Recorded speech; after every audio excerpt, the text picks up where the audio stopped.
The Subjection of Women. By John Stuart Mill. Chapter 1.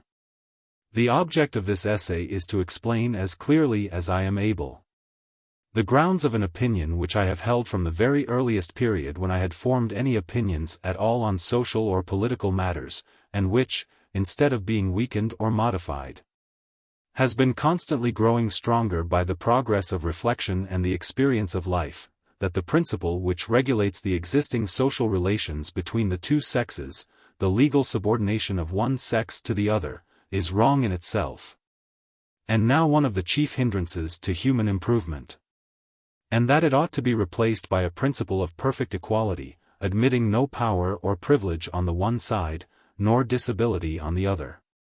The very words necessary to express the task I have undertaken show how arduous it is. But it would be a mistake to suppose that the difficulty of the case must lie in the insufficiency or obscurity of the grounds of reason on which my conviction rests. The difficulty is that which exists in all cases in which there is a mass of feeling to be contended against. So long as an opinion is strongly rooted in the feelings, it gains rather than loses in stability by having a preponderating weight of argument against it. For if it were accepted as a result of argument, the refutation of the argument might shake the solidity of the conviction. But when it rests solely on feeling, the worse it fares in argumentative contest, the more persuaded its adherents are that their feeling must have some deeper ground, which the arguments do not reach. And while the feeling remains, it is always throwing up fresh entrenchments of argument to repair any breach made in the old. And there are so many causes tending to make the feelings connected with this subject the most intense and most deeply rooted of all those which gather round and protect old institutions and customs, that we need not wonder to find them as yet less undermined and loosened than any of the rest by the progress of the great modern spiritual and social transition. Nor suppose that the barbarisms to which men cling longest must be less barbarisms than those which they earlier shake off. In every respect the burden is hard on those who attack an almost universal opinion. They must be very fortunate as well as unusually capable if they obtain a hearing at all. They have more difficulty in obtaining a trial than any other litigants have in getting a verdict. If they do extort a hearing, they are subjected to a set of logical requirements totally different from those exacted from other people. In all other cases, the burden of proof is supposed to lie with the affirmative. If a person is charged with a murder, it rests with those who accuse him to give proof of his guilt, not with himself to prove his innocence. If there is a difference of opinion about the reality of any alleged historical event, in which the feelings of men in general are not much interested, as the siege of Troy for example, those who maintain that the event took place are expected to produce their proofs, before those who take the other side can be required to say anything. And at no time are these required to do more than show that the evidence produced by the others is of no value. Again, in practical matters, the burden of proof is supposed to be with those who are against liberty, who contend for any restriction or prohibition, either any limitation of the general freedom of human action, or any disqualification or disparity of privilege affecting one person or kind of persons, as compared with others. The a priori presumption is in favor of freedom and impartiality. It is held that there should be no restraint not required by the general good, and that the law should be no respecter of persons, but should treat all alike, save where dissimilarity of treatment is required by positive reasons, either of justice or of policy. But of none of these rules of evidence will the benefit be allowed to those who maintain the opinion I profess. It is useless for me to say that those who maintain the doctrine that men have a right to command and women are under an obligation to obey, or that men are fit for government and women unfit, are on the affirmative side of the question, and that they are bound to show positive evidence for the assertions, or submit to their rejection. It is equally unavailing for me to say that those who deny to women any freedom or privilege rightly allowed to men, having the double presumption against them that they are opposing freedom and recommending partiality, must be held to the strictest proof of their case. And unless their success be such as to exclude all doubt, the judgment ought to go against them. These would be thought good pleas in any common case, but they will not be thought so in this instance. before I could hope to make any impression, should be expected not only to answer all that has ever been said by those who take the other side of the question, but to imagine all that could be said by them, to find them in reasons, as well as answer all I find, and besides refuting all arguments for the affirmative. I shall be called upon for invincible positive arguments to prove a negative.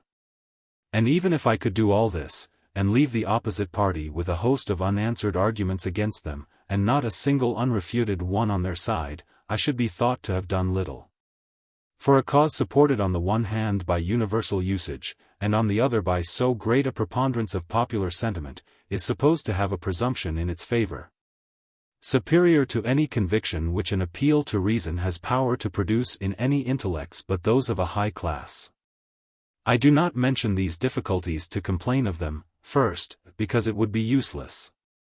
They are inseparable from having to contend through people's understandings against the hostility of their feelings and practical tendencies, and truly the understandings of the majority of mankind would need to be much better cultivated than has ever yet been the case, before they can be asked to place such reliance in their own power of estimating arguments, as to give up practical principles in which they have been born and bred and which are the basis of much of the existing order of the world, at the first argumentative attack which they are not capable of logically resisting.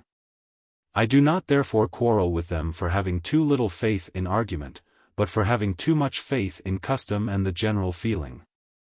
It is one of the characteristic prejudices of the reaction of the 19th century against the 18th. To accord to the unreasoning elements in human nature the infallibility which the 18th century is supposed to have ascribed to the reasoning elements. For the apotheosis of reason we have substituted that of instinct, and we call everything instinct which we find in ourselves and for which we cannot trace any rational foundation. This idolatry, infinitely more degrading than the other, and the most pernicious of the false worships of the present day, of all of which it is now the main support, will probably hold its ground until it gives way before a sound psychology, laying bare the real root of much that is bowed down to as the intention of nature and the ordinance of God. As regards the present question, I am willing to accept the unfavorable conditions which the prejudice assigns to me. I consent that established custom, and the general feeling, should be deemed conclusive against me, unless that custom and feeling from age to age can be shown to have owed their existence to other causes than their soundness, and to have derived their power from the worse rather than the better parts of human nature. I am willing that judgment should go against me, unless I can show that my judge has been tampered with. The concession is not so great as it might appear. For to prove this, is by far the easiest portion of my task. The generality of a practice is in some cases a strong presumption that it is, or at all events once was, conducive to laudable ends. This is the case, when the practice was first adopted, or afterwards kept up, as a means to such ends, and was grounded on experience of the mode in which they could be most effectually attained. If the authority of men over women, when first established, had been the result of a conscientious comparison between different modes of constituting the government of society, if, after trying various other modes of social organization, the government of women over men, equality between the two, and such mixed and divided modes of government as might be invented, it had been decided, on the testimony of experience, that the mode in which women are wholly under the rule of men, having no share at all in public concerns, and each in private being under the legal obligation of obedience to the man with whom she has associated her destiny, was the arrangement most conducive to the happiness and well-being of both. Its general adoption might then be fairly thought to be some evidence that, at the time when it was adopted, it was the best, though even then the considerations which recommended it may, like so many other primeval social facts of the greatest importance, have subsequently, in the course of ages, ceased to exist. But the state of the case is in every respect the reverse of this. In the first place, the opinion in favor of the present system, which entirely subordinates the weaker sex to the stronger, rests upon theory only.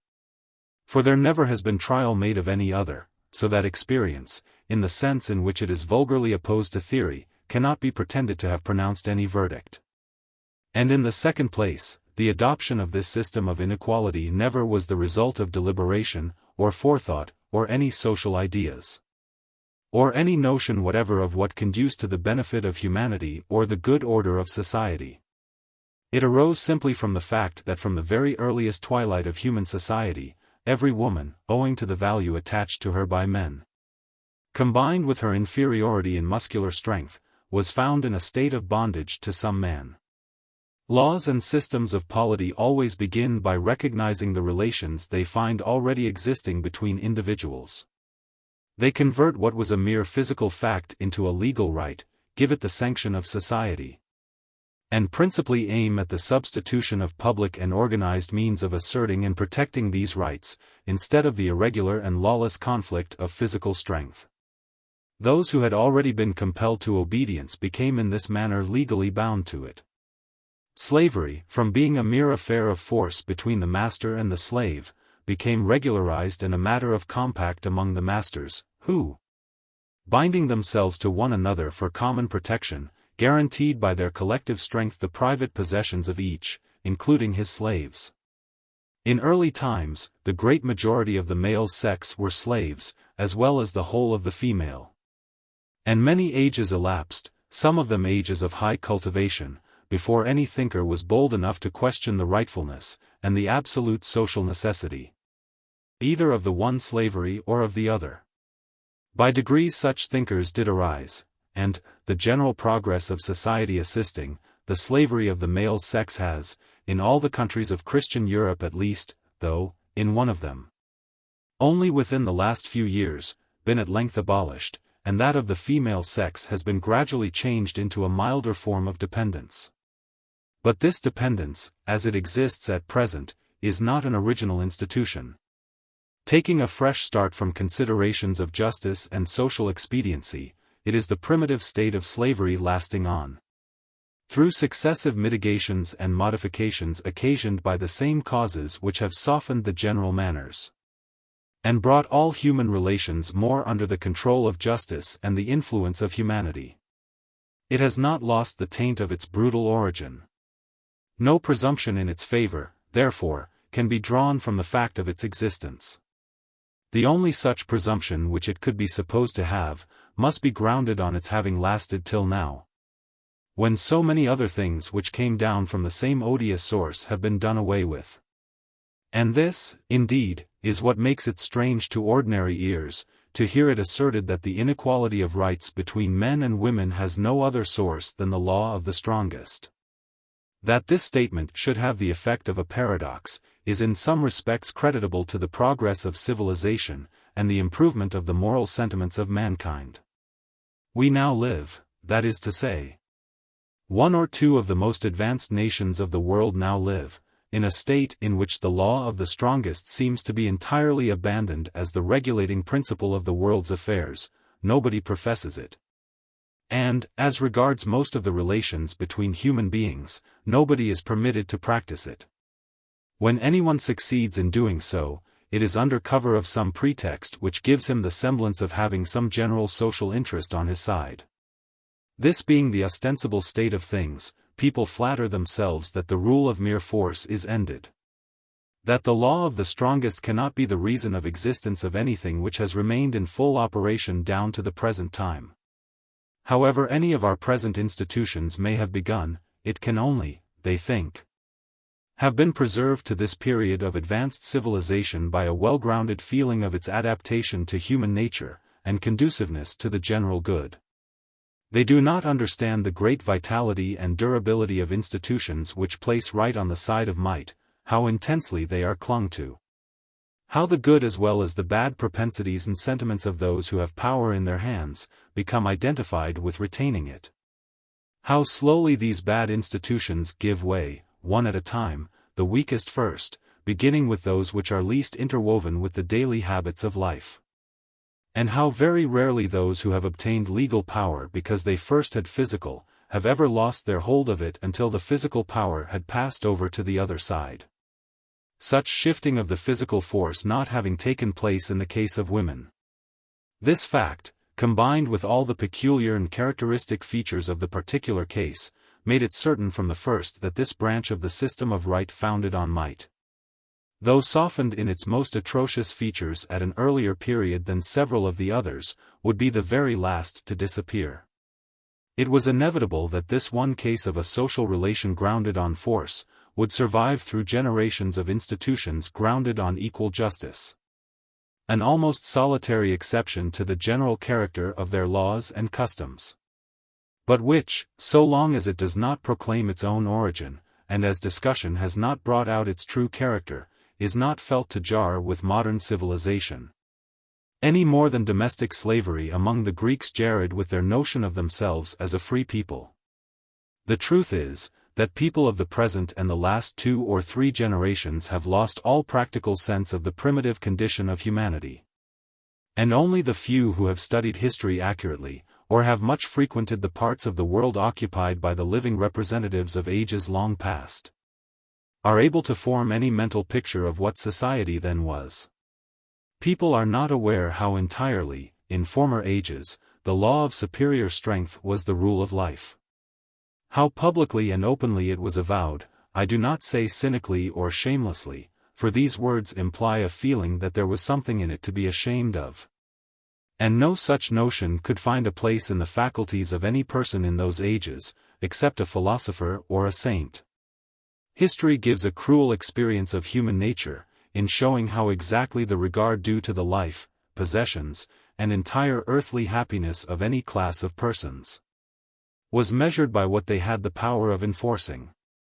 How all who made any resistance to authorities that had arms in their hands, however dreadful might be the provocation, had not only the law of force but all other laws, and all the notions of social obligation against them, and in the eyes of those whom they resisted, were not only guilty of crime, but of the worst of all crimes, deserving the most cruel chastisement which human beings could inflict. The first small vestige of a feeling of obligation in a superior to acknowledge any right in inferiors, began when he had been induced, for convenience, to make some promise to them. Though these promises, even when sanctioned by the most solemn oaths, were for many ages revoked or violated on the most trifling provocation or temptation, it is probable that this, except by persons of still worse than the average morality, was seldom done without some twinges of conscience. The ancient republics, being mostly grounded from the first upon some kind of mutual compact, or at any rate formed by an union of persons not very unequal in strength, afforded, in consequence, the first instance of a portion of human relations fenced round, and placed under the dominion of another law than that of force.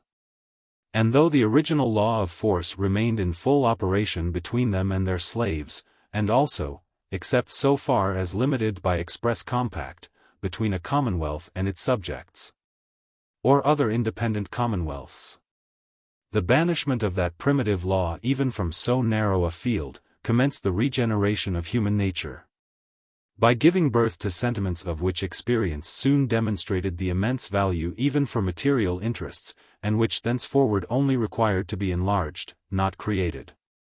Though slaves were no part of the Commonwealth, it was in the free states that slaves were first felt to have rights as human beings. The Stoics were, I believe, the first, except so far as the Jewish law constitutes an exception, who taught as a part of morality that men were bound by moral obligations to their slaves. No one, after Christianity became ascendant, could ever again have been a stranger to this belief, in theory. Nor, after the rise of the Catholic Church, was it ever without persons to stand up for it. Yet to enforce it was the most arduous task which Christianity ever had to perform. For more than 1,000 years the Church kept up the contest, with hardly any perceptible success. It was not for want of power over men's minds. Its power was prodigious. It could make kings and nobles resign their most valued possessions to enrich the Church. It could make thousands, in the prime of life and the height of worldly advantages, shut themselves up in convents to work out their salvation by poverty, fasting, and prayer. It could send hundreds of thousands across land and sea, Europe and Asia, to give their lives for the deliverance of the Holy Sepulchre.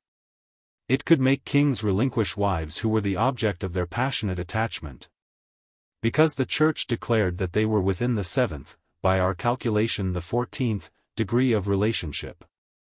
All this it did, but it could not make men fight less with one another, nor tyrannize less cruelly over the serfs, and when they were able, over burgesses. It could not make them renounce either of the applications of force, force militant, or force triumphant. This they could never be induced to do until they were themselves in their turn compelled by superior force. Only by the growing power of kings was an end put to fighting except between kings, or competitors for kingship. Only by the growth of a wealthy and warlike bourgeoisie in the fortified towns, and of a plebeian infantry which proved more powerful in the field than the undisciplined chivalry, was the insolent tyranny of the nobles over the bourgeoisie and peasantry brought within some bounds.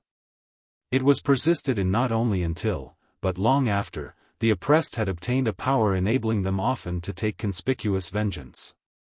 And on the continent much of it continued to the time of the French Revolution, though in England the earlier and better organization of the democratic classes put an end to it sooner, by establishing equal laws and free national institutions. If people are mostly so little aware how completely, during the greater part of the duration of our species, the law of force was the avowed rule of general conduct, any other being only a special and exceptional consequence of peculiar ties, and from how very recent a date it is that the affairs of society in general have been even pretended to be regulated according to any moral law. As little do people remember or consider, how institutions and customs which never had any ground but the law of force, last on into ages and states of general opinion which never would have permitted their first establishment. Less than 40 years ago, Englishmen might still by law hold human beings in bondage as saleable property. Within the present century they might kidnap them and carry them off, and work them literally to death. This absolutely extreme case of the law of force, condemned by those who can tolerate almost every other form of arbitrary power, and which, of all others, presents features the most revolting to the feelings of all who look at it from an impartial position, was the law of civilized and Christian England within the memory of persons now living. And in one half of Anglo-Saxon America 3 or 4 years ago, not only did slavery exist, but the slave trade, and the breeding of slaves expressly for it, was a general practice between slave states. Yet not only was there a greater strength of sentiment against it, but, in England at least, a less amount either of feeling or of interest in favor of it, than of any other of the customary abuses of force, for its motive was the love of gain, unmixed and undisguised. And those who profited by it were a very small numerical fraction of the country, while the natural feeling of all who were not personally interested in it, was unmitigated abhorrence. So extreme an instance makes it almost superfluous to refer to any other, but consider the long duration of absolute monarchy. In England at present it is the almost universal conviction that military despotism is a case of the law of force, having no other origin or justification. Yet in all the great nations of Europe except England it either still exists, or has only just ceased to exist, and has even now a strong party favorable to it in all ranks of the people, especially among persons of station and consequence. Such is the power of an established system, even when far from universal. When not only in almost every period of history there have been great and well-known examples of the contrary system, but these have almost invariably been afforded by the most illustrious and most prosperous communities. In this case, too, the possessor of the undue power, the person directly interested in it, is only one person, while those who are subject to it and suffer from it are literally all the rest. The yoke is naturally and necessarily humiliating to all persons, except the one who is on the throne, together with, at most, the one who expects to succeed to it. How different are these cases from that of the power of men over women? I am not now prejudging the question of its justifiableness. I am showing how vastly more permanent it could not but be, even if not justifiable, than these other dominations which have nevertheless lasted down to our own time. Whatever gratification of pride there is in the possession of power, and whatever personal interest in its exercise, is in this case not confined to a limited class, but common to the whole male sex. Instead of being, to most of its supporters, a thing desirable chiefly in the abstract, or, like the political ends usually contended for by factious, of little private importance to any but the leaders. It comes home to the person and hearth of every male head of a family, and of everyone who looks forward to being so. The clodhopper exercises, or is to exercise, his share of the power equally with the highest nobleman. And the case is that in which the desire of power is the strongest, for everyone who desires power, desires it most over those who are nearest to him, with whom his life is passed, with whom he has most concerns in common, and in whom any independence of his authority is oftenest likely to interfere with his individual preferences. If, in the other cases specified, powers manifestly grounded only on force, and having so much less to support them, are so slowly and with so much difficulty got rid of, much more must it be so with this, even if it rests on no better foundation than those. We must consider, too, that the possessors of the power have facilities in this case, greater than in any other, to prevent any uprising against it. Every one of the subjects lives under the very eye, and almost, it may be said, in the hands, of one of the masters, in closer intimacy with him than with any of her fellow subjects. With no means of combining against him, no power of even locally overmastering him, and, on the other hand, with the strongest motives for seeking his favor and avoiding to give him offense.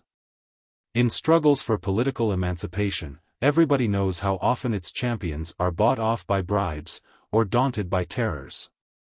In the case of women, each individual of the subject class is in a chronic state of bribery and intimidation combined. In setting up the standard of resistance, a large number of the leaders, and still more of the followers, must make an almost complete sacrifice of the pleasures or the alleviations of their own individual lot. If ever any system of privilege and enforced subjection had its yoke tightly riveted on the necks of those who are kept down by it, this has. I have not yet shown that it is a wrong system, but everyone who is capable of thinking on the subject must see that even if it is, it was certain to outlast all other forms of unjust authority. And when some of the grossest of the other forms still exist in many civilized countries, and have only recently been got rid of in others, it would be strange if that which is so much the deepest rooted had yet been perceptibly shaken anywhere. There is more reason to wonder that the protests and testimonies against it should have been so numerous and so weighty as they are. Some will object, that a comparison cannot fairly be made between the government of the male sex and the forms of unjust power which I have adduced in illustration of it, since these are arbitrary, and the effect of mere usurpation, while it on the contrary is natural. But was there ever any domination which did not appear natural to those who possessed it? There was a time when the division of mankind into two classes, a small one of masters and a numerous one of slaves, appeared, even to the most cultivated minds, to be a natural, and the only natural, condition of the human race. No less an intellect, and one which contributed no less to the progress of human thought, than Aristotle, held this opinion without doubt or misgiving, and rested it on the same premises on which the same assertion in regard to the dominion of men over women is usually based, namely that there are different natures among mankind, free natures and slave natures. That the Greeks were of a free nature, the barbarian races of Thracians and Asiatics of a slave nature. But why need I go back to Aristotle?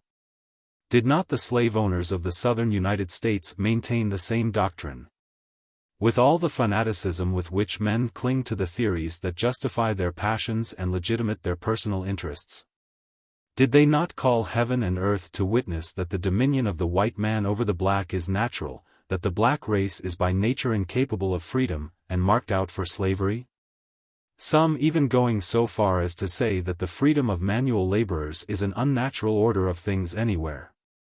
Again, the theorists of absolute monarchy have always affirmed it to be the only natural form of government, issuing from the patriarchal, which was the primitive and spontaneous form of society, framed on the model of the paternal, which is anterior to society itself, and, as they contend, the most natural authority of all. Nay, for that matter, the law of force itself, to those who could not plead any other, has always seemed the most natural of all grounds for the exercise of authority. Conquering races hold it to be nature's own dictate that the conquered should obey the conquerors, or, as they euphoniously paraphrase it, that the feebler and more unwarlike races should submit to the braver and manlier. The smallest acquaintance with human life in the Middle Ages shows how supremely natural the dominion of the feudal nobility over men of low condition appeared to the nobility themselves, and how unnatural the conception seemed, of a person of the inferior class claiming equality with them, or exercising authority over them. It hardly seemed less so to the class held in subjection. The emancipated serfs and burgesses, even in their most vigorous struggles, never made any pretension to a share of authority. They only demanded more or less of limitation to the power of tyrannizing over them. So true is it that unnatural generally means only uncustomary, and that everything which is usual appears natural. The subjection of women to men being a universal custom, any departure from it quite naturally appears unnatural. But how entirely, even in this case, the feeling is dependent on custom, appears by ample experience. Nothing so much astonishes the people of distant parts of the world, when they first learn anything about England, as to be told that it is under a queen. The thing seems to them so unnatural as to be almost incredible. To Englishmen this does not seem in the least degree unnatural, because they are used to it, but they do feel it unnatural that women should be soldiers or members of Parliament. In the feudal ages, on the contrary, war and politics were not thought unnatural to women, because not unusual. It seemed natural that women of the privileged classes should be of manly character, inferior in nothing but bodily strength to their husbands and fathers. The independence of women seemed rather less unnatural to the Greeks than to other ancients, on account of the fabulous Amazons, whom they believed to be historical, and the partial example afforded by the Spartan women, who, though no less subordinate by law than in other Greek states, were more free in fact, and being trained to bodily exercises in the same manner with men, gave ample proof that they were not naturally disqualified for them. There can be little doubt that Spartan experience suggested to Plato, among many other of his doctrines, that of the social and political equality of the two sexes. But, it will be said, the rule of men over women differs from all these others in not being a rule of force. It is accepted voluntarily, women make no complaint, and are consenting parties to it. In the first place, a great number of women do not accept it. Ever since there have been women able to make their sentiments known by their writings, the only mode of publicity which society permits to them, an increasing number of them have recorded protests against their present social condition, and recently many thousands of them, headed by the most eminent women known to the public, have petitioned Parliament for their admission to the parliamentary suffrage. The claim of women to be educated as solidly, and in the same branches of knowledge, as men, is urged with growing intensity, and with a great prospect of success, while the demand for their admission into professions and occupations hitherto closed against them, becomes every year more urgent. Though there are not in this country, as there are in the United States, periodical conventions and an organized party to agitate for the rights of women, there is a numerous and active society organized and managed by women, for the more limited object of obtaining the political franchise. Nor is it only in our own country and in America that women are beginning to protest, more or less collectively, against the disabilities under which they labor.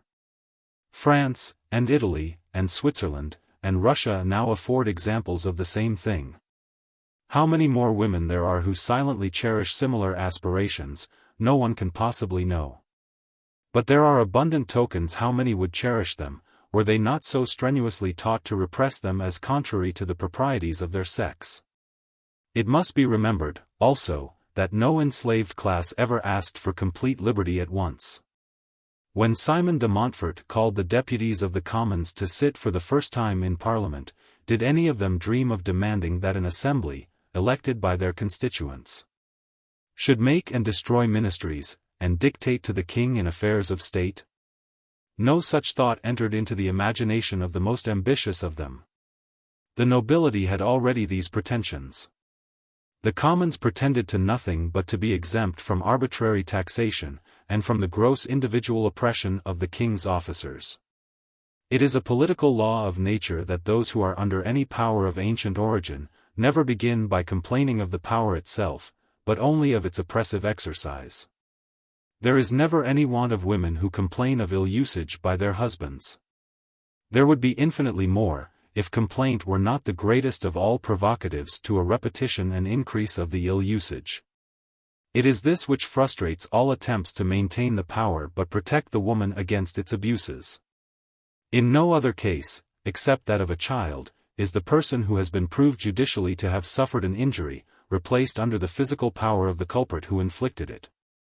Accordingly, wives, even in the most extreme and protracted cases of bodily ill usage, hardly ever dare avail themselves of the laws made for their protection, and if, in a moment of irrepressible indignation, or by the interference of neighbors, they are induced to do so, their whole effort afterwards is to disclose as little as they can, and to beg off their tyrant from his merited chastisement. All causes, social and natural, combine to make it unlikely that women should be collectively rebellious to the power of men. They are so far in a position different from all other subject classes, that their masters require something more from them than actual service. Men do not want solely the obedience of women, they want their sentiments. All men, except the most brutish, desire to have, in the woman most nearly connected with them, not a forced slave but a willing one, not a slave merely, but a favorite. They have therefore put everything in practice to enslave their minds. The masters of all other slaves rely, for maintaining obedience, on fear, either fear of themselves, or religious fears. The masters of women wanted more than simple obedience, and they turned the whole force of education to effect their purpose. All women are brought up from the very earliest years in the belief that their ideal of character is the very opposite to that of men. Not self-will, and government by self-control, but submission, and yielding to the control of others. All the moralities tell them that it is the duty of women, and all the current sentimentalities that it is their nature, to live for others. To make complete abnegation of themselves, and to have no life but in their affections. And by their affections are meant the only ones they are allowed to have, those to the men with whom they are connected. Or to the children who constitute an additional and indefeasible tie between them and a man. When we put together three things, first, the natural attraction between opposite sexes. Secondly, the wife's entire dependence on the husband, every privilege or pleasure she has being either his gift, or depending entirely on his will. And lastly, that the principal object of human pursuit, consideration, and all objects of social ambition, can in general be sought or obtained by her only through him. It would be a miracle if the object of being attractive to men had not become the polar star of feminine education and formation of character. And, this great means of influence over the minds of women having been acquired, an instinct of selfishness made men avail themselves of it to the utmost as a means of holding women in subjection.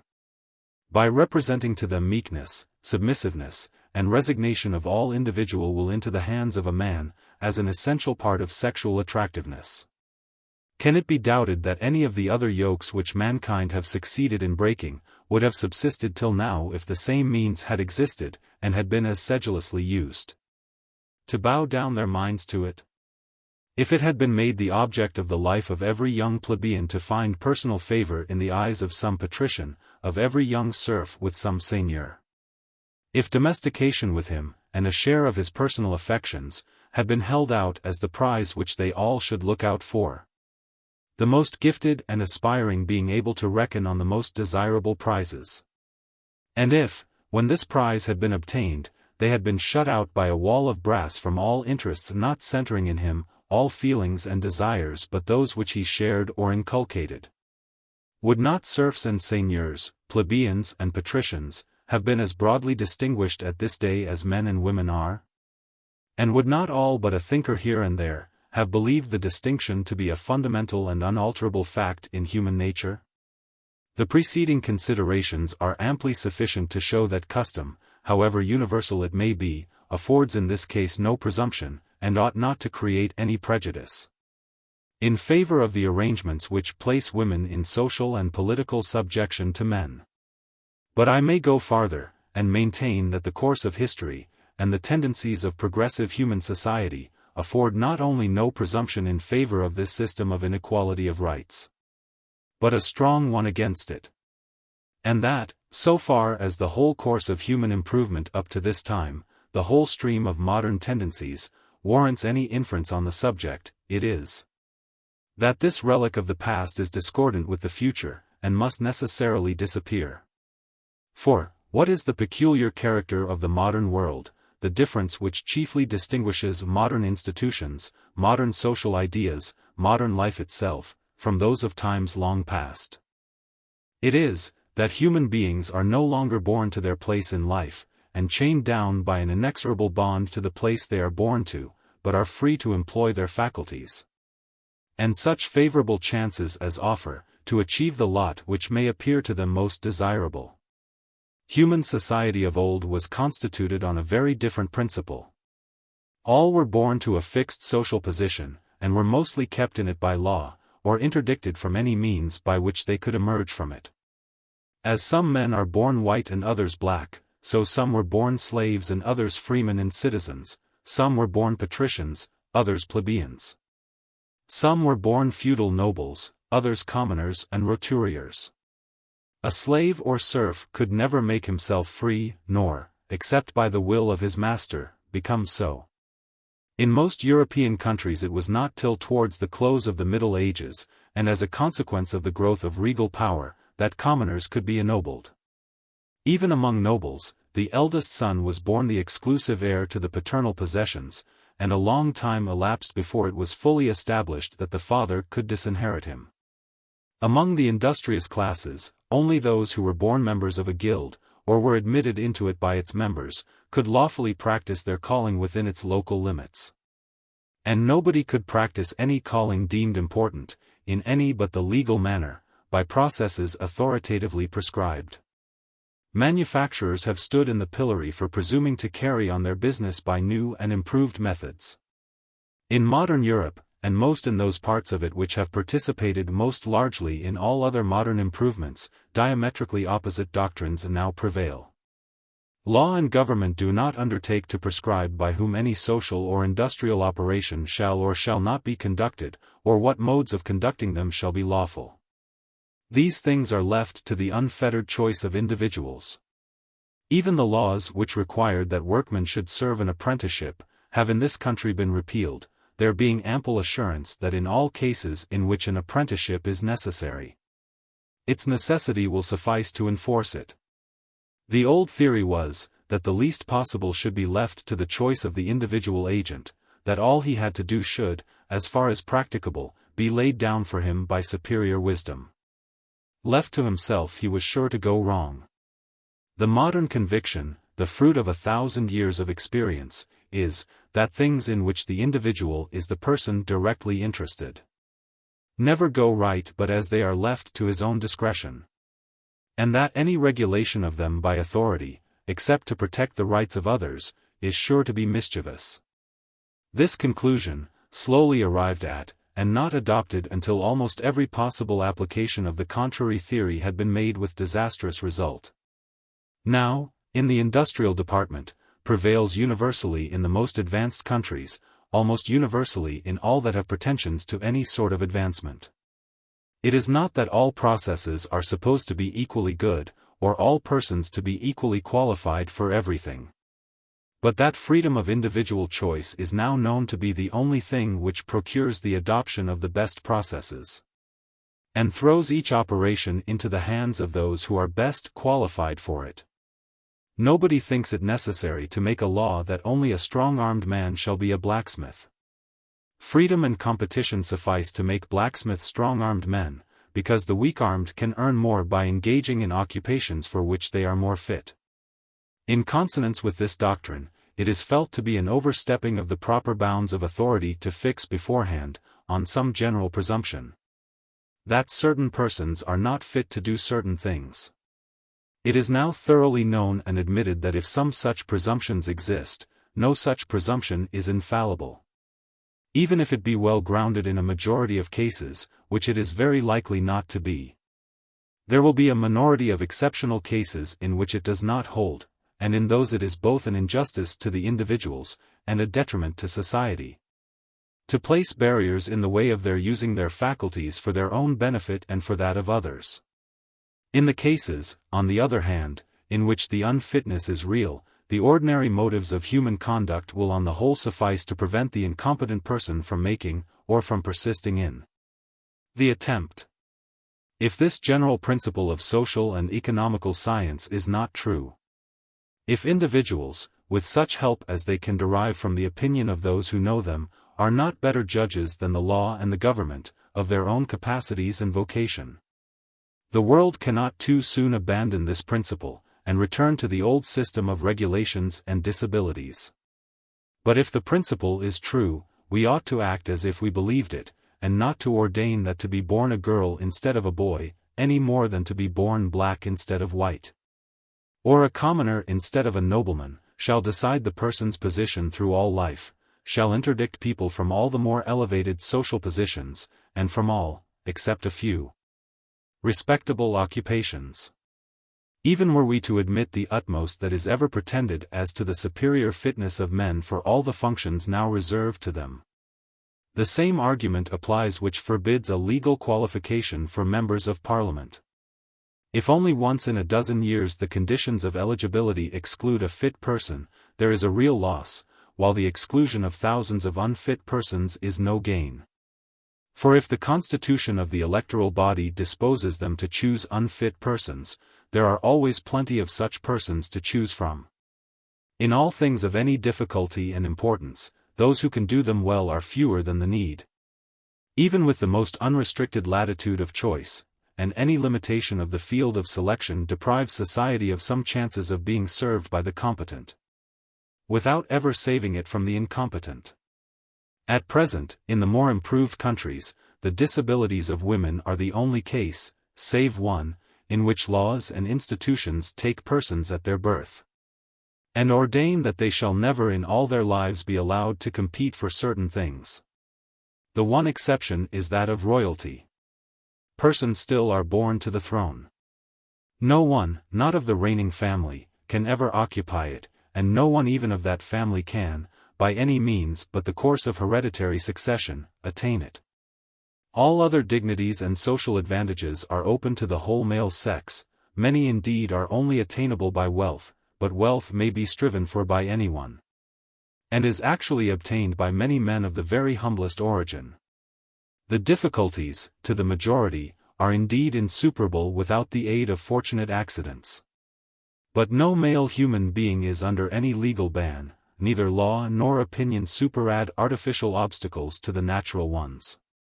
Royalty, as I have said, is accepted, but in this case everyone feels it to be an exception, an anomaly in the modern world, in marked opposition to its customs and principles, and to be justified only by extraordinary special expediencies, which, though individuals and nations differ in estimating their weight, unquestionably do in fact exist. But in this exceptional case, in which a high social function is, for important reasons, bestowed on birth instead of being put up to competition, all free nations contrive to adhere in substance to the principle from which they nominally derogate.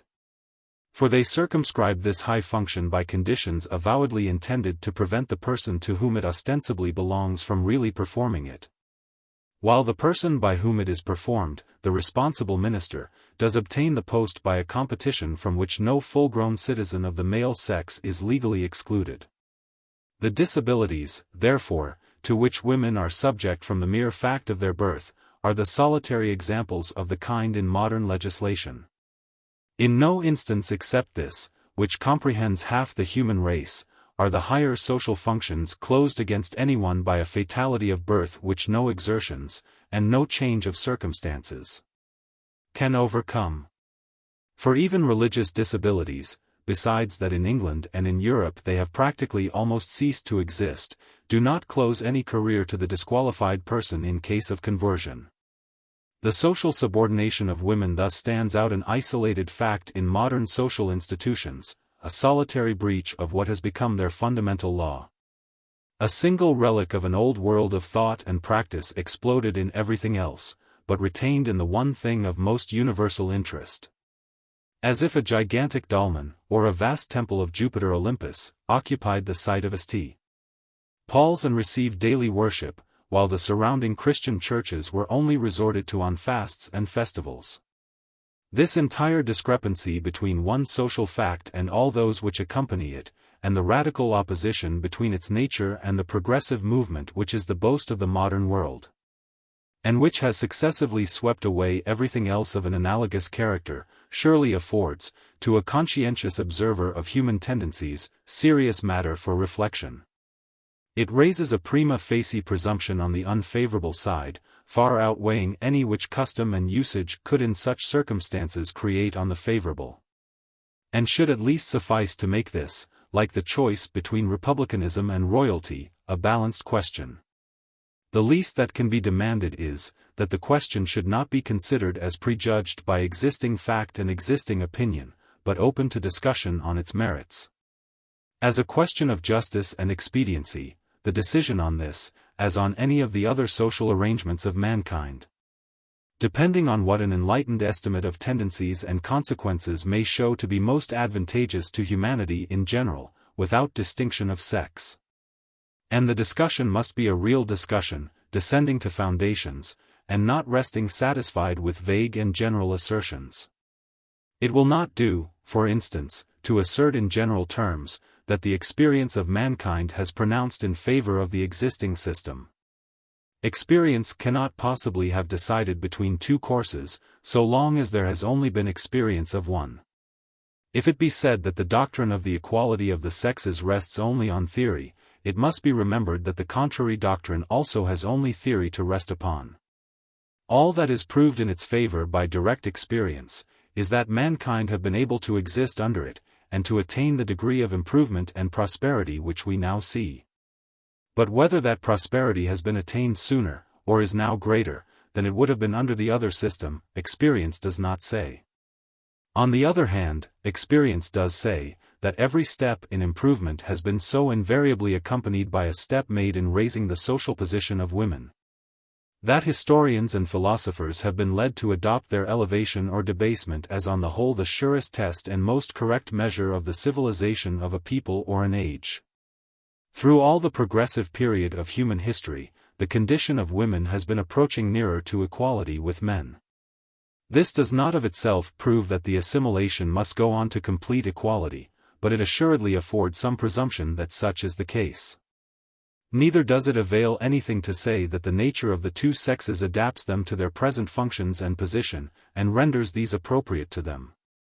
Standing on the ground of common sense and the constitution of the human mind, I deny that anyone knows, or can know, the nature of the two sexes, as long as they have only been seen in their present relation to one another. If men had ever been found in society without women, or women without men, or if there had been a society of men and women in which the women were not under the control of the men, something might have been positively known about the mental and moral differences which may be inherent in the nature of each. What is now called the nature of women is an eminently artificial thing, the result of forced repression in some directions, unnatural stimulation in others. It may be asserted without scruple, that no other class of dependents have had their character so entirely distorted from its natural proportions by their relation with their masters. For, if conquered and slave races have been, in some respects, more forcibly repressed, whatever in them has not been crushed down by an iron heel has generally been let alone.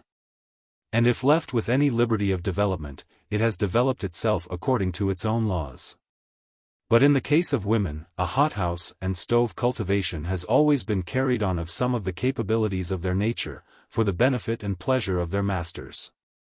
Then, because certain products of the general vital force sprout luxuriantly and reach a great development in this heated atmosphere and under this active nurture and watering, while other shoots from the same root, which are left outside in the wintry air, with ice purposely heaped all round them, have a stunted growth, and some are burnt off with fire and disappear.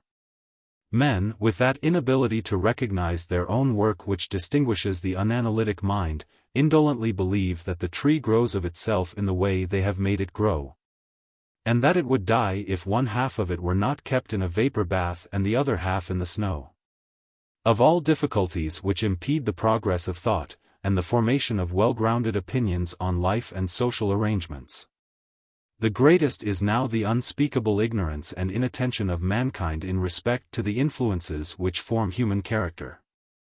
Whatever any portion of the human species now are, or seem to be, such, it is supposed, they have a natural tendency to be, even when the most elementary knowledge of the circumstances in which they have been placed, clearly points out the causes that made them what they are. Because a cottier deeply in arrears to his landlord is not industrious, there are people who think that the Irish are naturally idle. Because constitutions can be overthrown when the authorities appointed to execute them turn their arms against them, there are people who think the French incapable of free government. Because the Greeks cheated the Turks, and the Turks only plundered the Greeks, there are persons who think that the Turks are naturally more sincere, and because women, as is often said, care nothing about politics except their personalities, it is supposed that the general good is naturally less interesting to women than to men. History, which is now so much better understood than formerly, teaches another lesson, if only by showing the extraordinary susceptibility of human nature to external influences, and the extreme variableness of those of its manifestations which are supposed to be most universal and uniform. But in history, as in traveling, men usually see only what they already had in their own minds, and few learn much from history, who do not bring much with them to its study. Hence, in regard to that most difficult question, what are the natural differences between the two sexes, a subject on which it is impossible in the present state of society to obtain complete and correct knowledge, while almost everybody dogmatizes upon it, almost all neglect and make light of the only means by which any partial insight can be obtained into it. This is an analytic study of the most important department of psychology, the laws of the influence of circumstances on character. For, however great and apparently ineradicable the moral and intellectual differences between men and women might be, the evidence of there being natural differences could only be negative. Those only could be inferred to be natural which could not possibly be artificial, the residuum. After deducting every characteristic of either sex which can admit of being explained from education or external circumstances, the profoundest knowledge of the laws of the formation of character is indispensable to entitle anyone to affirm even that there is any difference, much more what the difference is, between the two sexes considered as moral and rational beings. And since no one, as yet, has that knowledge, for there is hardly any subject which, in proportion to its importance, has been so little studied, no one is thus far entitled to any positive opinion on the subject. Conjectures are all that can at present be made. Conjectures more or less probable, according as more or less authorized by such knowledge as we yet have of the laws of psychology, as applied to the formation of character. Even the preliminary knowledge, what the differences between the sexes now are, apart from all question as to how they are made what they are, is still in the crudest and most incomplete state. Medical practitioners and physiologists have ascertained, to some extent, the differences in bodily constitution. And this is an important element to the psychologist, but hardly any medical practitioner is a psychologist. Respecting the mental characteristics of women, their observations are of no more worth than those of common men. It is a subject on which nothing final can be known, so long as those who alone can really know it, women themselves, have given but little testimony, and that little, mostly suborned. It is easy to know stupid women. Stupidity is much the same all the world over. A stupid person's notions and feelings may confidently be inferred from those which prevail in the circle by which the person is surrounded. Not so with those whose opinions and feelings are an emanation from their own nature and faculties. It is only a man here and there who has any tolerable knowledge of the character even of the women of his own family. I do not mean, of their capabilities. These nobody knows, not even themselves, because most of them have never been called out. I mean their actually existing thoughts and feelings. Many a man thinks he perfectly understands women, because he has had amatory relations with several, perhaps with many of them. If he is a good observer, and his experience extends to quality as well as quantity, he may have learnt something of one narrow department of their nature, an important department, no doubt. But of all the rest of it, few persons are generally more ignorant, because there are few from whom it is so carefully hidden. The most favorable case which a man can generally have for studying the character of a woman, is that of his own wife, for the opportunities are greater. And the cases of complete sympathy not so unspeakably rare. And in fact, this is the source from which any knowledge worth having on the subject has, I believe, generally come. But most men have not had the opportunity of studying in this way more than a single case, accordingly one can, to an almost laughable degree, infer what a man's wife is like from his opinions about women in general. To make even this one case yield any result, the woman must be worth knowing, and the man not only a competent judge, but of a character so sympathetic in itself, and so well adapted to hers, that he can either read her mind by sympathetic intuition, or has nothing in himself which makes her shy of disclosing it. Hardly anything, I believe, can be more rare than this conjunction. It often happens that there is the most complete unity of feeling and community of interests as to all external things. Yet the one has as little admission into the internal life of the other as if they were common acquaintance. Even with true affection, authority on the one side and subordination on the other prevent perfect confidence. Though nothing may be intentionally withheld, much is not shown. In the analogous relation of parent and child, the corresponding phenomenon must have been in the observation of everyone. As between father and son, how many are the cases in which the father, in spite of real affection on both sides, obviously to all the world does not know, nor suspect parts of the son's character familiar to his companions and equals. The truth is, that the position of looking up to another is extremely unpropitious to complete sincerity and openness with him. The fear of losing ground in his opinion or in his feelings is so strong, that even in an upright character, there is an unconscious tendency to show only the best side, or the side which, though not the best, is that which he most likes to see, and it may be confidently said that thorough knowledge of one another hardly ever exists, but between persons who, besides being intimates, are equals. How much more true, then, must all this be, when the one is not only under the authority of the other, but has it inculcated on her as a duty to reckon everything else subordinate to his comfort and pleasure, and to let him neither see nor feel anything coming from her, except what is agreeable to him. All these difficulties stand in the way of a man's obtaining any thorough knowledge even of the one woman whom alone, in general, he has sufficient opportunity of studying. When we further consider that to understand one woman is not necessarily to understand any other woman, that even if he could study many women of one rank, or of one country, he would not thereby understand women of other ranks or countries. And even if he did, they are still only the women of a single period of history. We may safely assert that the knowledge which men can acquire of women, even as they have been and are, without reference to what they might be, is wretchedly imperfect and superficial. And always will be so, until women themselves have told all that they have to tell. And this time has not come, nor will it come otherwise than gradually. It is but of yesterday that women have either been qualified by literary accomplishments, or permitted by society, to tell anything to the general public. As yet very few of them dare tell anything, which men, on whom their literary success depends, are unwilling to hear. Let us remember in what manner, up to a very recent time, the expression, even by a male author, of uncustomary opinions, or what are deemed eccentric feelings, usually was, and in some degree still is, received.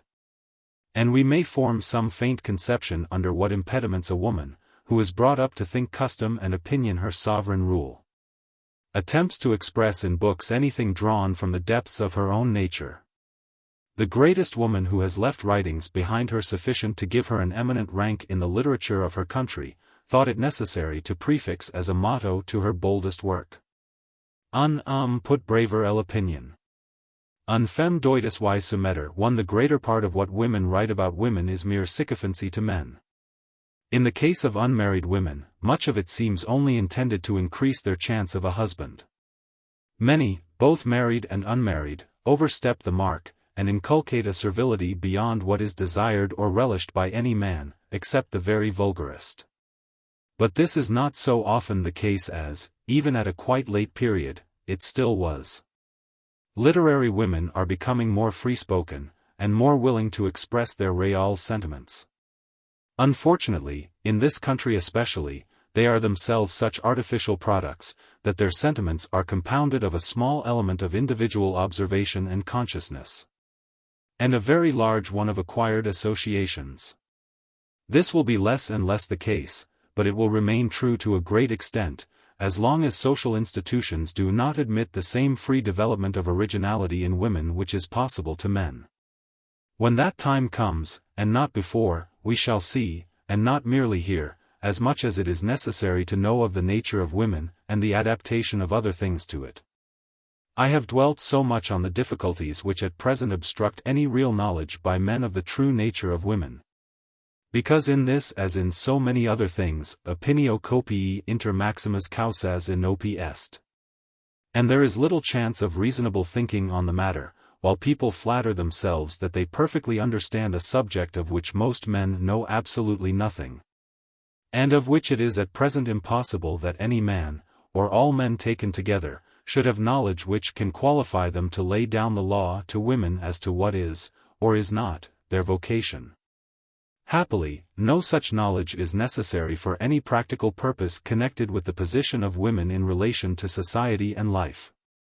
For, according to all the principles involved in modern society, the question rests with women themselves, to be decided by their own experience, and by the use of their own faculties.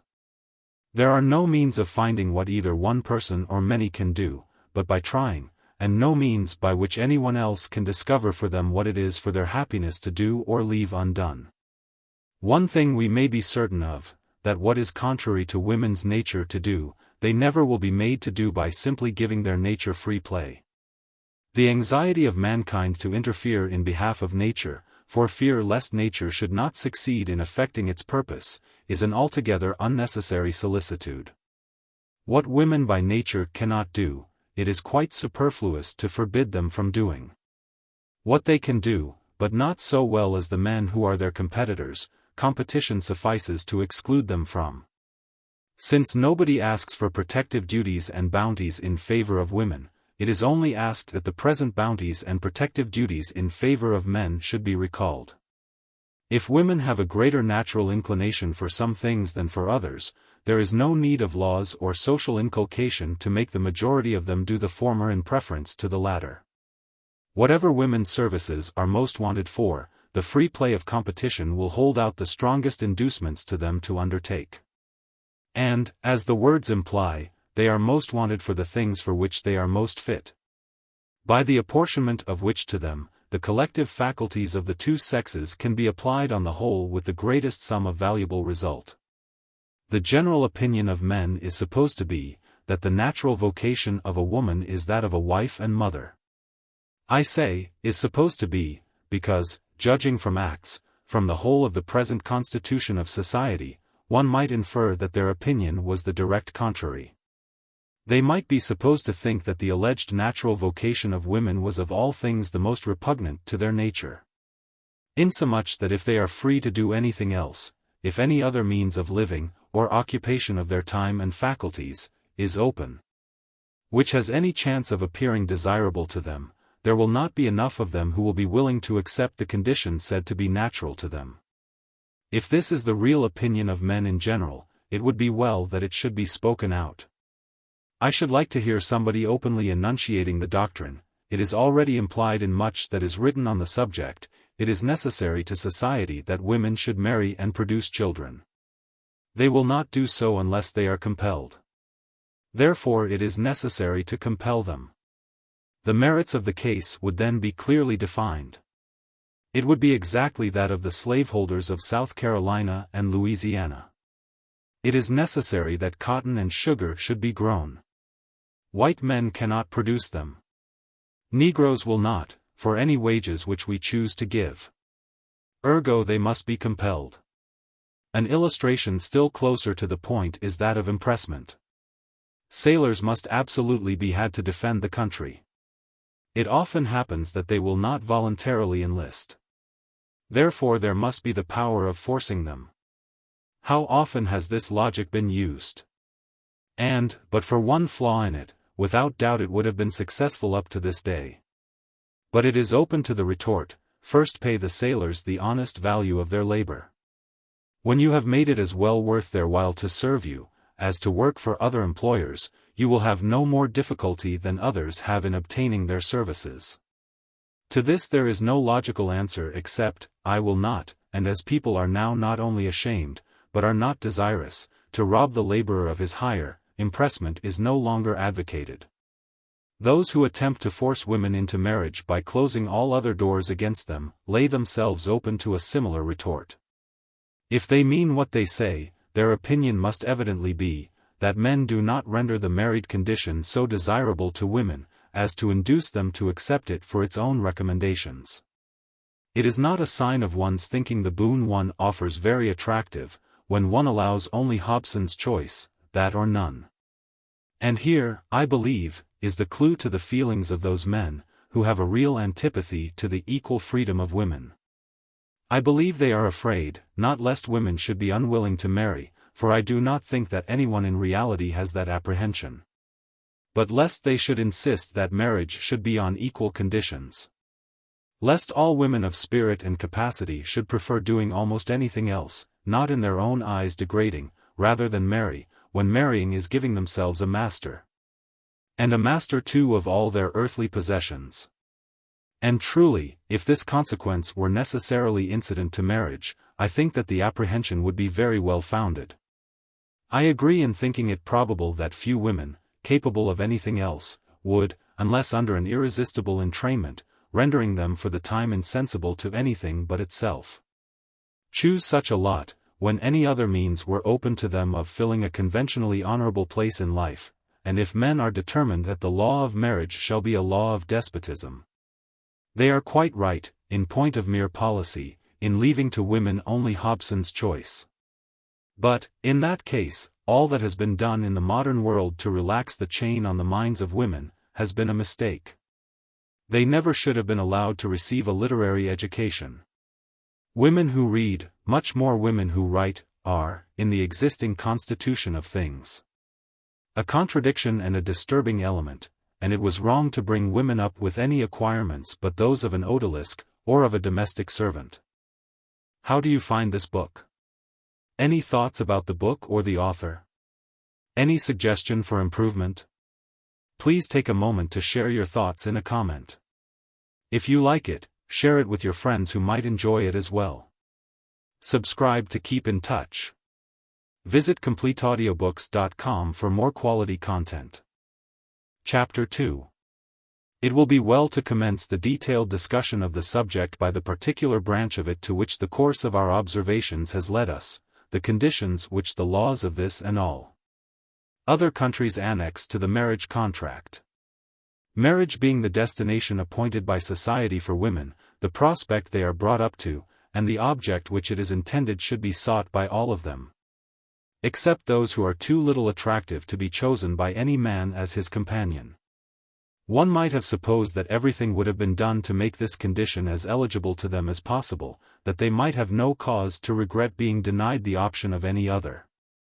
Society, however, both in this, and, at first, in all other cases, has preferred to attain its object by foul rather than fair means, but this is the only case in which it has substantially persisted in them even to the present day. Originally women were taken by force, or regularly sold by their father to the husband. Until a late period in European history, the father had the power to dispose of his daughter in marriage at his own will and pleasure, without any regard to hers. The Church, indeed, was so far faithful to a better morality as to require a formal yes from the woman at the marriage ceremony. But there was nothing to show that the consent was other than compulsory. and it was practically impossible for the girl to refuse compliance if the father persevered. Except perhaps when she might obtain the protection of religion by a determined resolution to take monastic vows.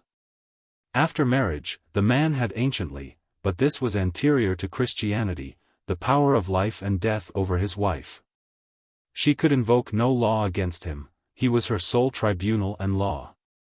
For a long time he could repudiate her, but she had no corresponding power in regard to him. By the old laws of England, the husband was called the lord of the wife. He was literally regarded as her sovereign, inasmuch that the murder of a man by his wife was called treason, petty as distinguished from high treason, and was more cruelly avenged than was usually the case with high treason, for the penalty was burning to death. Because these various enormities have fallen into disuse, for most of them were never formally abolished, or not until they had long ceased to be practiced, men suppose that all is now as it should be in regard to the marriage contract. And we are continually told that civilization and Christianity have restored to the woman her just rights. Meanwhile the wife is the actual bond-servant of her husband, no less so, as far as legal obligation goes, than slaves commonly so called. She vows a lifelong obedience to him at the altar, and is held to it all through her life by law.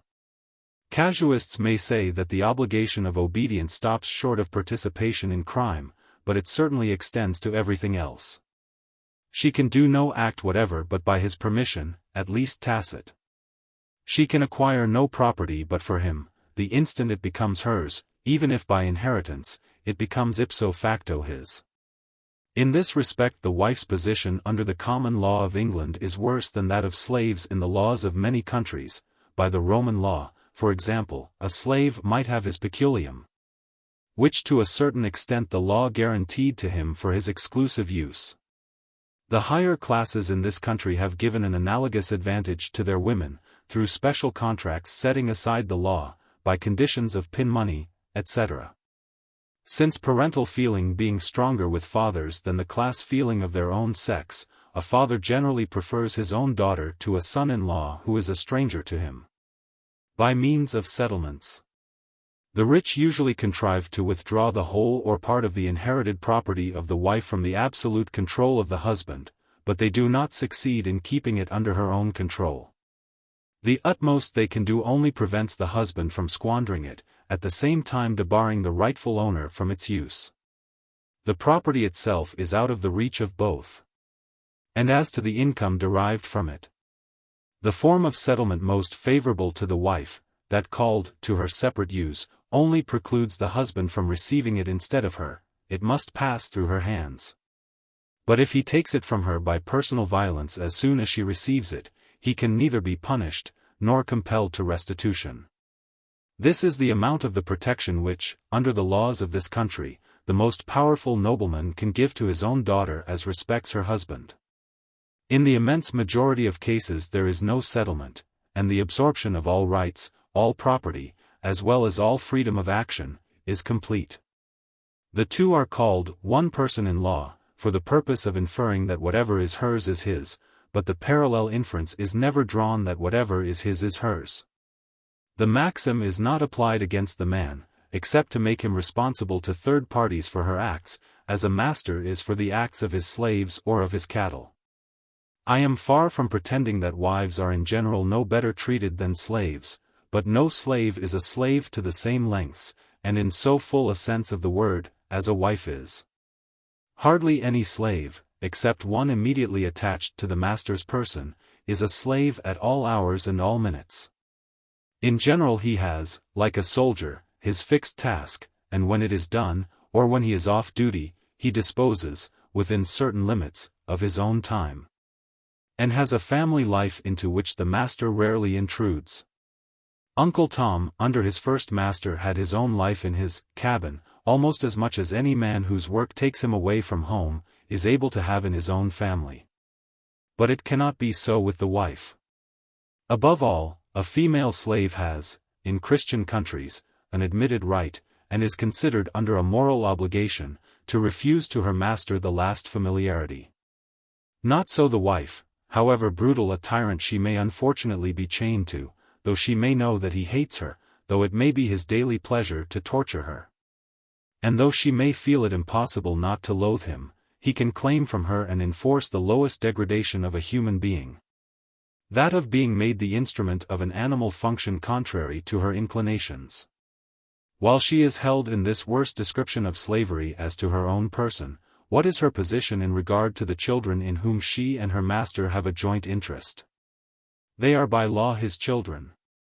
He alone has any legal rights over them. Not one act can she do towards or in relation to them, except by delegation from him. Even after he is dead she is not their legal guardian, unless he by will has made her so. He could even send them away from her, and deprive her of the means of seeing or corresponding with them, until this power was in some degree restricted by Sergeant Talfourd's Act. This is her legal state. And from this state she has no means of withdrawing herself. If she leaves her husband, she can take nothing with her, neither her children nor anything which is rightfully her own. If he chooses, he can compel her to return, by law, or by physical force. Or he may content himself with seizing for his own use anything which she may earn, or which may be given to her by her relations. It is only legal separation by a decree of a court of justice, which entitles her to live apart, without being forced back into the custody of an exasperated jailer, or which empowers her to apply any earnings to her own use, without fear that a man whom perhaps she has not seen for 20 years will pounce upon her some day and carry all off. This legal separation, until lately, the courts of justice would only give at an expense which made it inaccessible to anyone out of the higher ranks. Even now it is only given in cases of desertion, or of the extreme of cruelty, and yet complaints are made every day that it is granted too easily. Surely, if a woman is denied any lot in life but that of being the personal body servant of a despot, and is dependent for everything upon the chance of finding one who may be disposed to make a favorite of her instead of merely a drudge, it is a very cruel aggravation of her fate that she should be allowed to try this chance only once. The natural sequel and corollary from this state of things would be, that since her all in life depends upon obtaining a good master, she should be allowed to change again and again until she finds one. I am not saying that she ought to be allowed this privilege. That is a totally different consideration. The question of divorce, in the sense involving liberty of remarriage, is one into which it is foreign to my purpose to enter. All I now say is, that to those to whom nothing but servitude is allowed, the free choice of servitude is the only, though a most insufficient, alleviation. Its refusal completes the assimilation of the wife to the slave, and the slave under not the mildest form of slavery, for in some slave codes the slave could, under certain circumstances of ill usage, legally compel the master to sell him. But no amount of ill usage, without adultery superadded, will in England free a wife from her tormentor. I have no desire to exaggerate, nor does the case stand in any need of exaggeration. I have described the wife's legal position, not her actual treatment. The laws of most countries are far worse than the people who execute them, and many of them are only able to remain laws by being seldom or never carried into effect. If married life were all that it might be expected to be, looking to the laws alone, society would be a hell upon earth. Happily there are both feelings and interests which in many men exclude, and in most, greatly temper, the impulses and propensities which lead to tyranny, and of those feelings, the tie which connects a man with his wife affords, in a normal state of things, incomparably the strongest example. The only tie which at all approaches to it, that between him and his children, tends, in all save exceptional cases, to strengthen, instead of conflicting with, the first. Because this is true. Because men in general do not inflict, nor women suffer, all the misery which could be inflicted and suffered if the full power of tyranny with which the man is legally invested were acted on. The defenders of the existing form of the institution think that all its iniquity is justified, and that any complaint is merely quarreling with the evil which is the price paid for every great good. But the mitigations in practice, which are compatible with maintaining in full legal force this or any other kind of tyranny, instead of being any apology for despotism, only serve to prove what power human nature possesses of reacting against the vilest institutions. And with what vitality the seeds of good as well as those of evil in human character diffuse and propagate themselves. Not a word can be said for despotism in the family which cannot be said for political despotism. Every absolute king does not sit at his window to enjoy the groans of his tortured subjects, nor strips them of their last rag and turns them out to shiver in the road. The despotism of Louis XVI was not the despotism of Philippe le Bel, or of Nadir Shah, or of Caligula, but it was bad enough to justify the French Revolution, and to palliate even its horrors. If an appeal be made to the intense attachments which exist between wives and their husbands, exactly as much may be said of domestic slavery. It was quite an ordinary fact in Greece and Rome for slaves to submit to death by torture rather than betray their masters. In the proscriptions of the Roman civil wars it was remarked that wives and slaves were heroically faithful, sons very commonly treacherous. Yet we know how cruelly many Romans treated their slaves. But in truth these intense individual feelings nowhere rise to such a luxuriant height as under the most atrocious institutions. It is part of the irony of life, that the strongest feelings of devoted gratitude of which human nature seems to be susceptible, are called forth in human beings towards those who, having the power entirely to crush their earthly existence, voluntarily refrain from using that power. How great a place in most men this sentiment fills, even in religious devotion, it would be cruel to inquire.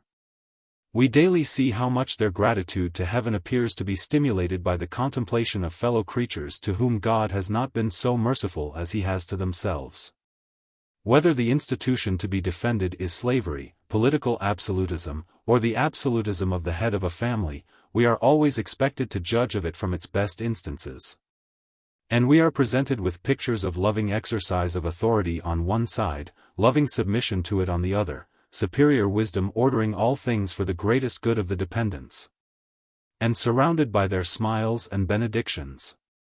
All this would be very much to the purpose if anyone pretended that there are no such things as good men. Who doubts that there may be great goodness, and great happiness, and great affection, under the absolute government of a good man? Meanwhile, laws and institutions require to be adapted, not to good men, but to bad. Marriage is not an institution designed for a select few. Men are not required, as a preliminary to the marriage ceremony, to prove by testimonials that they are fit to be trusted with the exercise of absolute power. The tie of affection and obligation to a wife and children is very strong with those whose general social feelings are strong, and with many who are little sensible to any other social ties. But there are all degrees of sensibility and insensibility to it, as there are all grades of goodness and wickedness in men, down to those whom no ties will bind, and on whom society has no action but through its ultima ratio, the penalties of the law. In every grade of this descending scale are men to whom are committed all the legal powers of a husband. The vilest malefactor has some wretched woman tied to him, against whom he can commit any atrocity except killing her, and, if tolerably cautious, can do that without much danger of the legal penalty. And how many thousands are there among the lowest classes in every country, who, without being in a legal sense malefactors in any other respect, because in every other quarter their aggressions meet with resistance, indulge the utmost habitual excesses of bodily violence towards the unhappy wife, who alone, at least of grown persons, can neither repel nor escape from their brutality, and towards whom the excess of dependence inspires their mean and savage natures, not with a generous forbearance, and a point of honor to behave well to one whose lot in life is trusted entirely to their kindness, but on the contrary with a notion that the law has delivered her to them as their thing, to be used at their pleasure, and that they are not expected to practice the consideration towards her which is required from them towards everybody else. The law, which till lately left even these atrocious extremes of domestic oppression practically unpunished, has within these few years made some feeble attempts to repress them. But its attempts have done little, and cannot be expected to do much, because it is contrary to reason and experience to suppose that there can be any real check to brutality, consistent with leaving the victim still in the power of the executioner. Until a conviction for personal violence, or at all events a repetition of it after a first conviction, entitles the woman ipso facto to a divorce, or at least to a judicial separation. The attempt to repress these aggravated assaults by legal penalties will break down for want of a prosecutor, or for want of a witness. When we consider how vast is the number of men, in any great country, who are little higher than brutes, and that this never prevents them from being able, through the law of marriage, to obtain a victim, the breadth and depth of human misery caused in this shape alone by the abuse of the institution swells to something appalling. Yet these are only the extreme cases. They are the lowest abysses, but there is a sad succession of depth after depth before reaching them. In domestic as in political tyranny, the case of absolute monsters chiefly illustrates the institution by showing that there is scarcely any horror which may not occur under it if the despot pleases, and thus setting in a strong light what must be the terrible frequency of things only a little less atrocious. Absolute fiends are as rare as angels, perhaps rarer. Ferocious savages, with occasional touches of humanity, are however very frequent, and in the wide interval which separates these from any worthy representatives of the human species, how many are the forms and gradations of animalism and selfishness. Often under an outward varnish of civilization and even cultivation, living at peace with the law, maintaining a creditable appearance to all who are not under their power. Yet sufficient often to make the lives of all who are so, a torment and a burden to them. It would be tiresome to repeat the commonplaces about the unfitness of men in general for power, which, after the political discussions of centuries, everyone knows by heart. Were it not that hardly anyone thinks of applying these maxims to the case in which above all others they are applicable, that of power, not placed in the hands of a man here and there, but offered to every adult male, down to the basest and most ferocious. It is not because a man is not known to have broken any of the 10 Commandments, or because he maintains a respectable character in his dealings with those whom he cannot compel to have intercourse with him, or because he does not fly out into violent bursts of ill temper against those who are not obliged to bear with him, that it is possible to surmise of what sort his conduct will be in the unrestraint of home. Even the commonest men reserve the violent, the sulky, the undisguisedly selfish side of their character for those who have no power to withstand it. The relation of superiors to dependents is the nursery of these vices of character, which, wherever else they exist, are an overflowing from that source. A man who is morose or violent to his equals, is sure to be one who has lived among inferiors, whom he could frighten or worry into submission. If the family in its best forms is, as it is often said to be, a school of sympathy, tenderness, and loving forgetfulness of self, it is still oftener, as respects its chief, a school of willfulness, overbearingness, unbounded self-indulgence, and a double-dyed and idealized selfishness, of which sacrifice itself is only a particular form, the care for the wife and children being only care for them as parts of the man's own interests and belongings, and their individual happiness being immolated in every shape to his smallest preferences. What better is to be looked for under the existing form of the institution? We know that the bad propensities of human nature are only kept within bounds when they are allowed no scope for their indulgence. We know that from impulse and habit, when not from deliberate purpose, almost everyone to whom others yield, goes on encroaching upon them, until a point is reached at which they are compelled to resist. Such being the common tendency of human nature, the almost unlimited power which present social institutions give to the man over at least one human being, the one with whom he resides, and whom he has always present, this power seeks out and evokes the latent germs of selfishness in the remotest corners of his nature, fans its faintest sparks and smoldering embers, offers to him a license for the indulgence of those points of his original character which in all other relations he would have found it necessary to repress and conceal, and the repression of which would in time have become a second nature. I know that there is another side to the question. I grant that the wife, if she cannot effectually resist, can at least retaliate.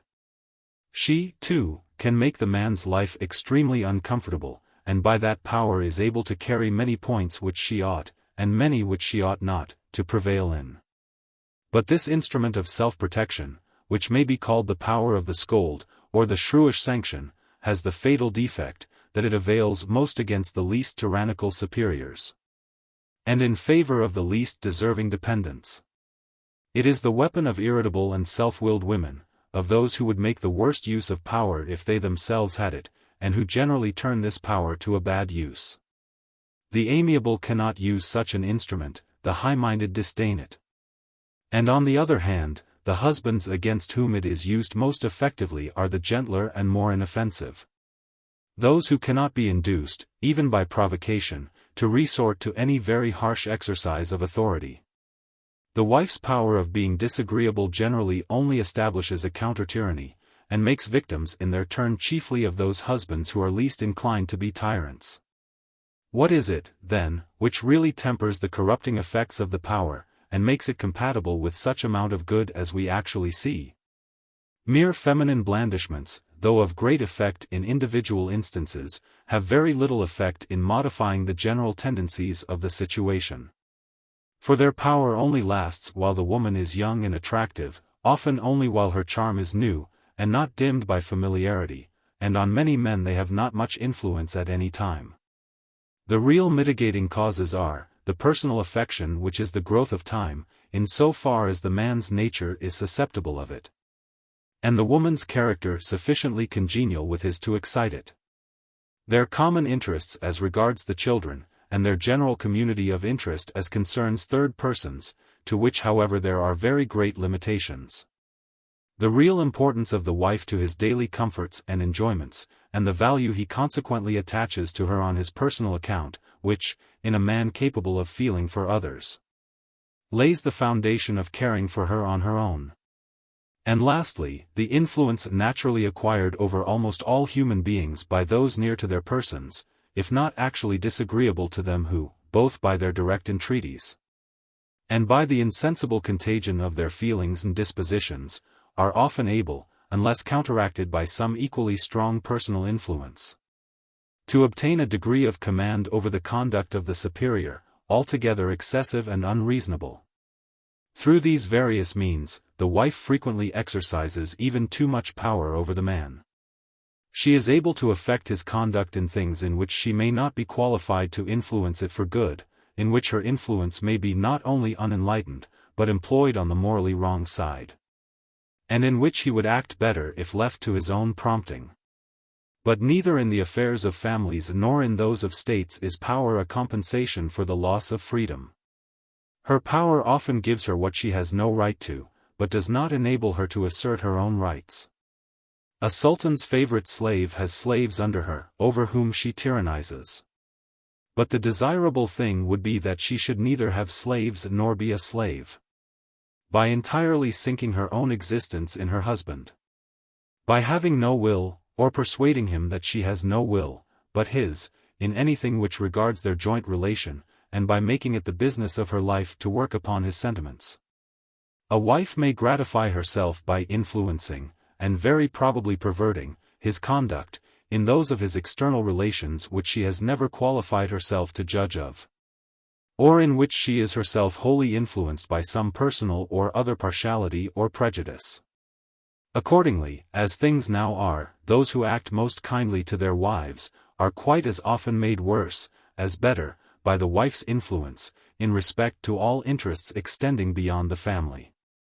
She is taught that she has no business with things out of that sphere, and accordingly she seldom has any honest and conscientious opinion on them, and therefore hardly ever meddles with them for any legitimate purpose, but generally for an interested one.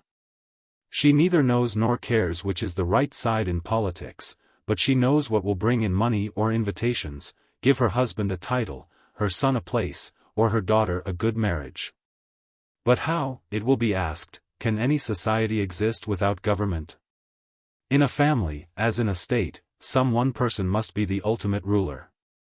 Who shall decide when married people differ in opinion?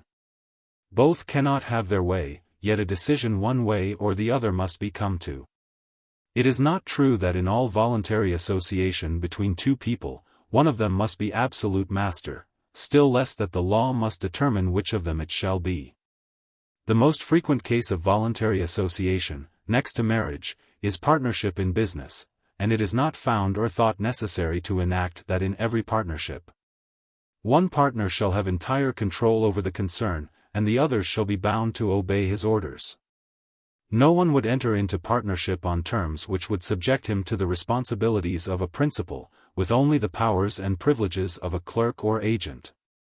If the law dealt with other contracts as it does with marriage, it would ordain that one partner should administer the common business as if it was his private concern.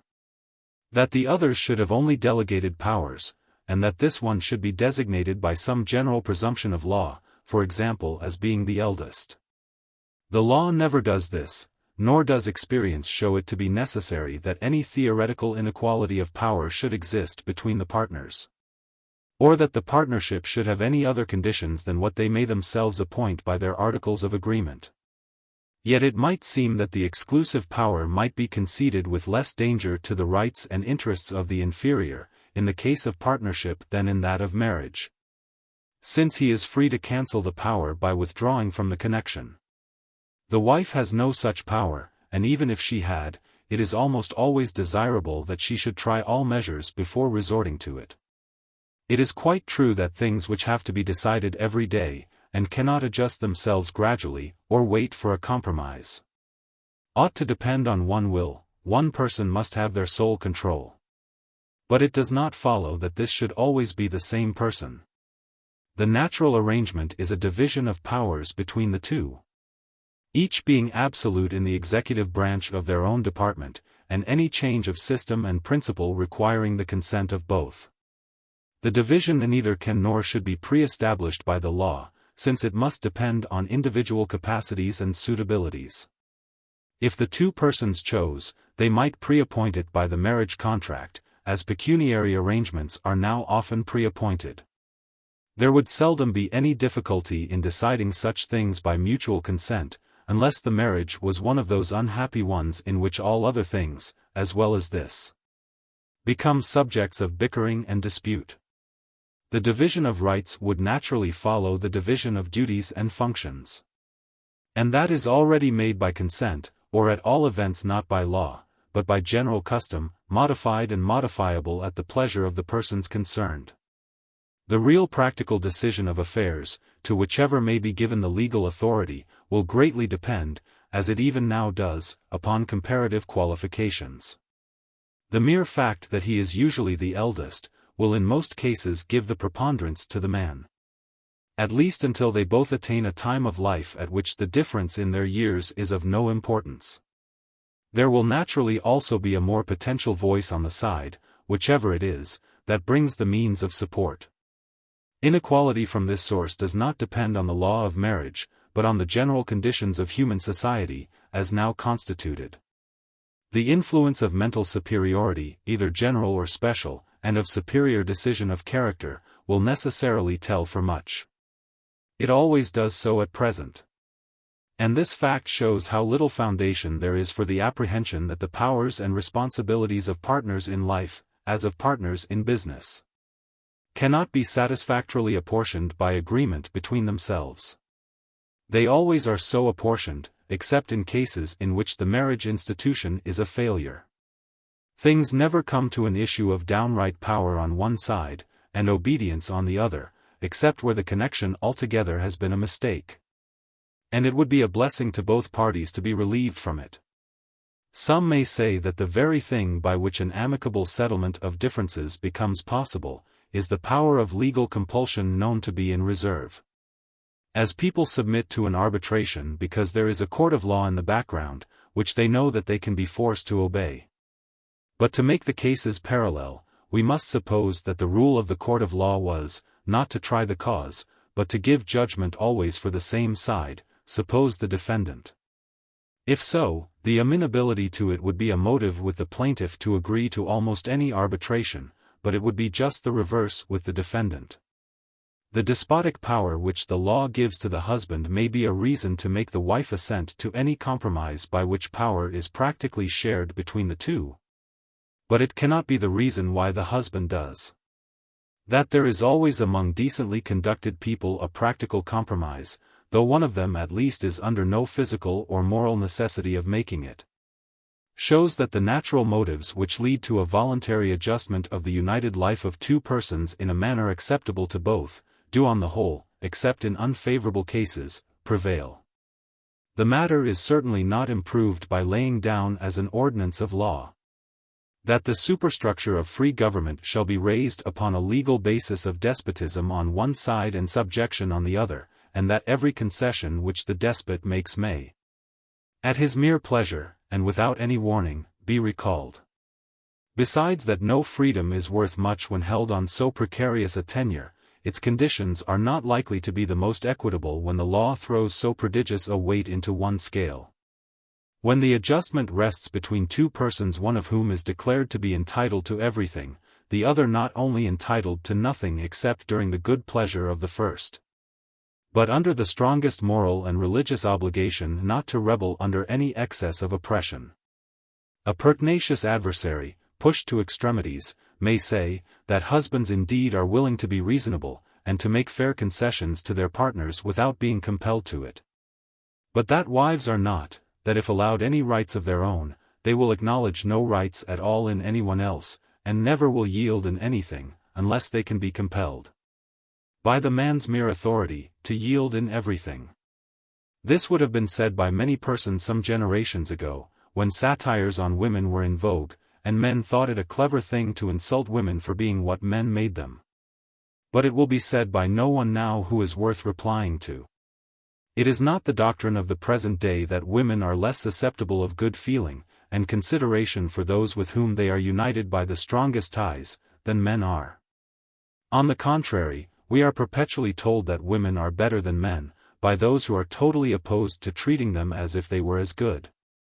So that the saying has passed into a piece of tiresome cant, intended to put a complimentary face upon an injury, and resembling those celebrations of royal clemency which, according to Gulliver, the king of Lilliput always prefixed to his most sanguinary decrees.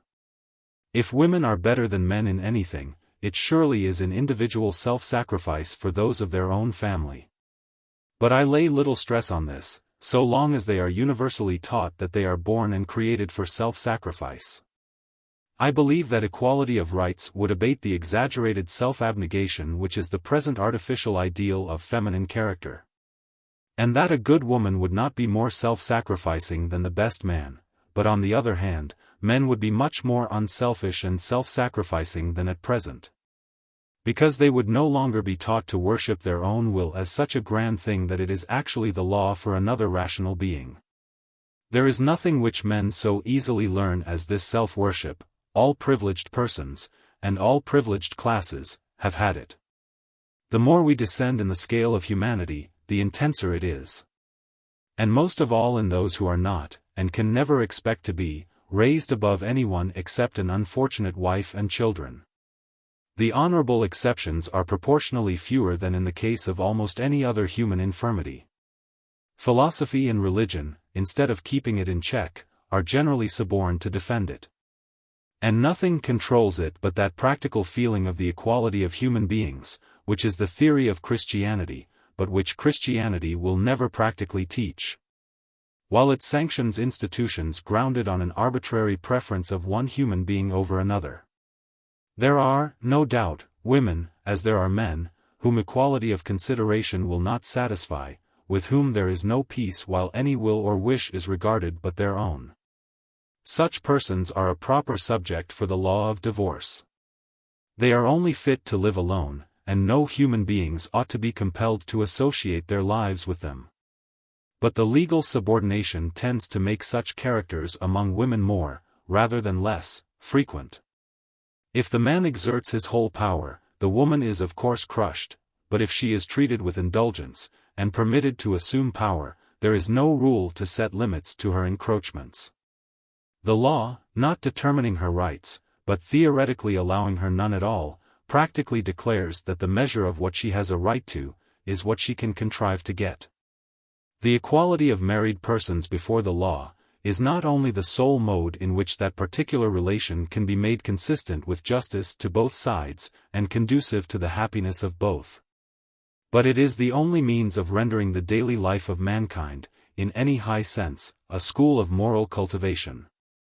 Though the truth may not be felt or generally acknowledged for generations to come, the only school of genuine moral sentiment is society between equals.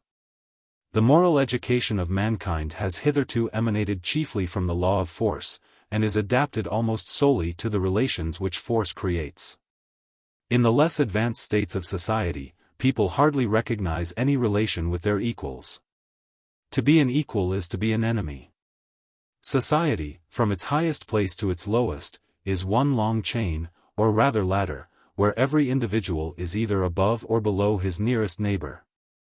And wherever he does not command he must obey. Existing moralities, accordingly, are mainly fitted to a relation of command and obedience. Yet command and obedience are but unfortunate necessities of human life. Society inequality is its normal state. Already in modern life, and more as it progressively improves, command and obedience become exceptional facts in life, equal association its general rule.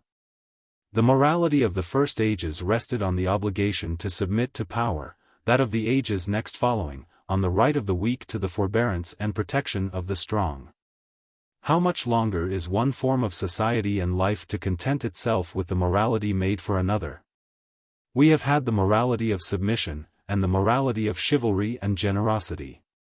The time is now come for the morality of justice. Whenever, in former ages, any approach has been made to society inequality, justice has asserted its claims as the foundation of virtue. It was thus in the free republics of antiquity. But even in the best of these, the equals were limited to the free male citizens. Slaves, women, and the unenfranchised residents were under the law of force. The joint influence of Roman civilization and of Christianity obliterated these distinctions, and in theory, if only partially in practice, declared the claims of the human being, as such, to be paramount to those of sex, class, or social position. The barriers which had begun to be leveled were raised again by the northern conquests, and the whole of modern history consists of the slow process by which they have since been wearing away. We are entering into an order of things in which justice will again be the primary virtue, grounded as before on equal, but now also on sympathetic association. Having its root no longer in the instinct of equals for self-protection, but in a cultivated sympathy between them, and no one being now left out, but an equal measure being extended to all. It is no novelty that mankind do not distinctly foresee their own changes, and that their sentiments are adapted to past, not to coming ages. To see the futurity of the species has always been the privilege of the intellectual elite, or of those who have learnt from them. To have the feelings of that futurity has been the distinction, and usually the martyrdom, of a still rarer elite. Institutions, books, education, society, all go on training human beings for the old, long after the new has come, much more when it is only coming.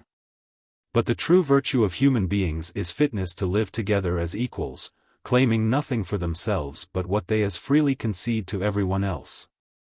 Regarding command of any kind as an exceptional necessity, and in all cases a temporary one. And preferring, whenever possible, the society of those with whom leading and following can be alternate and reciprocal. To these virtues, nothing in life as at present constituted gives cultivation by exercise. The family is a school of despotism, in which the virtues of despotism, but also its vices, are largely nourished.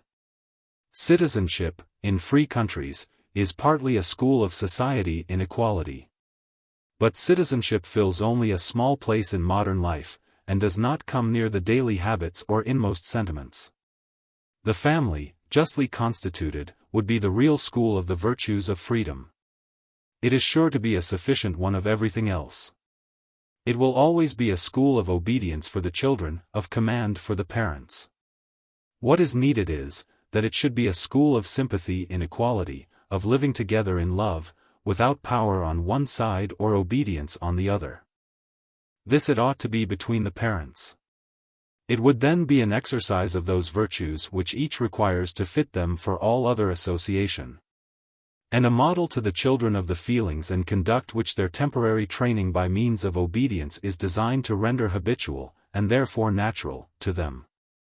The moral training of mankind will never be adapted to the conditions of the life for which all other human progress is a preparation. Until they practice in the family the same moral rule which is adapted to the normal constitution of human society. Any sentiment of freedom which can exist in a man whose nearest and dearest intimacies are with those of whom he is absolute master, is not the genuine or Christian love of freedom, but what the love of freedom generally was in the ancients and in the Middle Ages, an intense feeling of the dignity and importance of his own personality, making him disdain a yoke for himself, of which he has no abhorrence whatever in the abstract, but which he is abundantly ready to impose on others for his own interest or glorification. I readily admit, and it is the very foundation of my hopes, that numbers of married people even under the present law, in the higher classes of England probably a great majority, live in the spirit of a just law of equality. Laws never would be improved, if there were not numerous persons whose moral sentiments are better than the existing laws. Such persons ought to support the principles here advocated, of which the only object is to make all other married couples similar to what these are now. But persons even of considerable moral worth, unless they are also thinkers, are very ready to believe that laws or practices, the evils of which they have not personally experienced, do not produce any evils, but, if seeming to be generally approved of, probably do good, and that it is wrong to object to them. It would, however, be a great mistake in such married people to suppose, because the legal conditions of the tie which unites them do not occur to their thoughts once in a 12-month, and because they live and feel in all respects as if they were legally equals, that the same is the case with all other married couples, wherever the husband is not a notorious ruffian. To suppose this, would be to show equal ignorance of human nature and of fact. The less fit a man is for the possession of power, the less likely to be allowed to exercise it over any person with that person's voluntary consent, the more does he hug himself in the consciousness of the power the law gives him. Exact its legal rights to the utmost point which custom, the custom of men like himself, will tolerate, and take pleasure in using the power, merely to enliven the agreeable sense of possessing it. What is more, in the most naturally brutal and morally uneducated part of the lower classes, the legal slavery of the woman, and something in the merely physical subjection to their will as an instrument, causes them to feel a sort of disrespect and contempt towards their own wife which they do not feel towards any other woman, or any other human being, with whom they come in contact, and which makes her seem to them an appropriate subject for any kind of indignity. Let an acute observer of the signs of feeling, who has the requisite opportunities, judge for himself whether this is not the case, and if he finds that it is, let him not wonder at any amount of disgust and indignation that can be felt against institutions which lead naturally to this depraved state of the human mind. We shall be told, perhaps, that religion imposes the duty of obedience. As every established fact which is too bad to admit of any other defense, is always presented to us as an injunction of religion. The Church, it is very true, enjoins it in her formularies, but it would be difficult to derive any such injunction from Christianity. We are told that St. Paul said, "Wives, obey your husbands," but he also said, "Slaves, obey your masters." It was not St. Paul's business, nor was it consistent with his object, the propagation of Christianity, to incite anyone to rebellion against existing laws. The Apostle's acceptance of all social institutions as he found them, is no more to be construed as a disapproval of attempts to improve them at the proper time, than his declaration, "The powers that be are ordained of God," gives his sanction to military despotism, and to that alone, as the Christian form of political government, or commands passive obedience to it. To pretend that Christianity was intended to stereotype existing forms of government and society, and protect them against change, is to reduce it to the level of Islamism or of Brahmanism. It is precisely because Christianity has not done this, that it has been the religion of the progressive portion of mankind, and Islamism, Brahmanism, etc., have been those of the stationary portions, or rather, for there is no such thing as a really stationary society, of the declining portions. There have been abundance of people, in all ages of Christianity, who tried to make it something of the same kind. To convert us into a sort of Christian Mussulmans, with the Bible for a Quran, prohibiting all improvement, and great has been their power. And many have had to sacrifice their lives in resisting them. But they have been resisted, and the resistance has made us what we are, and will yet make us what we are to be. After what has been said respecting the obligation of obedience, it is almost superfluous to say anything concerning the more special point included in the general one, a woman's right to her own property. For I need not hope that this treatise can make any impression upon those who need anything to convince them that a woman's inheritance or gains ought to be as much her own after marriage as before.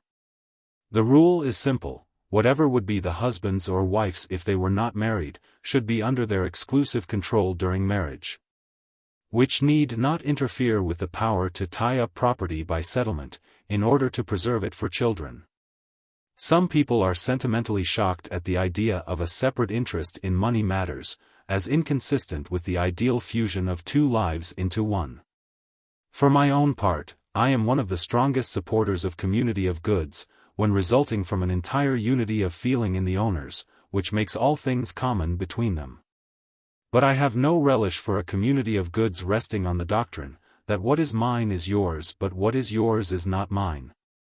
And I should prefer to decline entering into such a compact with anyone, though I were myself the person to profit by it.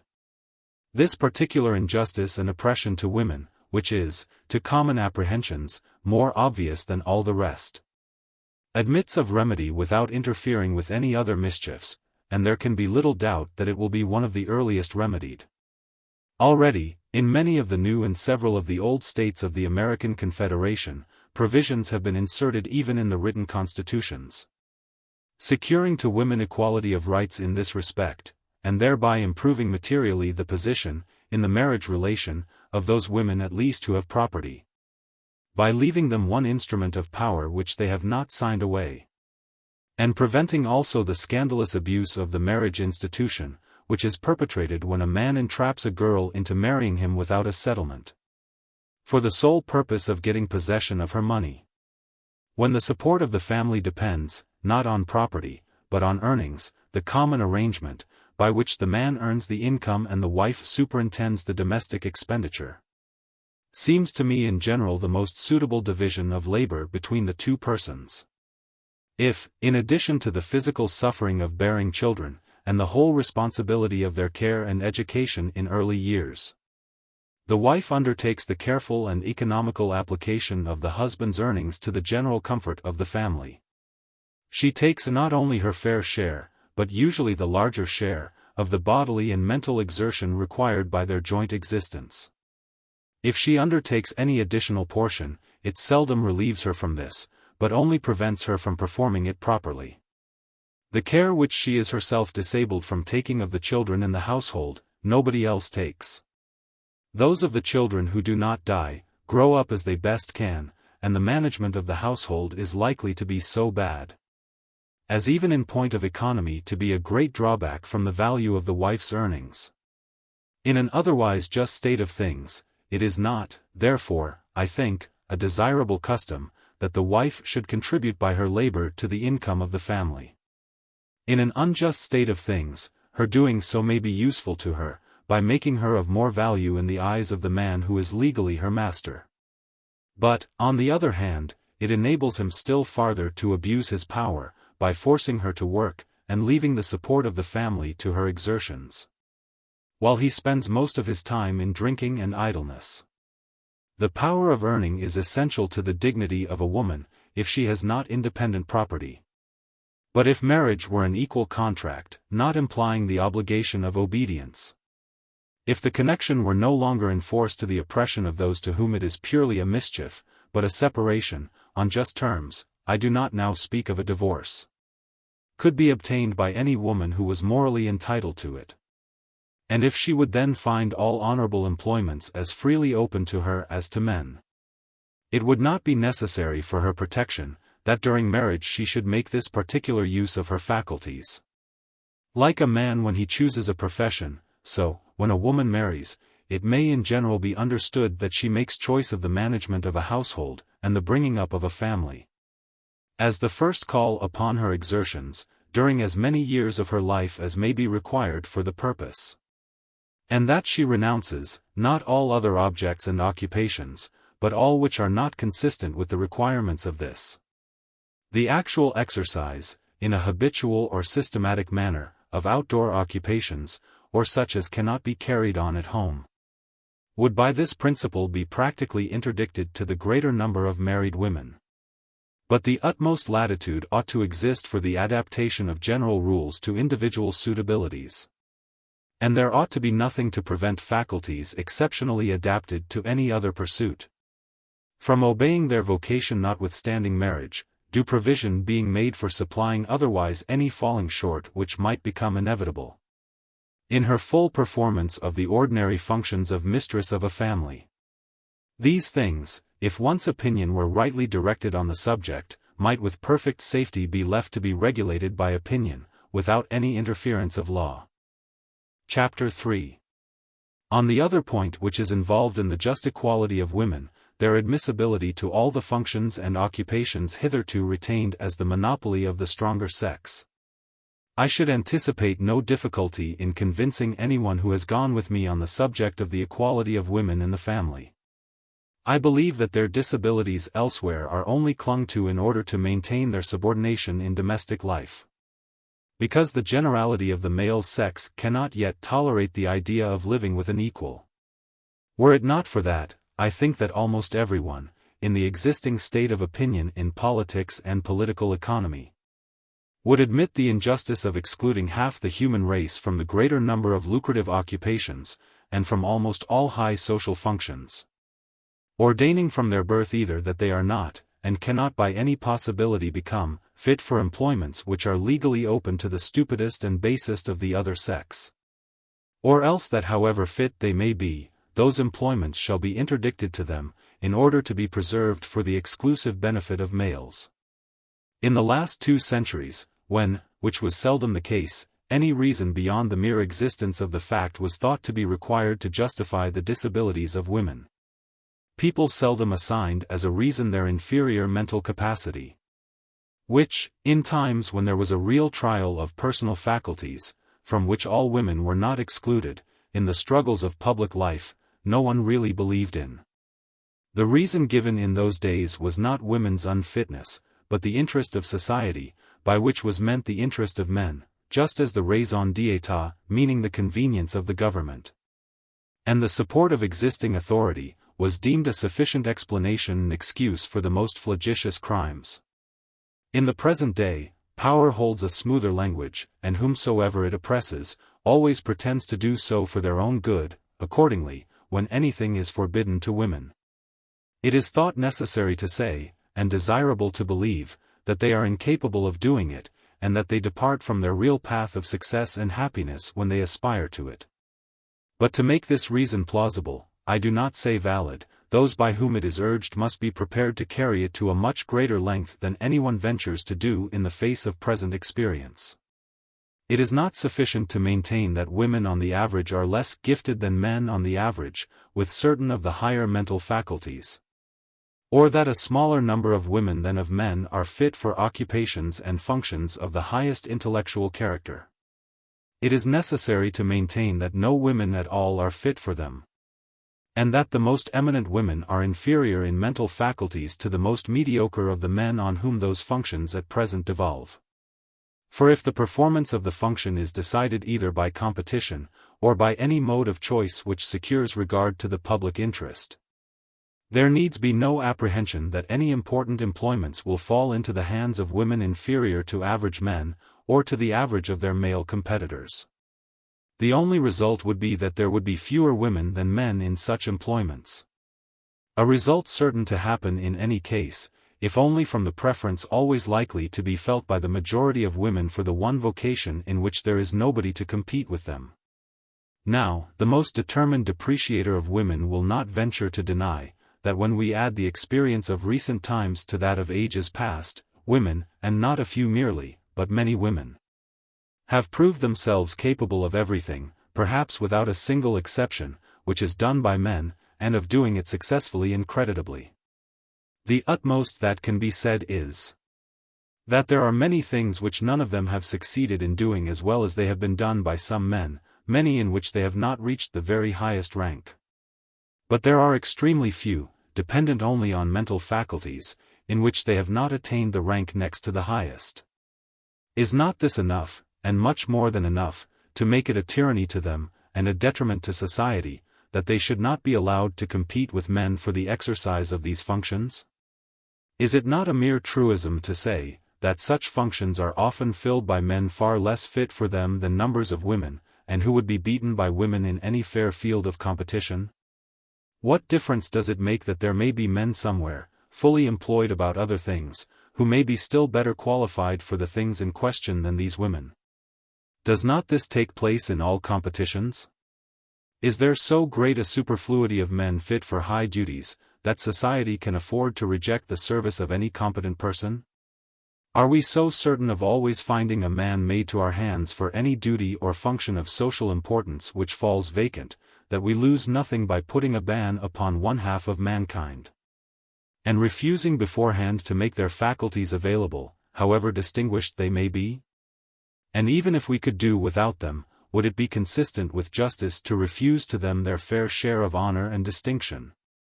Or to deny to them the equal moral right of all human beings to choose their occupation, short of injury to others, according to their own preferences, at their own risk? Nor is the injustice confined to them, it is shared by those who are in a position to benefit by their services. To ordain that any kind of persons shall not be physicians, or shall not be advocates, or shall not be members of Parliament, is to injure not them only, but all who employ physicians or advocates, or elect members of Parliament, and who are deprived of the stimulating effect of greater competition on the exertions of the competitors, as well as restricted to a narrower range of individual choice. It will perhaps be sufficient if I confine myself, in the details of my argument, to functions of a public nature, since, if I am successful as to those, it probably will be readily granted that women should be admissible to all other occupations to which it is at all material whether they are admitted or not. And here let me begin by marking out one function, broadly distinguished from all others, their right to which is entirely independent of any question which can be raised concerning their faculties. I mean the suffrage, both parliamentary and municipal. The right to share in the choice of those who are to exercise a public trust, is altogether a distinct thing from that of competing for the trust itself. If no one could vote for a member of Parliament who was not fit to be a candidate, the government would be a narrow oligarchy indeed. To have a voice in choosing those by whom one is to be governed, is a means of self-protection due to everyone.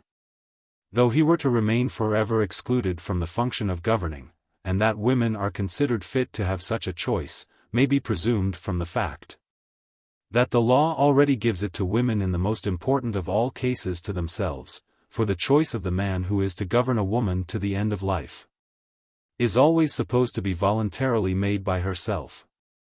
In the case of election to public trusts, it is the business of constitutional law to surround the right of suffrage with all needful securities and limitations.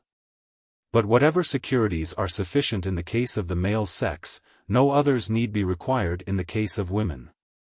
Under whatever conditions, and within whatever limits, men are admitted to the suffrage, there is not a shadow of justification for not admitting women under the same. The majority of the women of any class are not likely to differ in political opinion from the majority of the men of the same class, unless the question be one in which the interests of women, as such, are in some way involved. And if they are so, women require the suffrage, as their guarantee of just and equal consideration. This ought to be obvious even to those who coincide in no other of the doctrines for which I contend. Even if every woman were a wife, and if every wife ought to be a slave, all the more would these slaves stand in need of legal protection, and we know what legal protection the slaves have, where the laws are made by their masters. With regard to the fitness of women, not only to participate in elections, but themselves to hold offices or practice professions involving important public responsibilities, I have already observed that this consideration is not essential to the practical question in dispute, since any woman, who succeeds in an open profession, proves by that very fact that she is qualified for it. And in the case of public offices, if the political system of the country is such as to exclude unfit men, it will equally exclude unfit women, while if it is not, there is no additional evil in the fact that the unfit persons whom it admits may be either women or men. As long therefore as it is acknowledged that even a few women may be fit for these duties, the laws which shut the door on those exceptions cannot be justified by any opinion which can be held respecting the capacities of women in general. But, though this last consideration is not essential, it is far from being irrelevant. An unprejudiced view of it gives additional strength to the arguments against the disabilities of women, and reinforces them by high considerations of practical utility. Let us at first make entire abstraction of all psychological considerations tending to show that any of the mental differences supposed to exist between women and men are but the natural effect of the differences in their education and circumstances, and indicate no radical difference, far less radical inferiority, of nature. Let us consider women only as they already are, or as they are known to have been, and the capacities which they have already practically shown. What they have done, that at least, if nothing else, it is proved that they can do. When we consider how sedulously they are all trained away from, instead of being trained towards, any of the occupations or objects reserved for men, it is evident that I am taking a very humble ground for them, when I rest their case on what they have actually achieved. For, in this case, negative evidence is worth little, while any positive evidence is conclusive. It cannot be inferred to be impossible that a woman should be a Homer, or an Aristotle, or a Michelangelo, or a Beethoven, because no woman has yet actually produced works comparable to theirs in any of those lines of excellence. This negative fact at most leaves the question uncertain, and open to psychological discussion. But it is quite certain that a woman can be a Queen Elizabeth, or a Deborah, or a Joan of Arc, since this is not inference, but fact. Now it is a curious consideration, that the only things which the existing law excludes women from doing, are the things which they have proved that they are able to do. There is no law to prevent a woman from having written all the plays of Shakespeare, or composed all the operas of Mozart. But Queen Elizabeth or Queen Victoria, had they not inherited the throne, could not have been entrusted with the smallest of the political duties, of which the former showed herself equal to the greatest.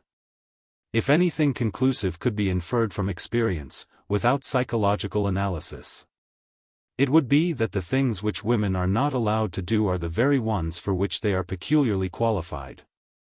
Since their vocation for government has made its way, and become conspicuous, through the very few opportunities which have been given, while in the lines of distinction which apparently were freely open to them, they have by no means so eminently distinguished themselves.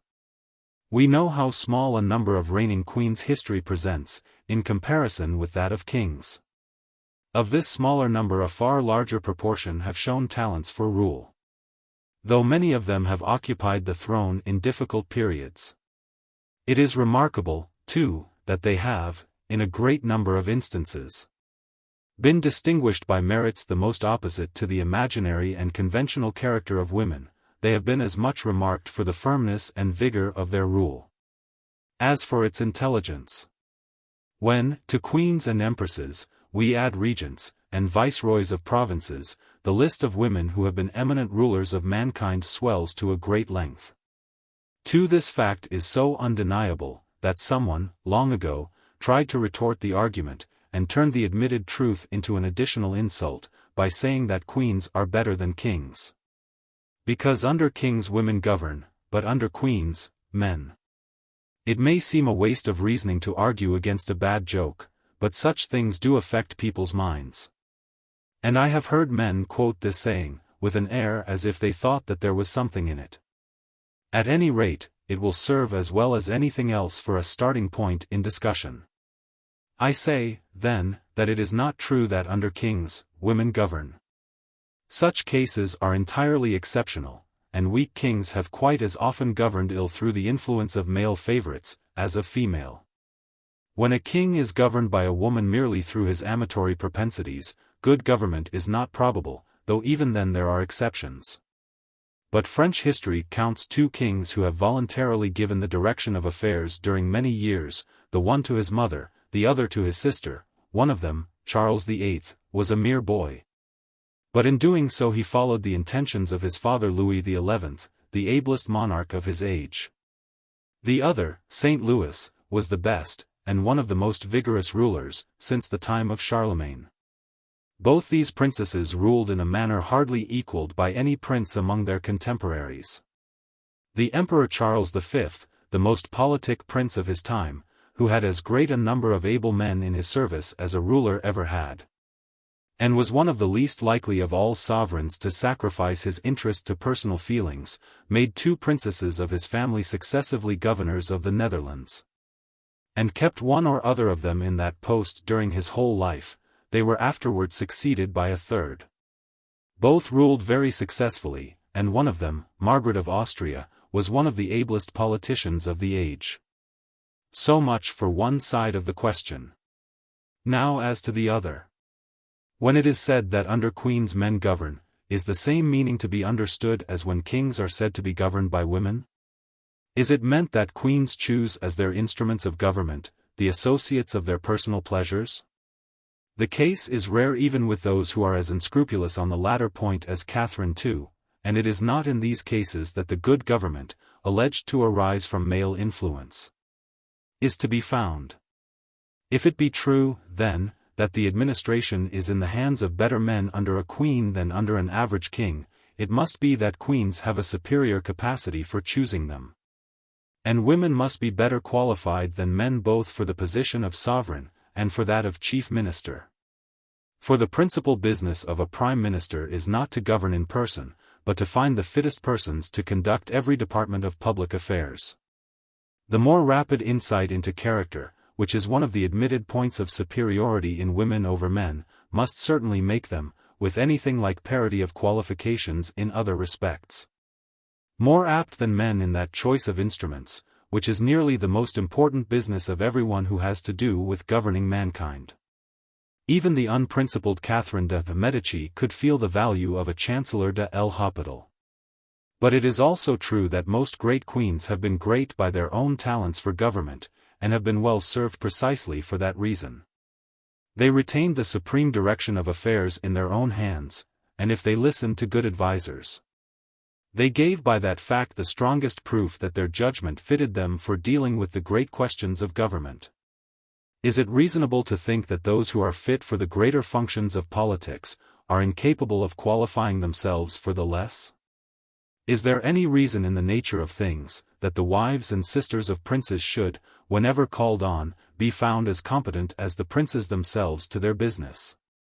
But that the wives and sisters of statesmen, and administrators, and directors of companies, and managers of public institutions, should be unable to do what is done by their brothers and husbands? The real reason is plain enough. It is that princesses, being more raised above the generality of men by their rank than placed below them by their sex, have never been taught that it was improper for them to concern themselves with politics, but have been allowed to feel the liberal interest natural to any cultivated human being, in the great transactions which took place around them, and in which they might be called on to take a part.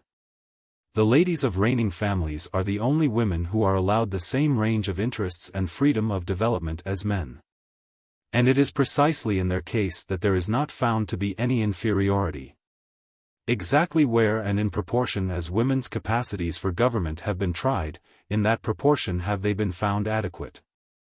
This fact is in accordance with the best general conclusions which the world's imperfect experience seems as yet to suggest, concerning the peculiar tendencies and aptitudes characteristic of women, as women have hitherto been.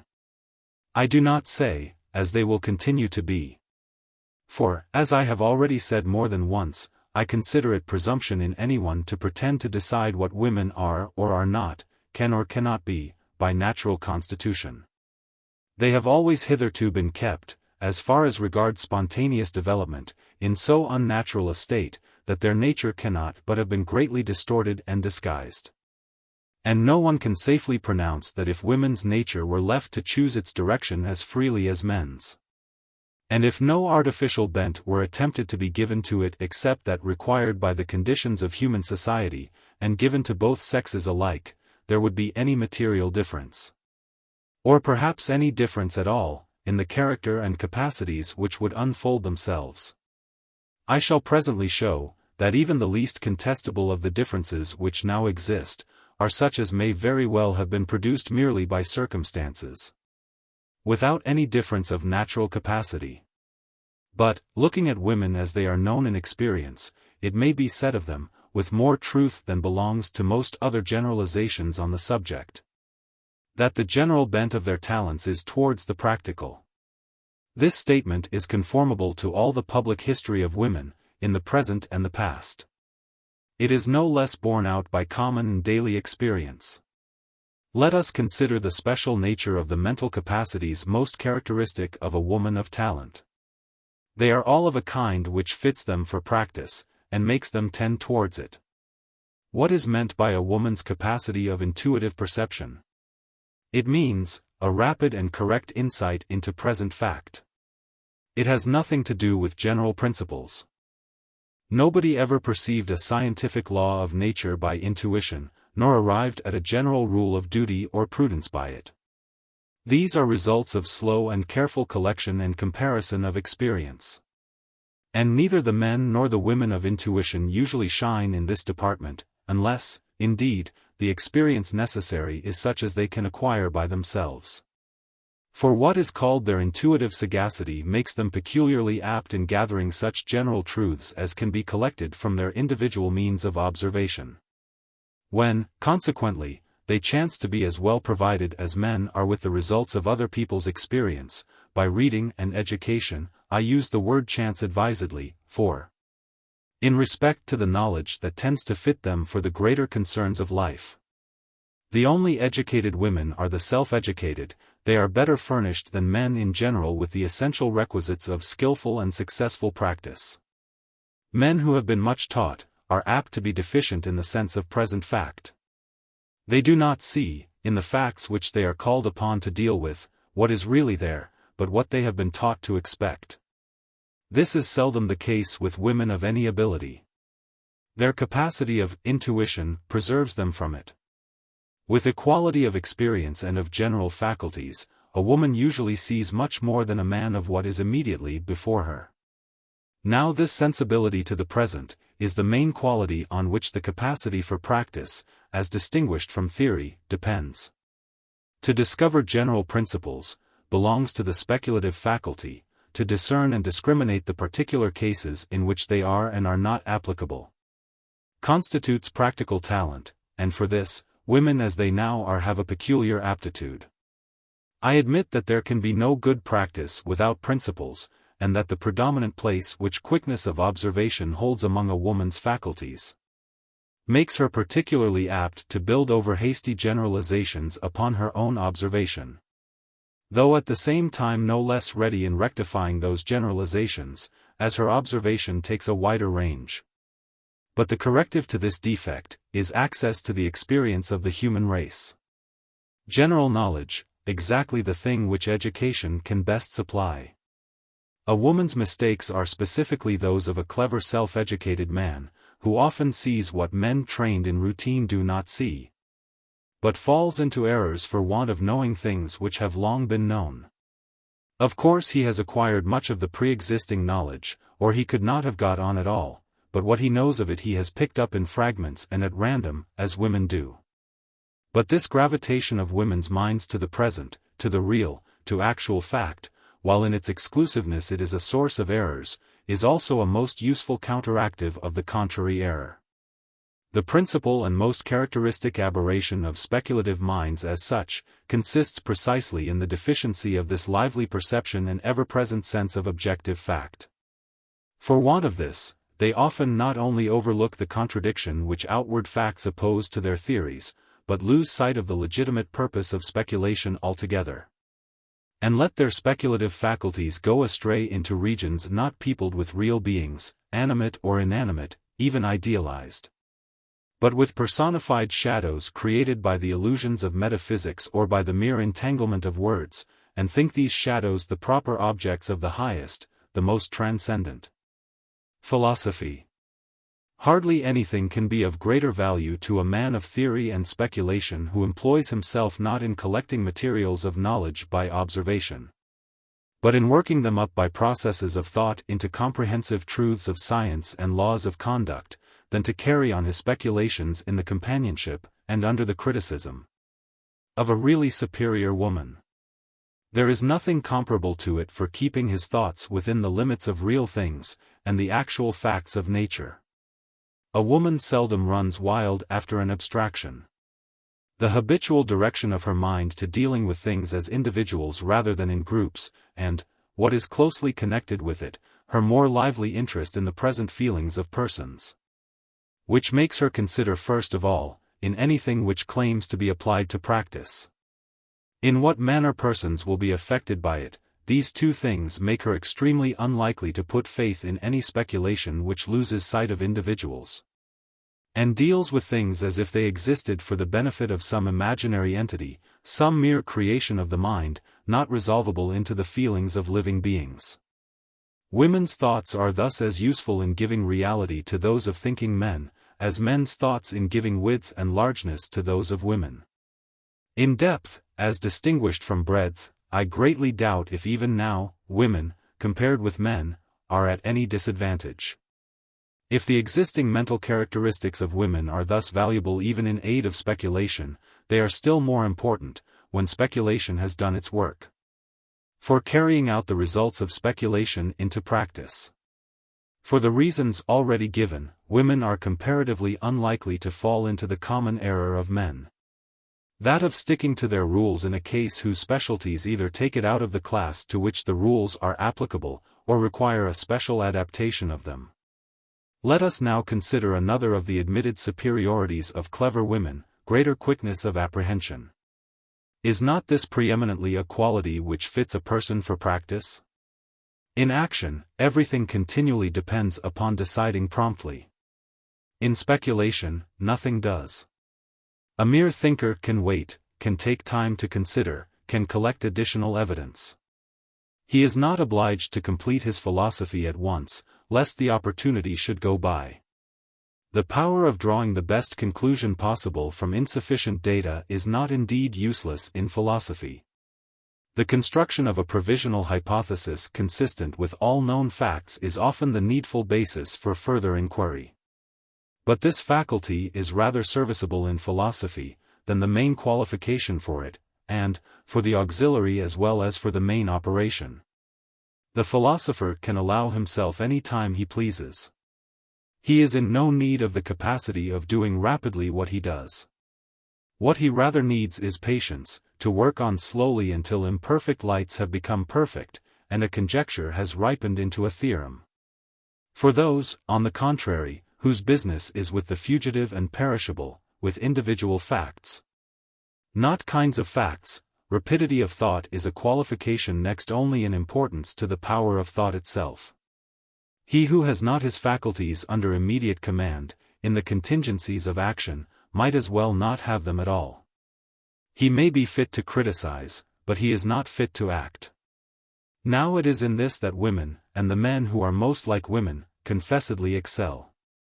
The other sort of man, however preeminent may be his faculties, arrives slowly at complete command of them, rapidity of judgment and promptitude of judicious action, even in the things he knows best, are the gradual and late result of strenuous effort grown into habit. It will be said, perhaps, that the greater nervous susceptibility of women is a disqualification for practice, in anything but domestic life, by rendering them mobile, changeable, too vehemently under the influence of the moment, incapable of dogged perseverance, unequal and uncertain in the power of using their faculties. I think that these phrases sum up the greater part of the objections commonly made to the fitness of women for the higher class of serious business. Much of all this is the mere overflow of nervous energy run to waste, and would cease when the energy was directed to a definite end. Much is also the result of conscious or unconscious cultivation, as we see by the almost total disappearance of hysterics and fainting fits, since they have gone out of fashion. Moreover, when people are brought up, like many women of the higher classes, though less so in our own country than in any other, a kind of hothouse plants, shielded from the wholesome vicissitudes of air and temperature, and untrained in any of the occupations and exercises which give stimulus and development to the circulatory and muscular system, while their nervous system, especially in its emotional department, is kept in unnaturally active play. It is no wonder if those of them who do not die of consumption, grow up with constitutions liable to derangement from slight causes, both internal and external, and without stamina to support any task, physical or mental, requiring continuity of effort. But women brought up to work for their livelihood show none of these morbid characteristics, unless indeed they are chained to an excess of sedentary work in confined and unhealthy rooms. Women who in their early years have shared in the healthful physical education and bodily freedom of their brothers, and who obtain a sufficiency of pure air and exercise in afterlife, very rarely have any excessive susceptibility of nerves which can disqualify them for active pursuits. There is indeed a certain proportion of persons, in both sexes, in whom an unusual degree of nervous sensibility is constitutional, and of so marked a character as to be the feature of their organization which exercises the greatest influence over the whole character of the vital phenomena. This constitution, like other physical conformations, is hereditary, and is transmitted to sons as well as daughters. But it is possible, and probable, that the nervous temperament, as it is called, is inherited by a greater number of women than of men. We will assume this as a fact, and let me then ask, are men of nervous temperament found to be unfit for the duties and pursuits usually followed by men? If not, why should women of the same temperament be unfit for them? The peculiarities of the temperament are, no doubt, within certain limits, an obstacle to success in some employments, though an aid to it in others.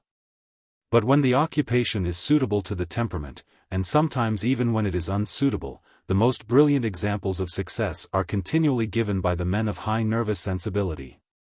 They are distinguished in their practical manifestations chiefly by this, that being susceptible of a higher degree of excitement than those of another physical constitution, their powers when excited differ more than in the case of other people, from those shown in their ordinary state. They are raised, as it were, above themselves, and do things with ease which they are wholly incapable of at other times. But this lofty excitement is not, except in weak bodily constitutions, a mere flash, which passes away immediately, leaving no permanent traces, and incompatible with persistent and steady pursuit of an object. It is the character of the nervous temperament to be capable of sustained excitement, holding out through long continued efforts. It is what is meant by spirit. It is what makes the high-bred racehorse run without slackening speed till he drops down dead. It is what has enabled so many delicate women to maintain the most sublime constancy not only at the stake, but through a long preliminary succession of mental and bodily tortures. It is evident that people of this temperament are particularly apt for what may be called the executive department of the leadership of mankind. They are the material of great orators, great preachers, impressive diffusers of moral influences. Their constitution might be deemed less favorable to the qualities required from a statesman in the cabinet, or from a judge. It would be so, if the consequence necessarily followed that because people are excitable they must always be in a state of excitement. But this is wholly a question of training. Strong feeling is the instrument and element of strong self-control, but it requires to be cultivated in that direction. When it is, it forms not the heroes of impulse only, but those also of self-conquest. History and experience prove that the most passionate characters are the most fanatically rigid in their feelings of duty, when their passion has been trained to act in that direction.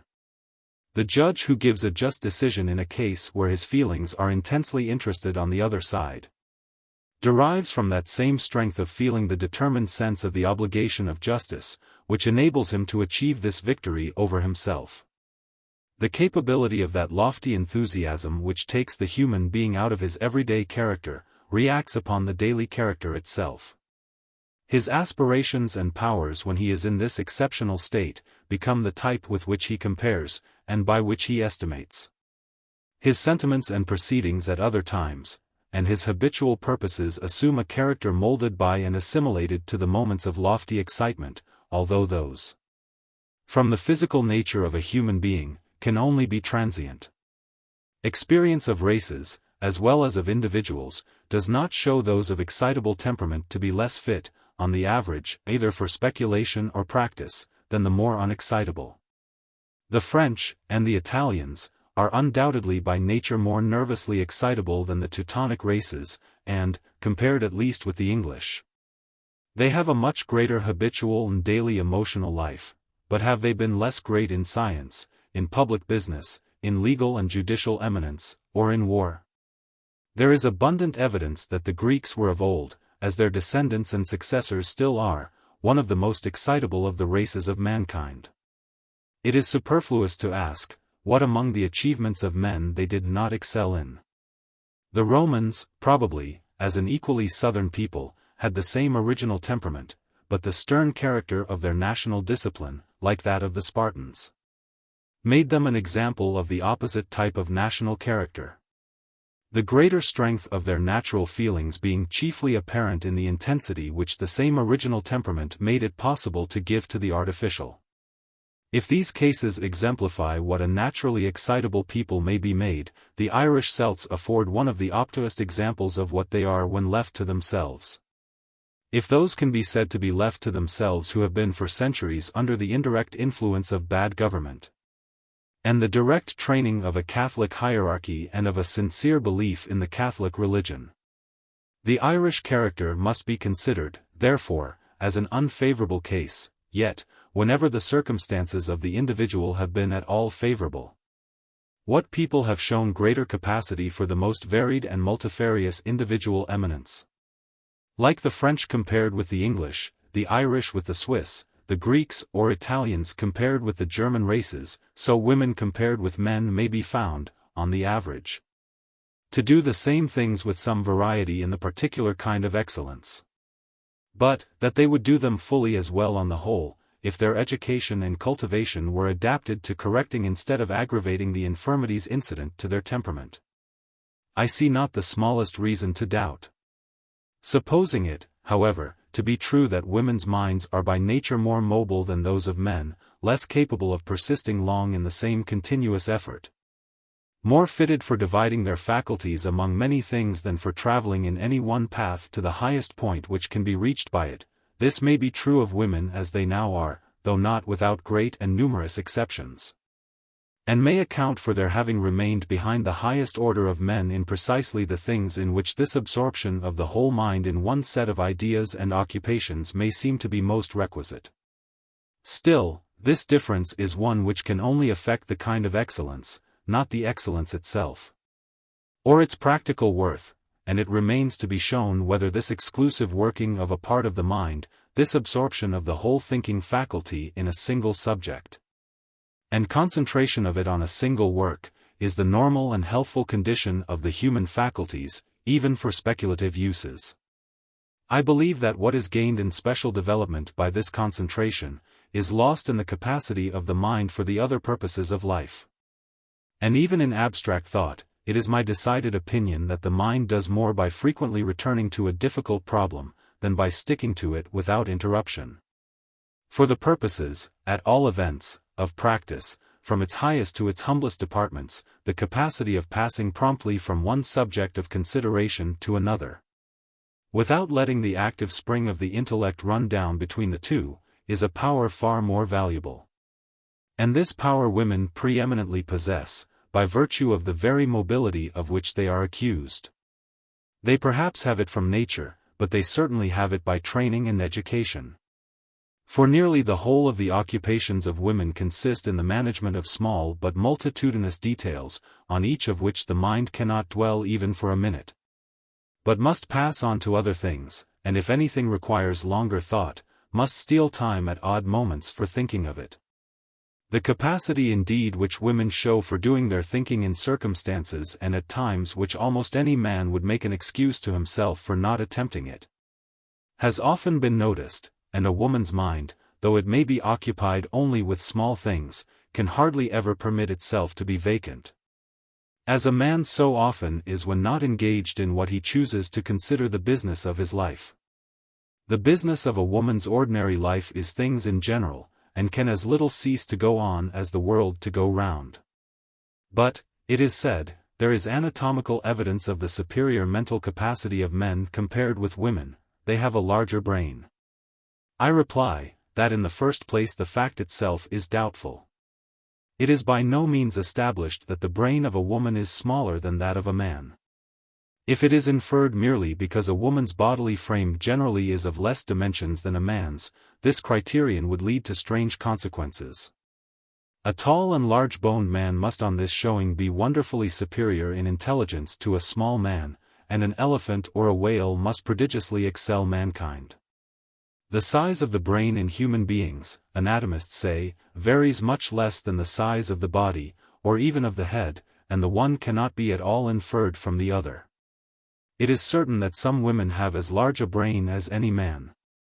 It is within my knowledge that a man who had weighed many human brains, said that the heaviest he knew of, heavier even than Cuvier's, the heaviest previously recorded, was that of a woman.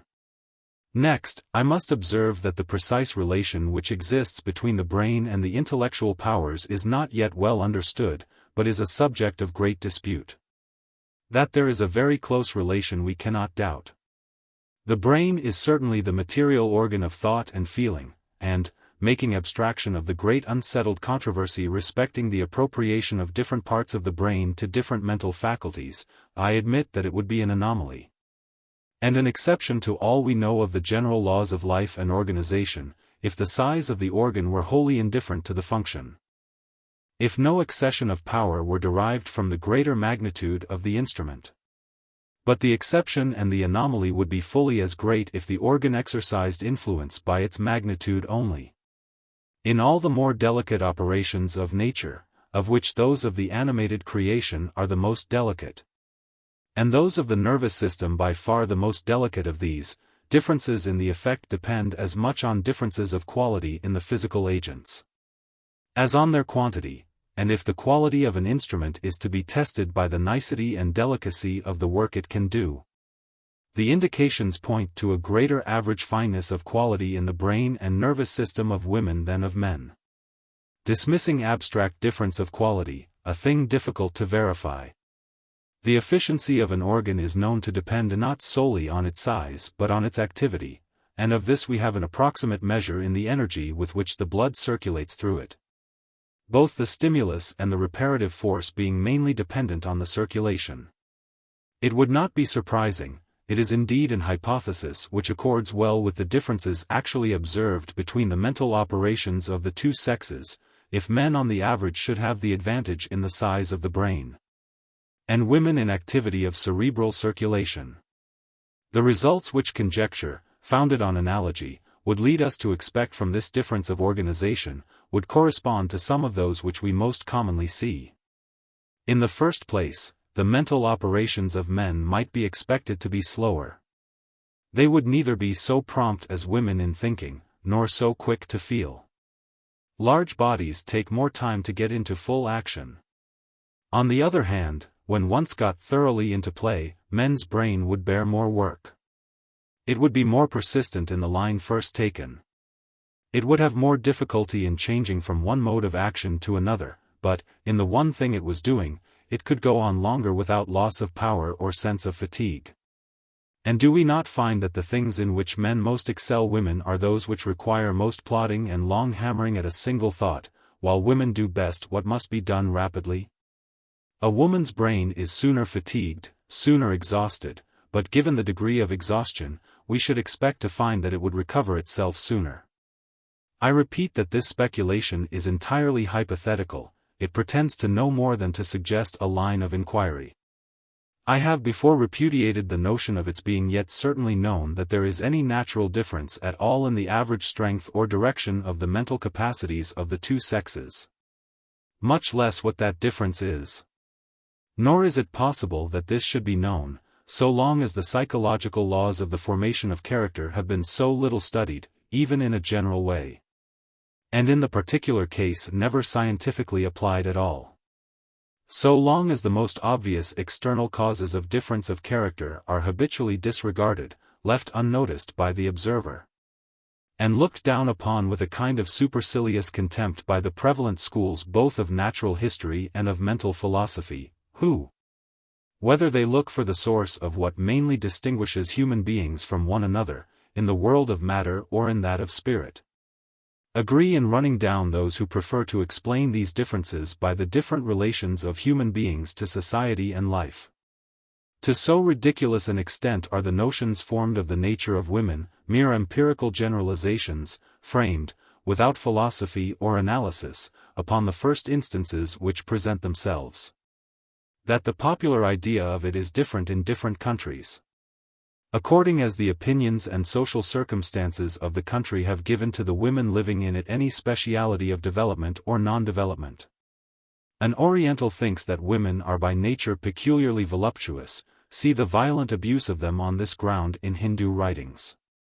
An Englishman usually thinks that they are by nature cold. The sayings about women's fickleness are mostly of French origin, from the famous distich of Francis I, upward and downward. In England it is a common remark, how much more constant women are than men. Inconstancy has been longer reckoned discreditable to a woman, in England than in France. And English women are besides, in their inmost nature, much more subdued to opinion. It may be remarked by the way, that Englishmen are in peculiarly unfavorable circumstances for attempting to judge what is or is not natural, not merely to women, but to men, or to human beings altogether, at least if they have only English experience to go upon, because there is no place where human nature shows so little of its original lineaments. Both in a good and a bad sense, the English are farther from a state of nature than any other modern people. They are, more than any other people, a product of civilization and discipline. England is the country in which social discipline has most succeeded, not so much in conquering, as in suppressing, whatever is liable to conflict with it. The English, more than any other people, not only act but feel according to rule. In other countries, the taught opinion, or the requirement of society, may be the stronger power, but the promptings of the individual nature are always visible under it, and often resisting it. Rule may be stronger than nature, but nature is still there. In England, rule has to a great degree substituted itself for nature. The greater part of life is carried on, not by following inclination under the control of rule, but by having no inclination but that of following a rule. Now this has its good side doubtless, though it has also a wretchedly bad one. But it must render an Englishman peculiarly ill-qualified to pass a judgment on the original tendencies of human nature from his own experience. The errors to which observers elsewhere are liable on the subject, are of a different character. An Englishman is ignorant respecting human nature, a Frenchman is prejudiced. An Englishman's errors are negative, a Frenchman's positive. An Englishman fancies that things do not exist, because he never sees them. A Frenchman thinks they must always and necessarily exist, because he does see them. An Englishman does not know nature, because he has had no opportunity of observing it. A Frenchman generally knows a great deal of it, but often mistakes it, because he has only seen it sophisticated and distorted. For the artificial state superinduced by society disguises the natural tendencies of the thing which is the subject of observation, in two different ways, by extinguishing the nature, or by transforming it. In the one case there is but a starved residuum of nature remaining to be studied. In the other case there is much, but it may have expanded in any direction rather than that in which it would spontaneously grow. I have said that it cannot now be known how much of the existing mental differences between men and women is natural, and how much artificial, whether there are any natural differences at all. Or, supposing all artificial causes of difference to be withdrawn, what natural character would be revealed? I am not about to attempt what I have pronounced impossible, but doubt does not forbid conjecture, and where certainty is unattainable, there may yet be the means of arriving at some degree of probability. The first point, the origin of the differences actually observed, is the one most accessible to speculation, and I shall attempt to approach it, by the only path by which it can be reached. By tracing the mental consequences of external influences. We cannot isolate a human being from the circumstances of his condition, so as to ascertain experimentally what he would have been by nature. But we can consider what he is, and what his circumstances have been, and whether the one would have been capable of producing the other. Let us take, then, the only marked case which observation affords, of apparent inferiority of women to men, if we accept the merely physical one of bodily strength. No production in philosophy, science, or art, entitled to the first rank, has been the work of a woman. Is there any mode of accounting for this, without supposing that women are naturally incapable of producing them? In the first place, we may fairly question whether experience has afforded sufficient grounds for an induction. It is scarcely 3 generations since women, saving very rare exceptions, have begun to try their capacity in philosophy, science, or art. It is only in the present generation that their attempts have been at all numerous, and they are even now extremely few, everywhere but in England and France. It is a relevant question, whether a mind possessing the requisites of first-rate eminence in speculation or creative art could have been expected, on the mere calculation of chances, to turn up during that lapse of time, among the women whose tastes and personal position admitted of their devoting themselves to these pursuits. In all things which there has yet been time for, in all but the very highest grades in the scale of excellence, especially in the department in which they have been longest engaged. Literature, both prose and poetry, women have done quite as much, have obtained fully as high prizes and as many of them, as could be expected from the length of time and the number of competitors. If we go back to the earlier period when very few women made the attempt, yet some of those few made it with distinguished success. The Greeks always accounted Sappho among their great poets. And we may well suppose that Myrtis, said to have been the teacher of Pindar, and Carina, who 5 times bore away from him the prize of poetry, must at least have had sufficient merit to admit of being compared with that great name. Aspasia did not leave any philosophical writings, but it is an admitted fact that Socrates resorted to her for instruction, and avowed himself to have obtained it. If we consider the works of women in modern times, and contrast them with those of men, either in the literary or the artistic department, such inferiority as may be observed resolves itself essentially into one thing, but that is a most material one. Deficiency of originality. Not total deficiency. For every production of mind which is of any substantive value, has an originality of its own, is a conception of the mind itself, not a copy of something else. Thoughts original, in the sense of being unborrowed, of being derived from the thinker's own observations or intellectual processes, are abundant in the writings of women. But they have not yet produced any of those great and luminous new ideas which form an era in thought, nor those fundamentally new conceptions in art, which open a vista of possible effects not before thought of, and found a new school.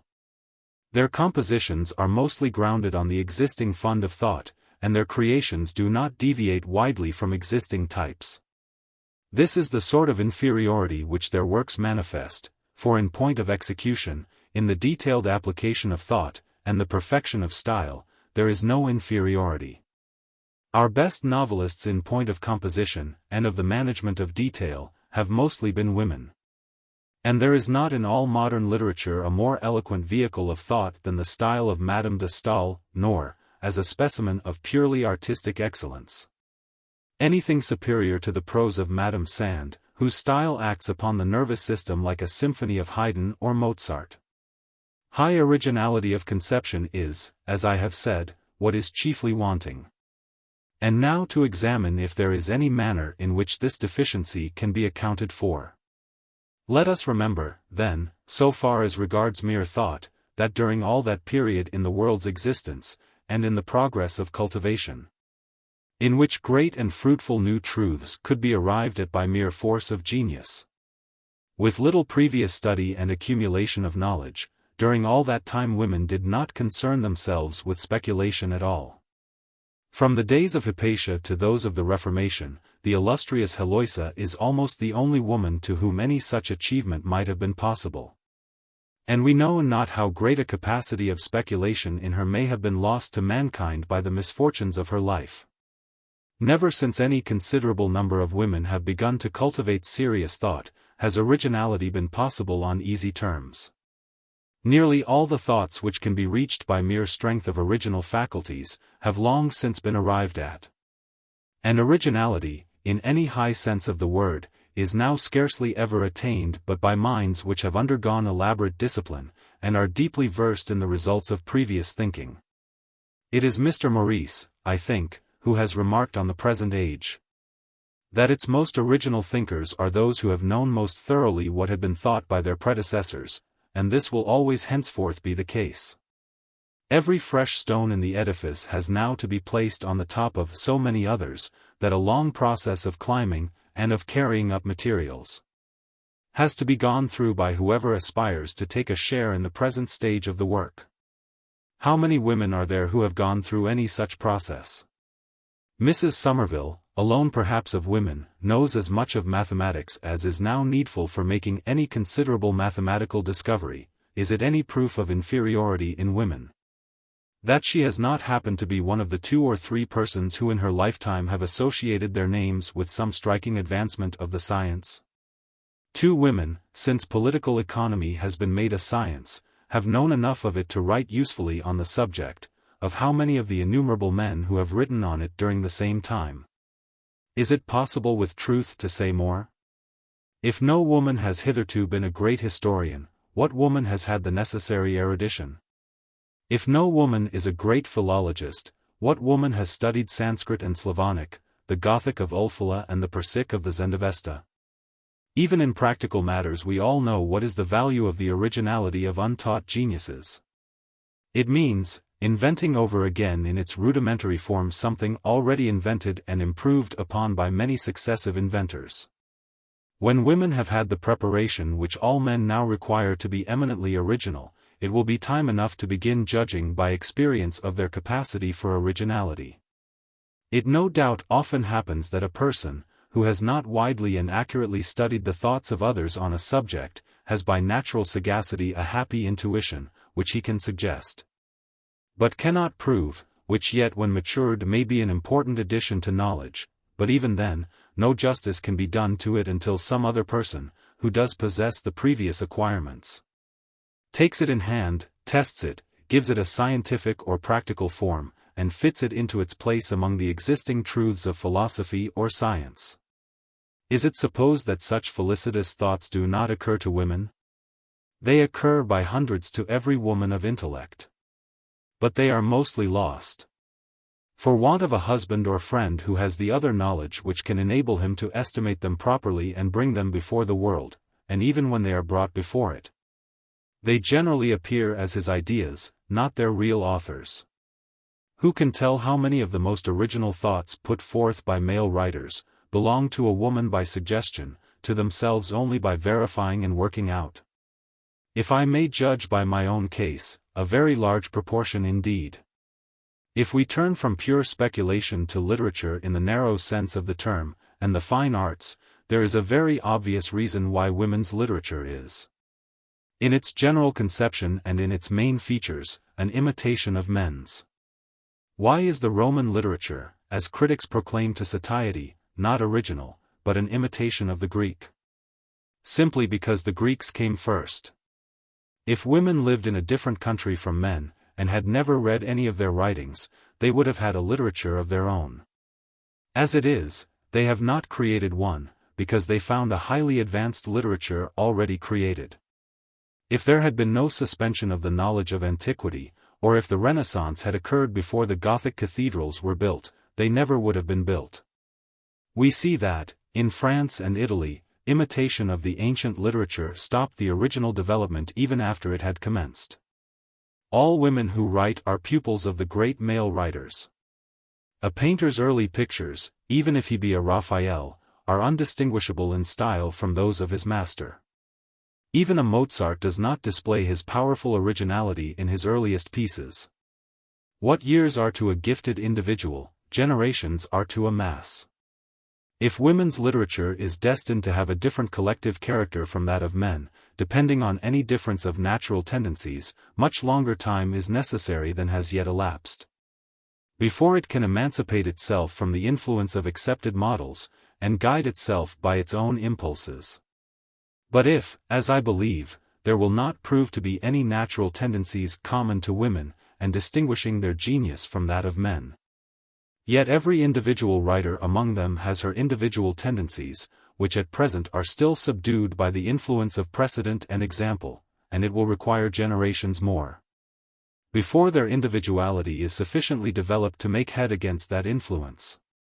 It is in the fine arts, properly so called, that the prima facie evidence of inferior original powers in women at first sight appears the strongest, since opinion, it may be said, does not exclude them from these, but rather encourages them. And their education, instead of passing over this department, is in the affluent classes mainly composed of it.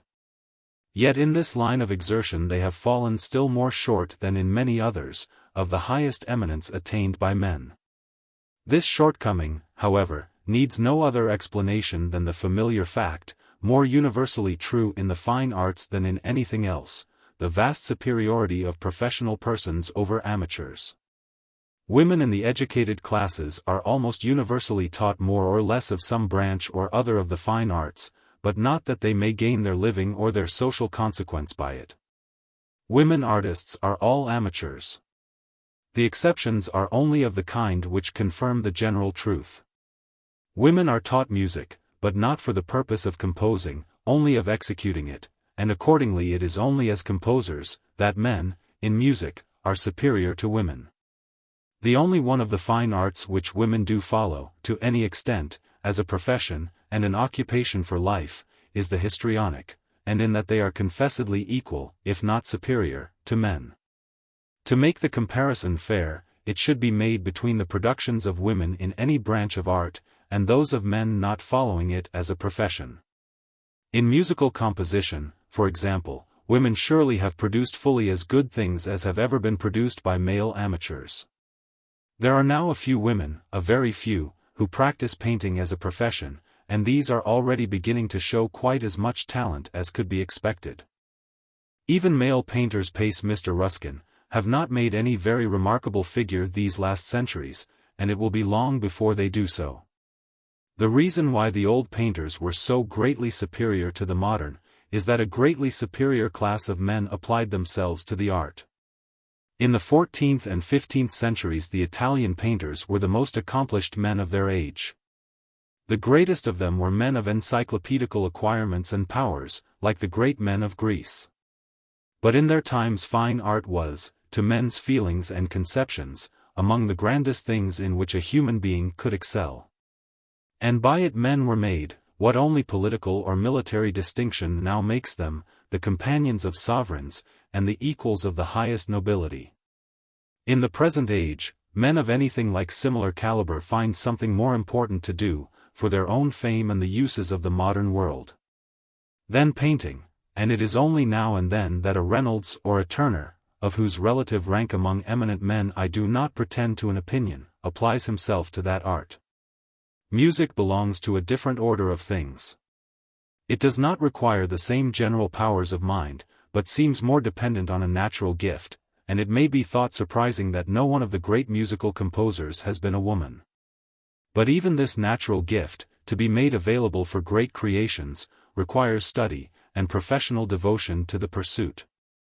The only countries which have produced first-rate composers, even of the male sex, are Germany and Italy, countries in which, both in point of special and of general cultivation, women have remained far behind France and England, being generally, it may be said without exaggeration, very little educated, and having scarcely cultivated at all any of the higher faculties of mind.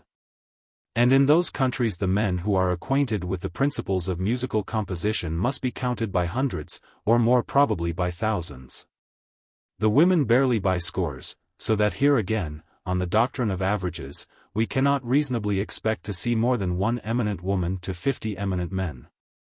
And the last 3 centuries have not produced 50 eminent male composers either in Germany or in Italy. There are other reasons, besides those which we have now given, that help to explain why women remain behind men, even in the pursuits which are open to both.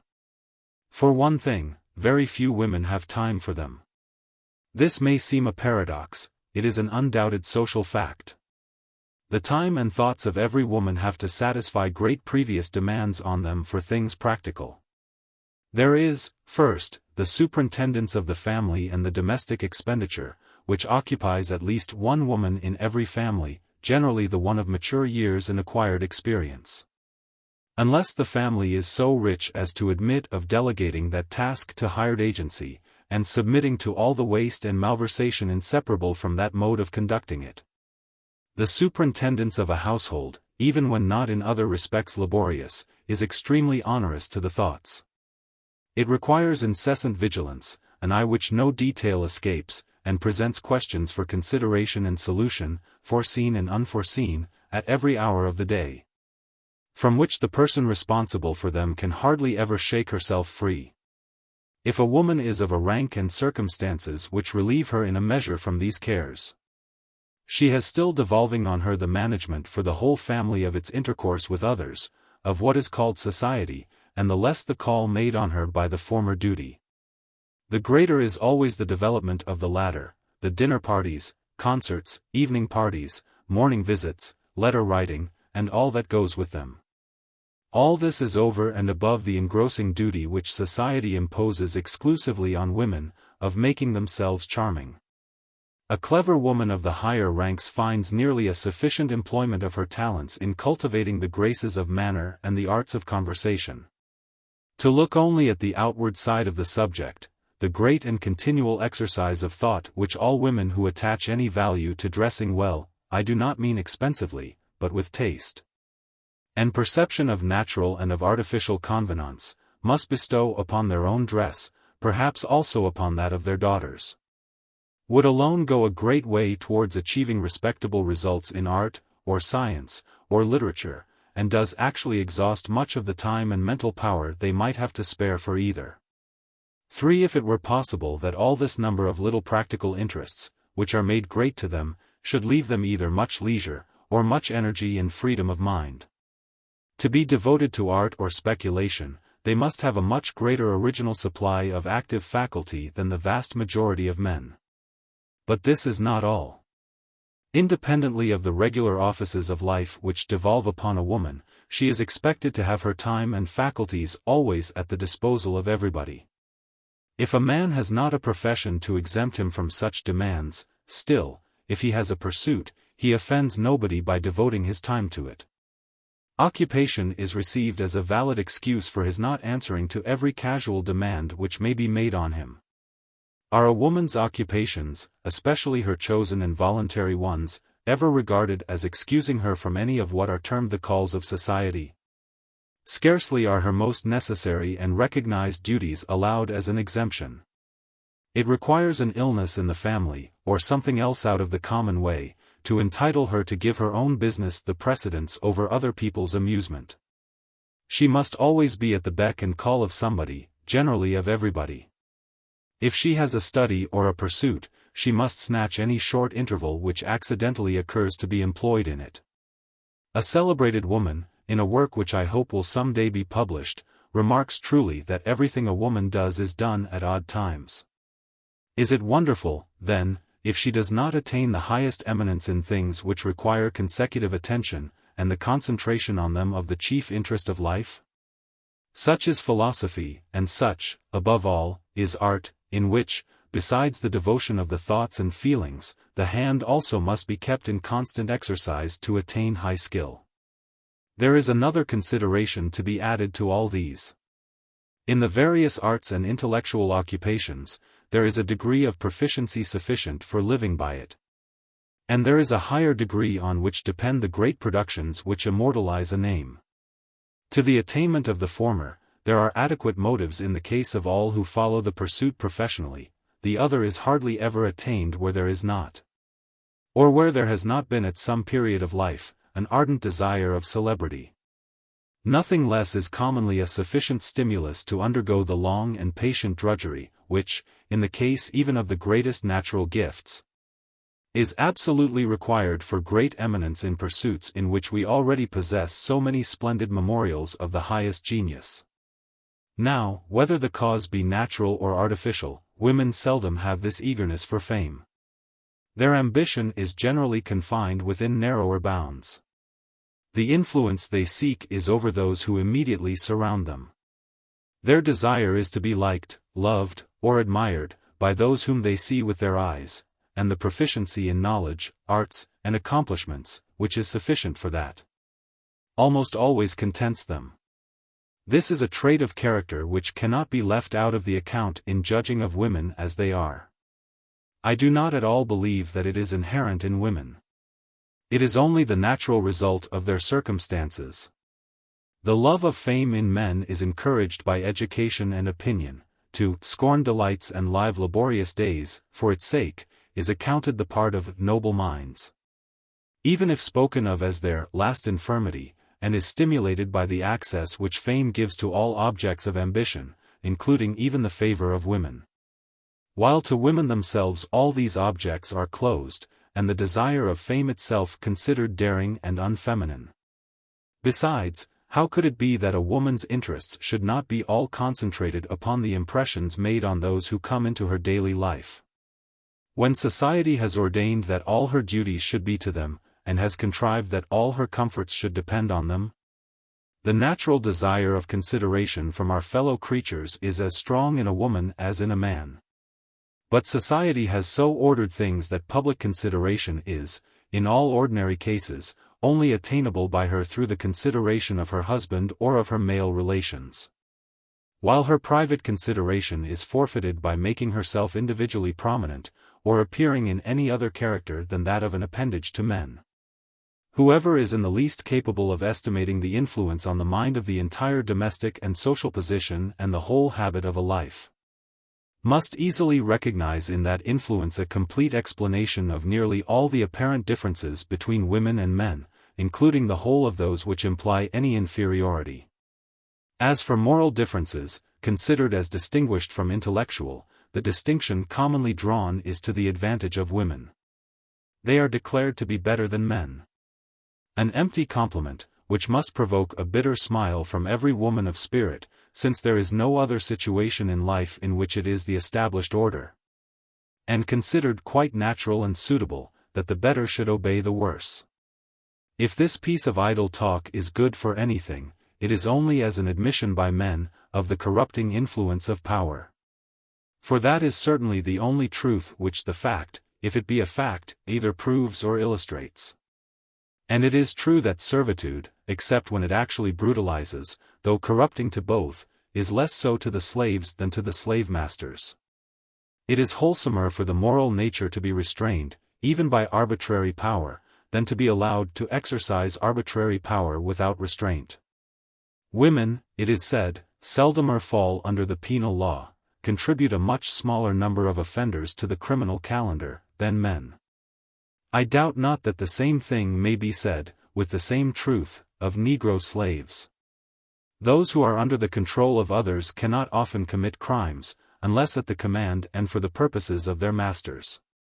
I do not know a more signal instance of the blindness with which the world, including the herd of studious men, ignore and pass over all the influences of social circumstances, than their silly depreciation of the intellectual, and silly panegyrics on the moral, nature of women. The complimentary dictum about women's superior moral goodness may be allowed to pair off with the disparaging one respecting their greater liability to moral bias. Women, we are told, are not capable of resisting their personal partialities, their judgment in grave affairs is warped by their sympathies and antipathies. Assuming it to be so, it is still to be proved that women are oftener misled by their personal feelings than men by their personal interests.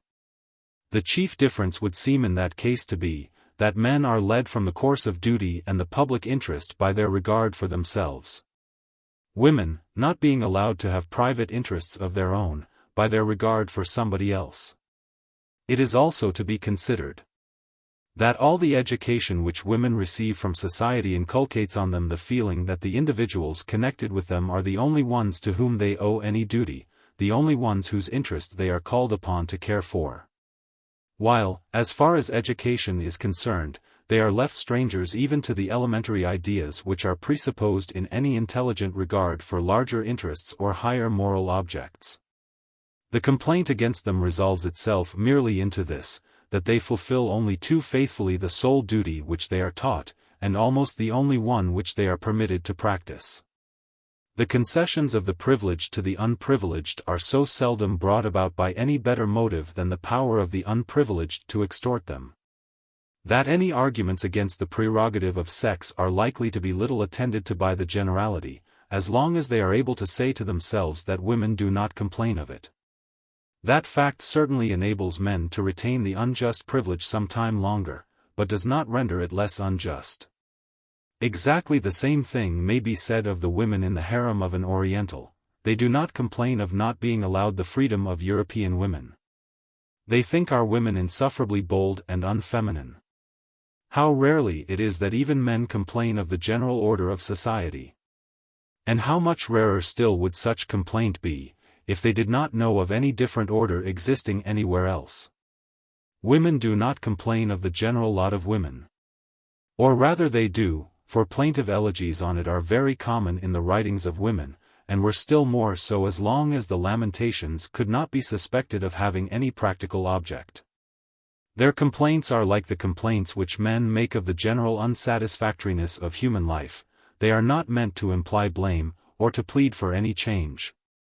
But though women do not complain of the power of husbands, each complains of her own husband, or of the husbands of her friends. It is the same in all other cases of servitude, at least in the commencement of the emancipatory movement. The serfs did not at first complain of the power of their lords, but only of their tyranny. The commons began by claiming a few municipal privileges. They next asked an exemption for themselves from being taxed without their own consent. But they would at that time have thought it a great presumption to claim any share in the king's sovereign authority. The case of women is now the only case in which to rebel against established rules is still looked upon with the same eyes as was formerly a subject's claim to the right of rebelling against his king. A woman who joins in any movement which her husband disapproves, makes herself a martyr, without even being able to be an apostle, for the husband can legally put a stop to her apostleship. Women cannot be expected to devote themselves to the emancipation of women, until men in considerable number are prepared to join with them in the undertaking. Chapter 4.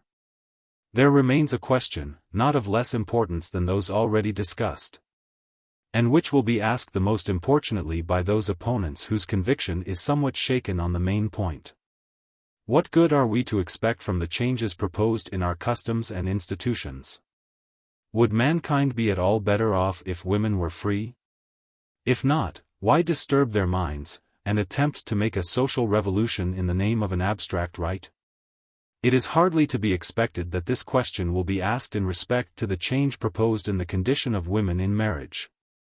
The sufferings, immoralities, evils of all sorts, produced in innumerable cases by the subjection of individual women to individual men, are far too terrible to be overlooked. Unthinking or uncandid persons, counting those cases alone which are extreme, or which attain publicity, may say that the evils are exceptional. But no one can be blind to their existence, nor, in many cases, to their intensity. And it is perfectly obvious that the abuse of the power cannot be very much checked while the power remains. It is a power given, or offered, not to good men, or to decently respectable men, but to all men, the most brutal, and the most criminal. There is no check but that of opinion, and such men are in general within the reach of no opinion but that of men like themselves. If such men did not brutally tyrannize over the one human being whom the law compels to bear everything from them, society must already have reached a paradisiacal state. There could be no need any longer of laws to curb men's vicious propensities. Astrea must not only have returned to earth, but the heart of the worst man must have become her temple. The law of servitude in marriage is a monstrous contradiction to all the principles of the modern world, and to all the experience through which those principles have been slowly and painfully worked out. It is the sole case, now that Negro slavery has been abolished, in which a human being in the plenitude of every faculty is delivered up to the tender mercies of another human being, in the hope forsooth that this other will use the power solely for the good of the person subjected to it. Marriage is the only actual bondage known to our law. There remain no legal slaves, except the mistress of every house. It is not, therefore, on this part of the subject, that the question is likely to be asked, cui bono? We may be told that the evil would outweigh the good, but the reality of the good admits of no dispute.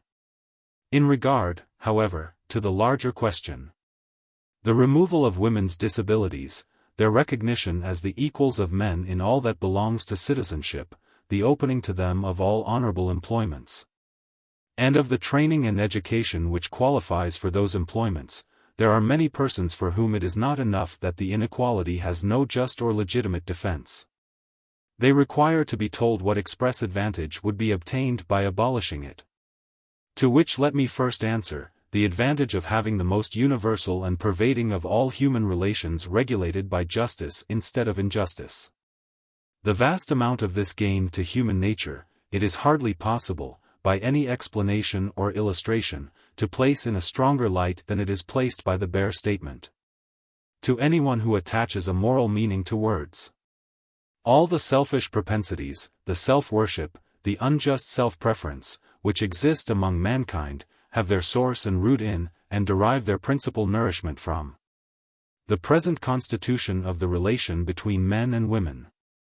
Think what it is to a boy, to grow up to manhood in the belief that without any merit or any exertion of his own, though he may be the most frivolous and empty or the most ignorant and stolid of mankind, by the mere fact of being born a male he is by right the superior of all and every one of an entire half of the human race, including probably some whose real superiority to himself he has daily or hourly occasion to feel. But even if in his whole conduct he habitually follows a woman's guidance, still, if he is a fool, she thinks that of course she is not, and cannot be, equal in ability in judgment to himself.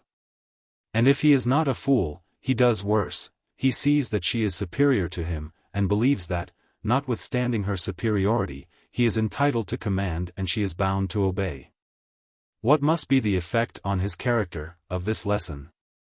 And men of the cultivated classes are often not aware how deeply it sinks into the immense majority of male minds. For, among right-feeling and well-bred people, the inequality is kept as much as possible out of sight, above all, out of sight of the children. As much obedience is required from boys to their mother as to their father, they are not permitted to domineer over their sisters, nor are they accustomed to see these postponed to them. But the contrary.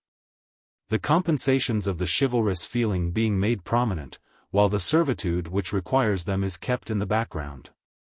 Well-brought-up youths in the higher classes thus often escape the bad influences of the situation in their early years, and only experience them when, arrived at manhood, they fall under the dominion of facts as they really exist. Such people are little aware, when a boy is differently brought up, how early the notion of his inherent superiority to a girl arises in his mind. How it grows with his growth and strengthens with his strength, how it is inoculated by one schoolboy upon another. How early the youth thinks himself superior to his mother, owing her perhaps forbearance, but no real respect. And how sublime and sultan-like a sense of superiority he feels, above all, over the woman whom he honors by admitting her to a partnership of his life. Is it imagined that all this does not pervert the whole manner of existence of the man, both as an individual and as a social being? It is an exact parallel to the feeling of a hereditary king that he is excellent above others by being born a king, or a noble by being born a noble. The relation between husband and wife is very like that between lord and vassal, except that the wife is held to more unlimited obedience than the vassal was. However the vassal's character may have been affected, for better and for worse, by his subordination, who can help seeing that the lord's was affected greatly for the worse? Whether he was led to believe that his vassals were really superior to himself, or to feel that he was placed in command over people as good as himself, for no merits or labors of his own, but merely for having, as Figaro says, taken the trouble to be born.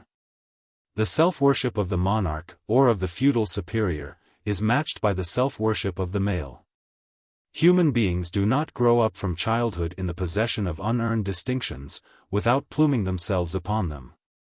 Those whom privileges not acquired by their merit, and which they feel to be disproportioned to it, inspire with additional humility, are always the few, and the best few. The rest are only inspired with pride, and the worst sort of pride, that which values itself upon accidental advantages, not of its own achieving. Above all, when the feeling of being raised above the whole of the other sex is combined with personal authority over one individual among them. The situation, if a school of conscientious and affectionate forbearance to those whose strongest points of character are conscience and affection, is to men of another quality a regularly constituted academy or gymnasium for training them in arrogance and overbearingness. Which vices, if curbed by the certainty of resistance in their intercourse with other men, their equals, break out towards all who are in a position to be obliged to tolerate them, and often revenge themselves upon the unfortunate wife for the involuntary restraint which they are obliged to submit to elsewhere. The example afforded, and the education given to the sentiments, by laying the foundation of domestic existence upon a relation contradictory to the first principles of social justice, must, from the very nature of man, have a perverting influence of such magnitude, that it is hardly possible with our present experience to raise our imaginations to the conception of so great a change for the better as would be made by its removal. All that education and civilization are doing to efface the influences on character of the law of force, and replace them by those of justice, remains merely on the surface. As long as the citadel of the enemy is not attacked. The principle of the modern movement in morals and politics, is that conduct, and conduct alone, entitles to respect, that not what men are, but what they do, constitutes their claim to deference. That, above all, merit, and not birth, is the only rightful claim to power and authority. If no authority, not in its nature temporary, were allowed to one human being over another, society would not be employed in building up propensities with one hand which it has to curb with the other. The child would really, for the first time in man's existence on earth, be trained in the way he should go, and when he was old there would be a chance that he would not depart from it. But so long as the right of the strong to power over the weak rules in the very heart of society, the attempt to make the equal right of the weak the principle of its outward actions will always be an uphill struggle. For the law of justice, which is also that of Christianity, will never get possession of men's inmost sentiments, they will be working against it, even when bending to it. The second benefit to be expected from giving to women the free use of their faculties, by leaving them the free choice of their employments, and opening to them the same field of occupation and the same prizes and encouragements as to other human beings, would be that of doubling the mass of mental faculties available for the higher service of humanity. Where there is now one person qualified to benefit mankind and promote the general improvement, as a public teacher, or an administrator of some branch of public or social affairs, there would then be a chance of two. Mental superiority of any kind is at present everywhere so much below the demand. There is such a deficiency of persons competent to do excellently anything which it requires any considerable amount of ability to do, that the loss to the world, by refusing to make use of one half of the whole quantity of talent it possesses, is extremely serious. It is true that this amount of mental power is not totally lost. Much of it is employed, and would in any case be employed, in domestic management, and in the few other occupations open to women. And from the remainder indirect benefit is in many individual cases obtained, through the personal influence of individual women over individual men. But these benefits are partial. Their range is extremely circumscribed. And if they must be admitted, on the one hand, as a deduction from the amount of fresh social power that would be acquired by giving freedom to one half of the whole sum of human intellect, there must be added, on the other, the benefit of the stimulus that would be given to the intellect of men by the competition. Or, to use a more true expression, by the necessity that would be imposed on them of deserving precedency before they could expect to obtain it.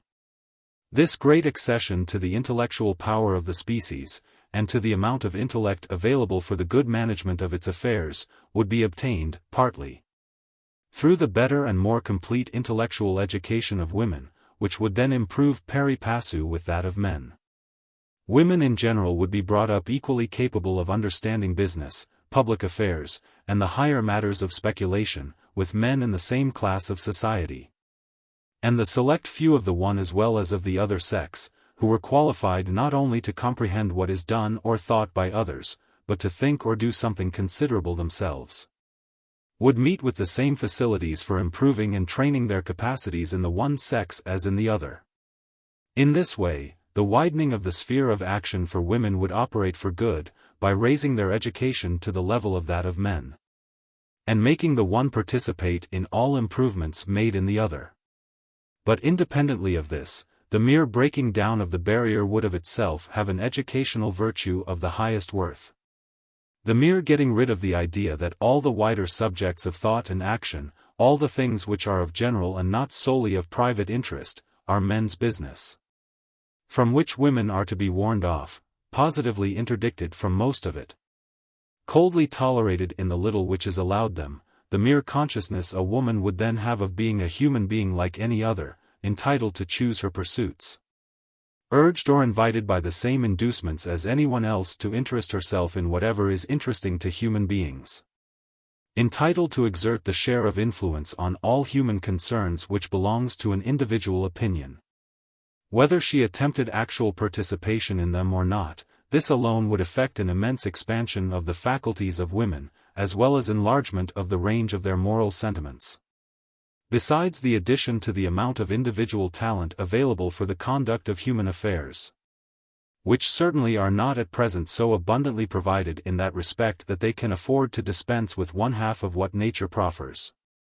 The opinion of women would then possess a more beneficial, rather than a greater, influence upon the general mass of human belief and sentiment.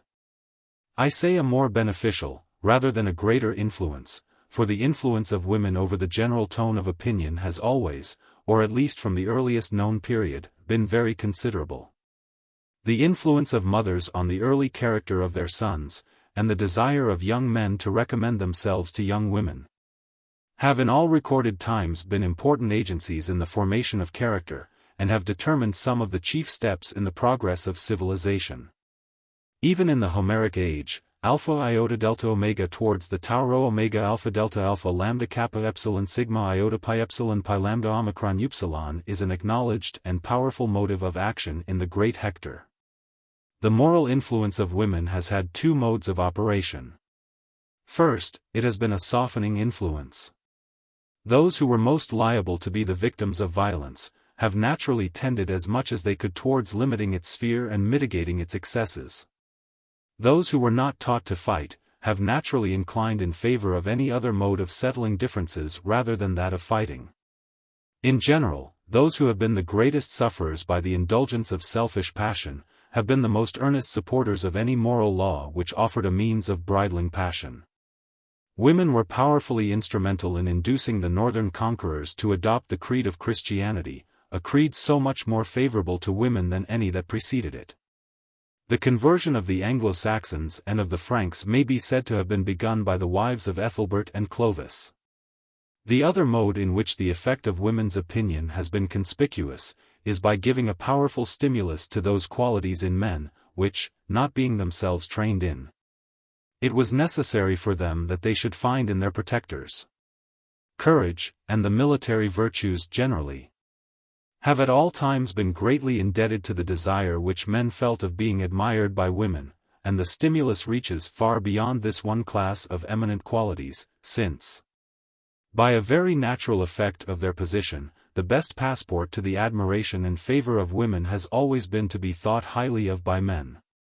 From the combination of the two kinds of moral influence thus exercised by women, arose the spirit of chivalry, the peculiarity of which is to aim at combining the highest standard of the warlike qualities with the cultivation of a totally different class of virtues, those of gentleness, generosity, and self-abnegation, towards the non-military and defenseless classes generally, and a special submission and worship directed towards women, who were distinguished from the other defenseless classes by the high rewards which they had it in their power voluntarily to bestow on those who endeavored to earn their favor, instead of extorting their subjection. Though the practice of chivalry fell even more sadly short of its theoretic standard than practice generally falls below theory, it remains one of the most precious monuments of the moral history of our race. As a remarkable instance of a concerted and organized attempt by a most disorganized and distracted society to raise up and carry into practice a moral ideal greatly in advance of its social condition and institutions. So much so as to have been completely frustrated in the main object, yet never entirely inefficacious, and which has left a most sensible, and for the most part a highly valuable impress on the ideas and feelings of all subsequent times. The chivalrous ideal is the acme of the influence of women's sentiments on the moral cultivation of mankind, and if women are to remain in their subordinate situation, it were greatly to be lamented that the chivalrous standard should have passed away, for it is the only one at all capable of mitigating the demoralizing influences of that position. But the changes in the general state of the species rendered inevitable the substitution of a totally different ideal of morality for the chivalrous one. Chivalry was the attempt to infuse moral elements into a state of society in which everything depended for good or evil on individual prowess, under the softening influences of individual delicacy and generosity. In modern societies, all things, even in the military department of affairs, are decided, not by individual effort, but by the combined operations of numbers. While the main occupation of society has changed from fighting to business, from military to industrial life, the exigencies of the new life are no more exclusive of the virtues of generosity than those of the old, but it no longer entirely depends on them. The main foundations of the moral life of modern times must be justice and prudence, the respect of each for the rights of every other, and the ability of each to take care of himself. Chivalry left without legal check all forms of wrong which reigned unpunished throughout society. It only encouraged a few to do right in preference to wrong, by the direction it gave to the instruments of praise and admiration. But the real dependence of morality must always be upon its penal sanctions, its power to deter from evil. The security of society cannot rest on merely rendering honor to right, a motive so comparatively weak in all but a few, and which on very many does not operate at all. Modern society is able to repress wrong through all departments of life, by a fit exertion of the superior strength which civilization has given it, and thus to render the existence of the weaker members of society, no longer defenseless but protected by law, tolerable to them, without reliance on the chivalrous feelings of those who are in a position to tyrannize. The beauties and graces of the chivalrous character are still what they were, but the rights of the weak, and the general comfort of human life, now rest on a far surer and steadier support. Or rather, they do so in every relation of life except the conjugal. At present the moral influence of women is no less real, but it is no longer of so marked and definite a character, it has more nearly merged in the general influence of public opinion. Both through the contagion of sympathy, and through the desire of men to shine in the eyes of women, their feelings have great effect in keeping alive what remains of the chivalrous ideal, in fostering the sentiments and continuing the traditions of spirit and generosity. In these points of character, their standard is higher than that of men, in the quality of justice, somewhat lower. As regards the relations of private life it may be said generally, that their influence is, on the whole, encouraging to the softer virtues, discouraging to the sterner, though the statement must be taken with all the modifications dependent on individual character.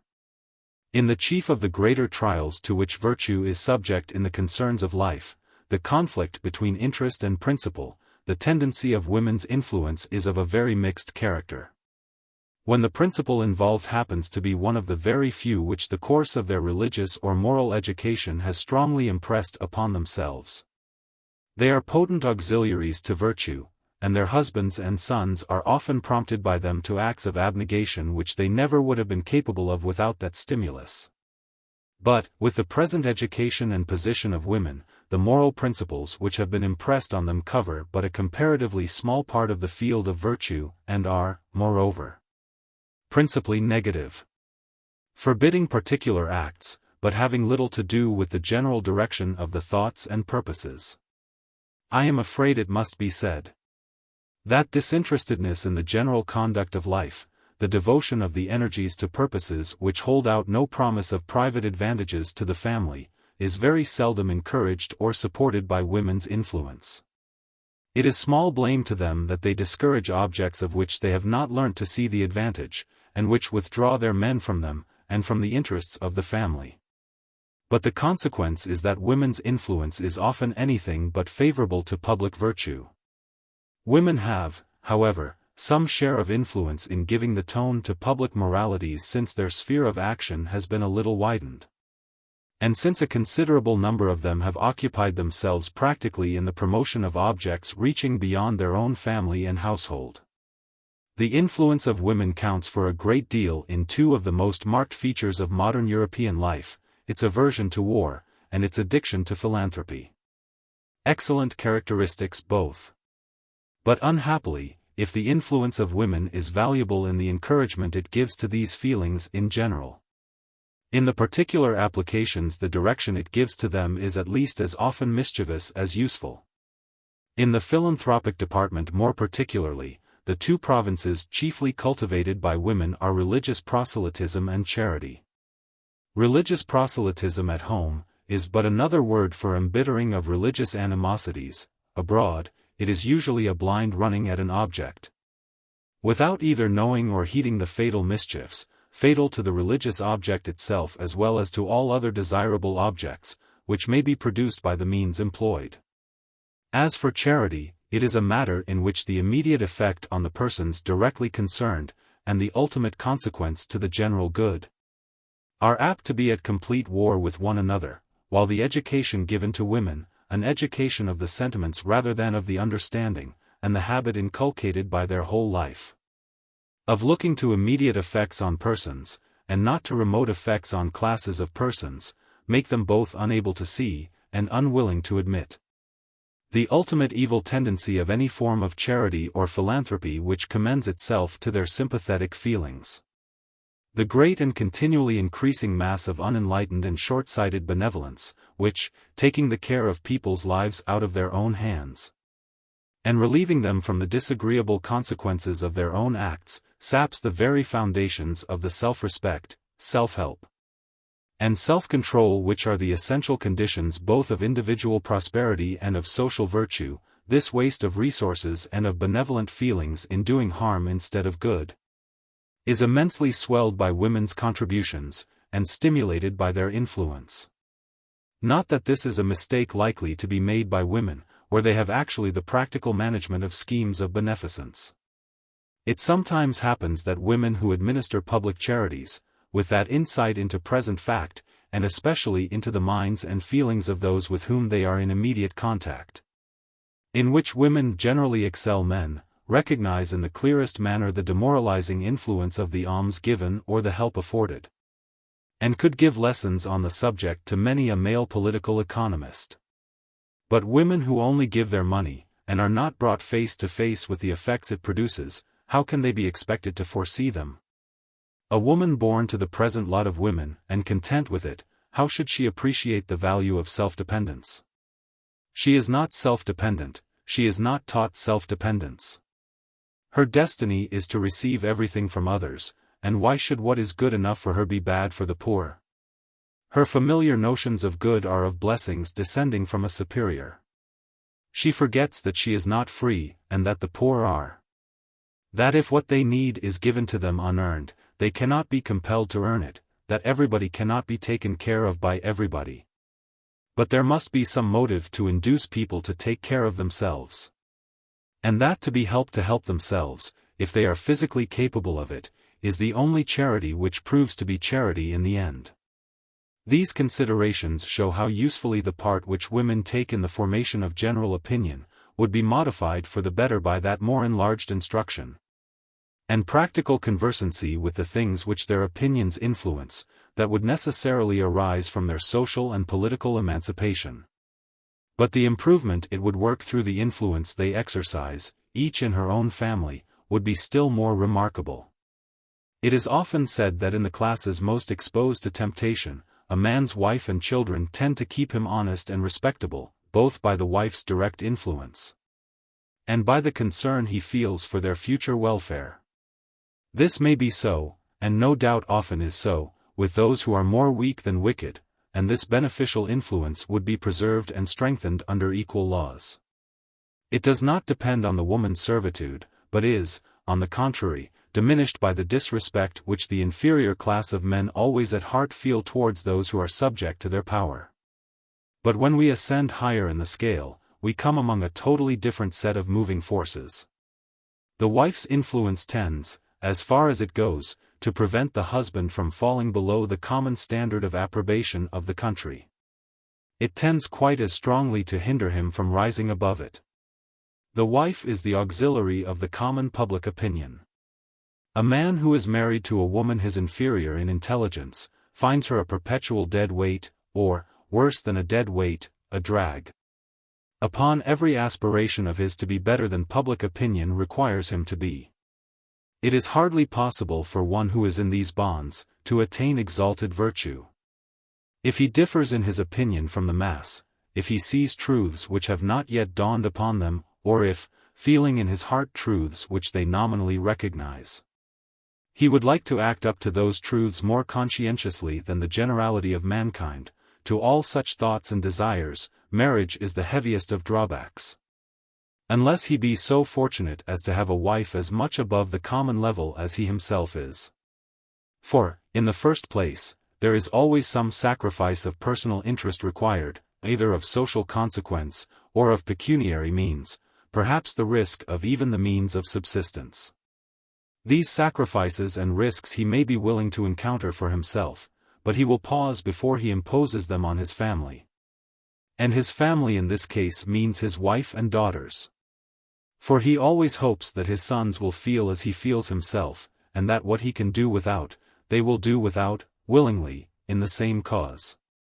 But his daughters, their marriage may depend upon it, and his wife, who is unable to enter into or understand the objects for which these sacrifices are made, who, if she thought them worth any sacrifice, would think so on trust, and solely for his sake, who can participate in none of the enthusiasm or the self-approbation he himself may feel, while the things which he is disposed to sacrifice are all in all to her. Will not the best and most unselfish man hesitate the longest before bringing on her this consequence? If it be not the comforts of life, but only social consideration, that is at stake, the burden upon his conscience and feelings is still very severe. Whoever has a wife and children has given hostages to Mrs. Grundy. The approbation of that potentate may be a matter of indifference to him, but it is of great importance to his wife. The man himself may be above opinion, or may find sufficient compensation in the opinion of those of his own way of thinking. But to the women connected with him, he can offer no compensation. The almost invariable tendency of the wife to place her influence in the same scale with social consideration, is sometimes made a reproach to women, and represented as a peculiar trait of feebleness and childishness of character in them, surely with great injustice. Society makes the whole life of a woman, in the easy classes, a continued self-sacrifice. It exacts from her an unremitting restraint of the whole of her natural inclinations, and the sole return it makes to her for what often deserves the name of a martyrdom, is consideration. Her consideration is inseparably connected with that of her husband, and after paying the full price for it, she finds that she is to lose it, for no reason of which she can feel the cogency. She has sacrificed her whole life to it, and her husband will not sacrifice to it a whim, a freak, an eccentricity. Something not recognized or allowed for by the world, and which the world will agree with her in thinking a folly, if it thinks no worse. The dilemma is hardest upon that very meritorious class of men, who, without possessing talents which qualify them to make a figure among those with whom they agree in opinion, hold their opinion from conviction, and feel bound in honor and conscience to serve it, by making profession of their belief, and giving their time, labor, and means to anything undertaken in its behalf. The worst case of all is when such men happen to be of a rank and position which of itself neither gives them, nor excludes them from, what is considered the best society. When their admission to it depends mainly on what is thought of them personally, and however unexceptionable their breeding and habits. Their being identified with opinions and public conduct unacceptable to those who give the tone to society would operate as an effectual exclusion.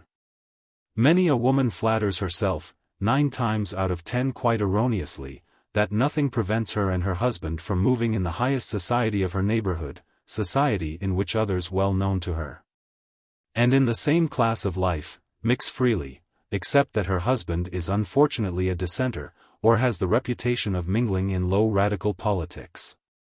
That it is, she thinks, which hinders George from getting a commission or a place, Caroline from making an advantageous match, and prevents her and her husband from obtaining invitations. Perhaps honors, which, for aught she sees, they are as well entitled to as some folks. With such an influence in every house, either exerted actively, or operating all the more powerfully for not being asserted. Is it any wonder that people in general are kept down in that mediocrity of respectability which is becoming a marked characteristic of modern times? There is another very injurious aspect in which the effect, not of women's disabilities directly, but of the broad line of difference which those disabilities create between the education and character of a woman and that of a man, requires to be considered. Nothing can be more unfavorable to that union of thoughts and inclinations which is the ideal of married life. Intimate society between people radically dissimilar to one another, is an idle dream. Unlikeness may attract, but it is likeness which retains, and in proportion to the likeness is the suitability of the individuals to give each other a happy life. While women are so unlike men, it is not wonderful that selfish men should feel the need of arbitrary power in their own hands, to arrest and eliminate the lifelong conflict of inclinations, by deciding every question on the side of their own preference. When people are extremely unlike, there can be no real identity of interest. Very often there is conscientious difference of opinion between married people, on the highest points of duty. Is there any reality in the marriage union where this takes place? Yet it is not uncommon anywhere, when the woman has any earnestness of character. And it is a very general case indeed in Catholic countries, when she is supported in her dissent by the only other authority to which she is taught to bow, the priest. With the usual barefacedness of power not accustomed to find itself disputed, the influence of priests over women is attacked by Protestant and liberal writers, less for being bad in itself, than because it is a rival authority to the husband, and raises up a revolt against his infallibility. In England, similar differences occasionally exist when an evangelical wife has allied herself with a husband of a different quality. But in general this source at least of dissension is got rid of, by reducing the minds of women to such a nullity, that they have no opinions but those of Mrs. Grundy, or those which the husband tells them to have. When there is no difference of opinion, differences merely of taste may be sufficient to detract greatly from the happiness of married life. And though it may stimulate the amatory propensities of men, it does not conduce to married happiness, to exaggerate by differences of education whatever may be the native differences of the sexes. If the married pair are well-bred and well-behaved people, they tolerate each other's tastes, but is mutual toleration what people look forward to, when they enter into marriage? These differences of inclination will naturally make their wishes different, if not restrained by affection or duty, as to almost all domestic questions which arise. What a difference there must be in the society which the two persons will wish to frequent, or be frequented by. Each will desire associates who share their own tastes. The persons agreeable to one, will be indifferent or positively disagreeable to the other. Yet there can be none who are not common to both, for married people do not now live in different parts of the house and have totally different visiting lists, as in the reign of Louis XV.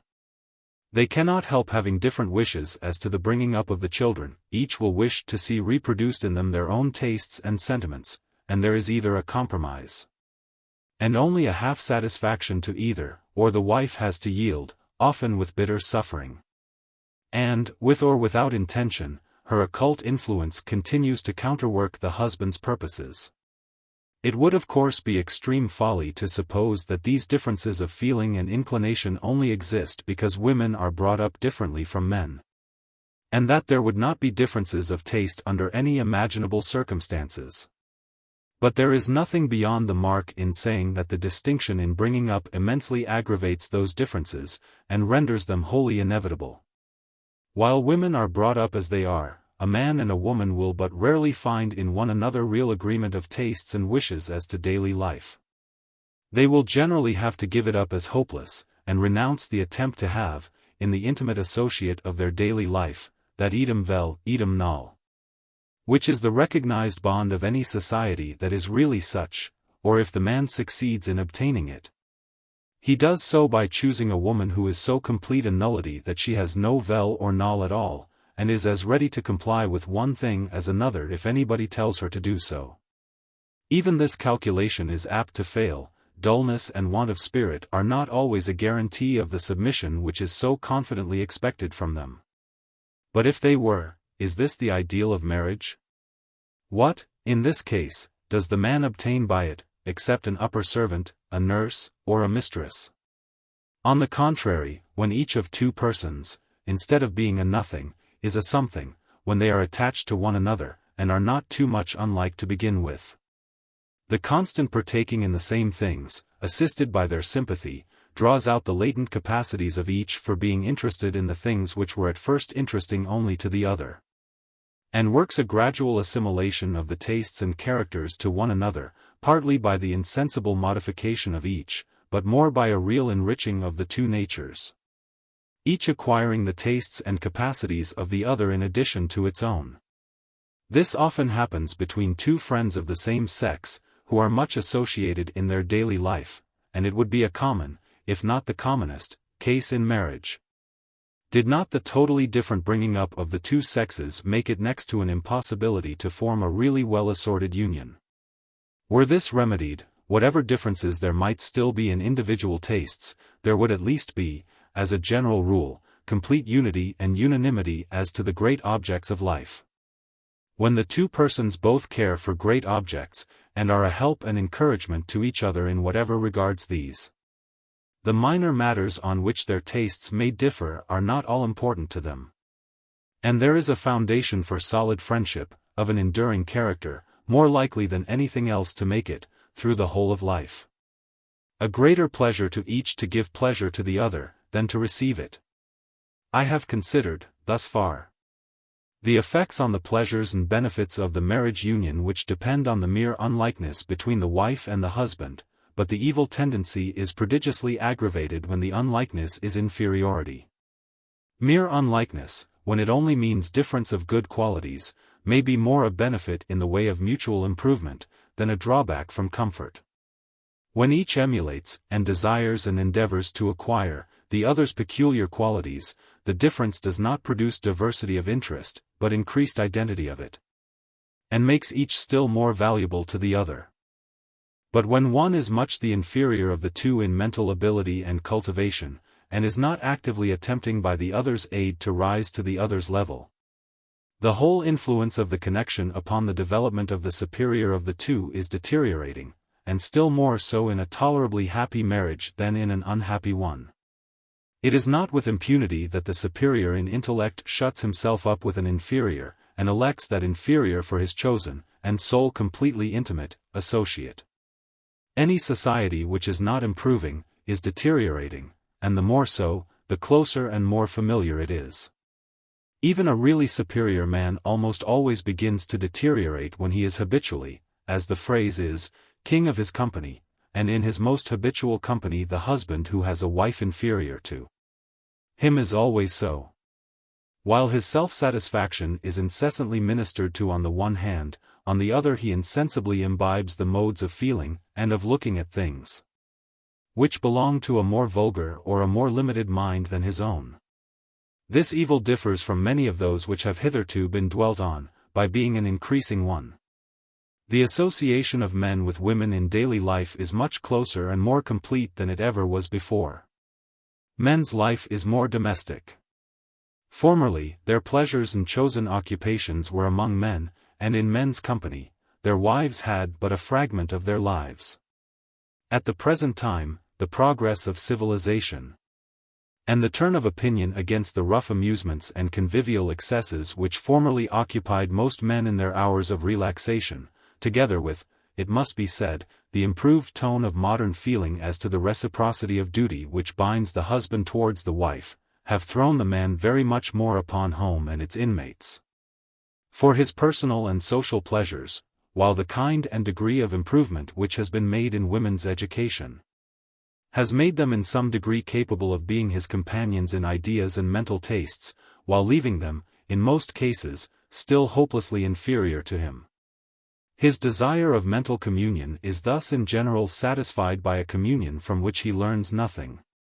An unimproving and unstimulating companionship is substituted for, what he might otherwise have been obliged to seek, the society of his equals in powers and his fellows in the higher pursuits. We see, accordingly, that young men of the greatest promise generally cease to improve as soon as they marry, and, not improving, inevitably degenerate. If the wife does not push the husband forward, she always holds him back. He ceases to care for what she does not care for. He no longer desires, and ends by disliking and shunning, society congenial to his former aspirations, and which would now shame his falling off from them. His higher faculties both of mind and heart cease to be called into activity.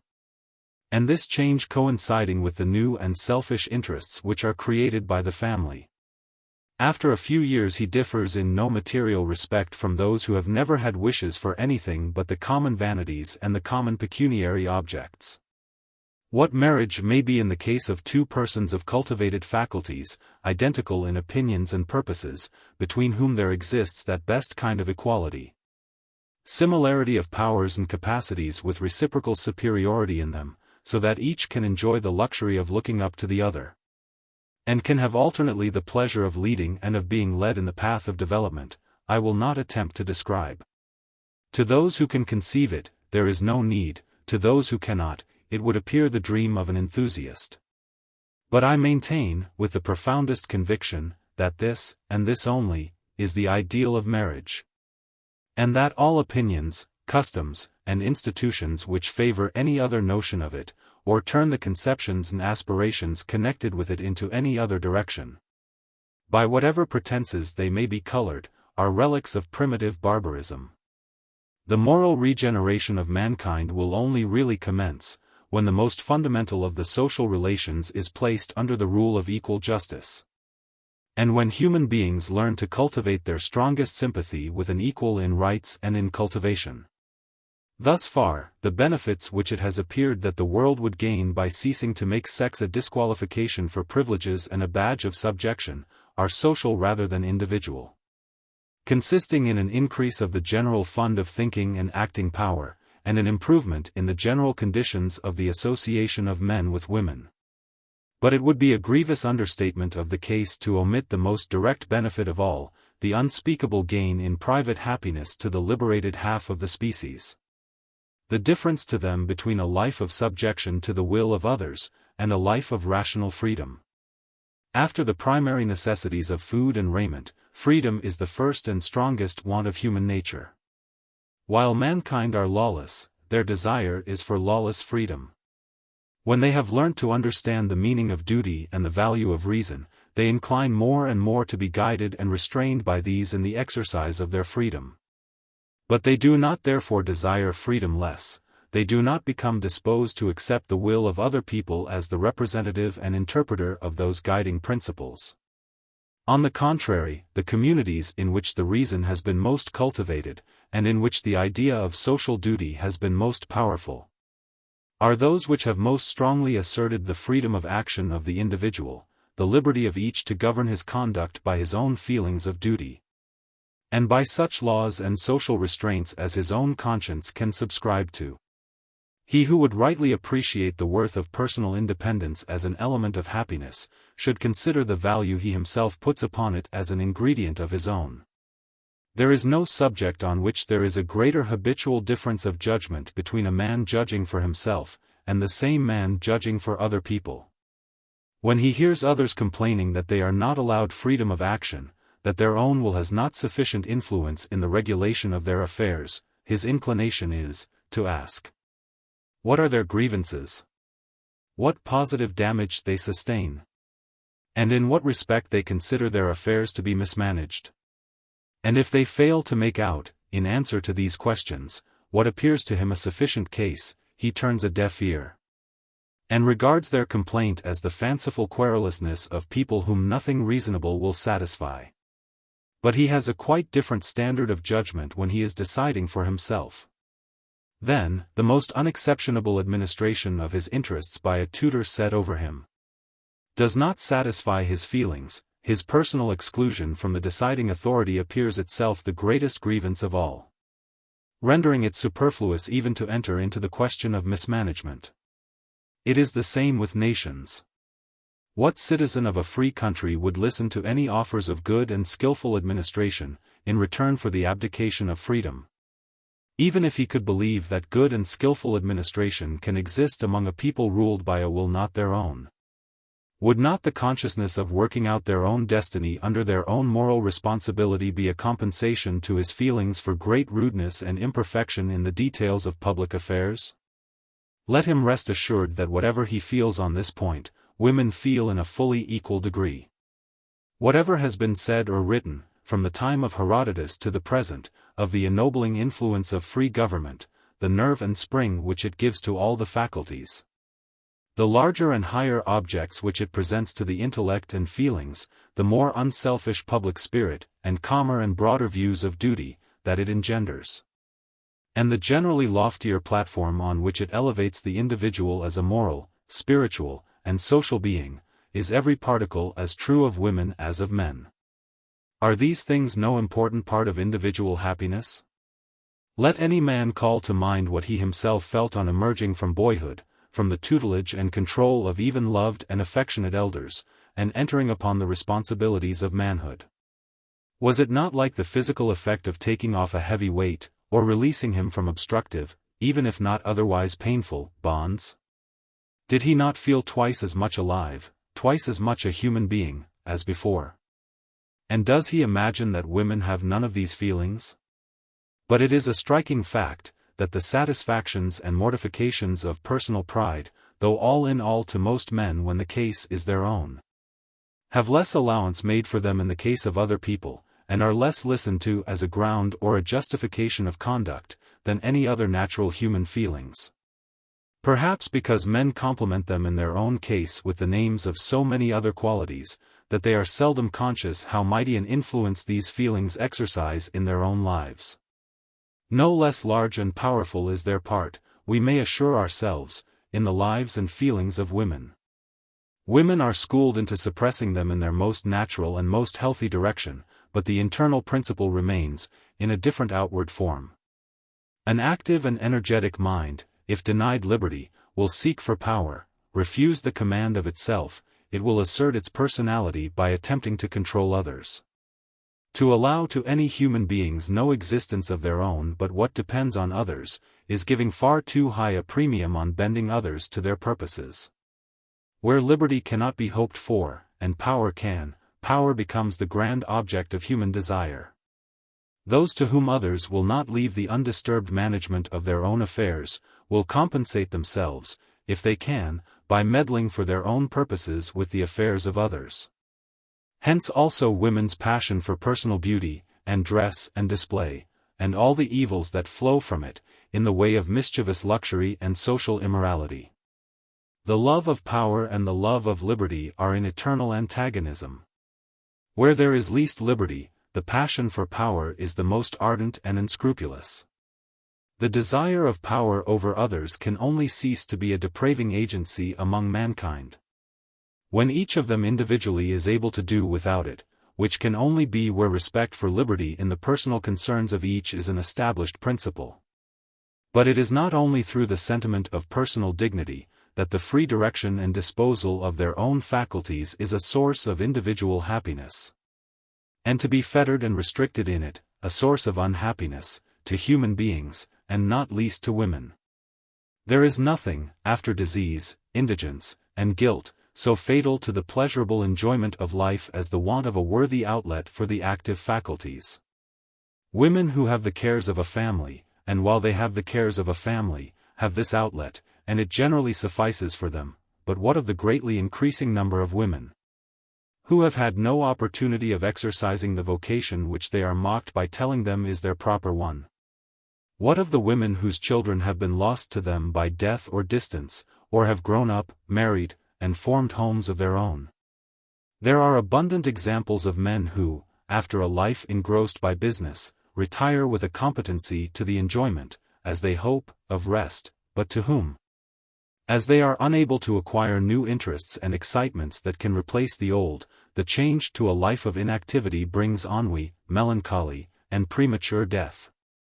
Yet no one thinks of the parallel case of so many worthy and devoted women, who, having paid what they are told is their debt to society, having brought up a family blamelessly to manhood and womanhood, having kept a house as long as they had a house needing to be kept, are deserted by the sole occupation for which they have fitted themselves, and remain with undiminished activity but with no employment for it. Unless perhaps a daughter or daughter-in-law is willing to abdicate in their favor the discharge of the same functions in her younger household. Surely a hard lot for the old age of those who have worthily discharged, as long as it was given to them to discharge, what the world accounts their only social duty. Of such women, and of those others to whom this duty has not been committed at all, many of whom pine through life with the consciousness of thwarted vocations and activities which are not suffered to expand, the only resources, speaking generally, are religion and charity. But their religion, though it may be one of feeling, and of ceremonial observance, cannot be a religion of action, unless in the form of charity. For charity many of them are by nature admirably fitted. But to practice it usefully, or even without doing mischief, requires the education, the manifold preparation, the knowledge and the thinking powers, of a skillful administrator. There are few of the administrative functions of government for which a person would not be fit, who is fit to bestow charity usefully. In this as in other cases, preeminently in that of the education of children, the duties permitted to women cannot be performed properly, without their being trained for duties which, to the great loss of society, are not permitted to them. And here let me notice the singular way in which the question of women's disabilities is frequently presented to view by those who find it easier to draw a ludicrous picture of what they do not like, than to answer the arguments for it. When it is suggested that women's executive capacities and prudent counsels might sometimes be found valuable in affairs of state, these lovers of fun hold up to the ridicule of the world, as sitting in Parliament or in the Cabinet, girls in their teens, or young wives of 2 or 3 and 20, transported bodily, exactly as they are, from the drawing-room to the House of Commons. They forget that males are not usually selected at this early age for a seat in Parliament, or for responsible political functions. Common sense would tell them that if such trusts were confided to women, it would be to such as having no special vocation for married life, or preferring another employment of their faculties, as many women even now prefer to marriage some of the few honorable occupations within their reach, have spent the best years of their youth in attempting to qualify themselves for the pursuits in which they desire to engage. Or still more frequently perhaps, widows or wives of 40 or 50, by whom the knowledge of life and faculty of government which they have acquired in their families could by the aid of appropriate studies be made available on a less contracted scale. There is no country of Europe in which the ablest men have not frequently experienced, and keenly appreciated, the value of the advice and help of clever and experienced women of the world, in the attainment both of private and of public objects. And there are important matters of public administration to which few men are equally competent with such women, among others, the detailed control of expenditure. But what we are now discussing is not the need which society has of the services of women in public business, but the dull and hopeless life to which it so often condemns them, by forbidding them to exercise the practical abilities which many of them are conscious of, in any wider field than one which to some of them never was, and to others is no longer, open. If there is anything vitally important to the happiness of human beings, it is that they should relish their habitual pursuit. This requisite of an enjoyable life is very imperfectly granted, or altogether denied, to a large part of mankind.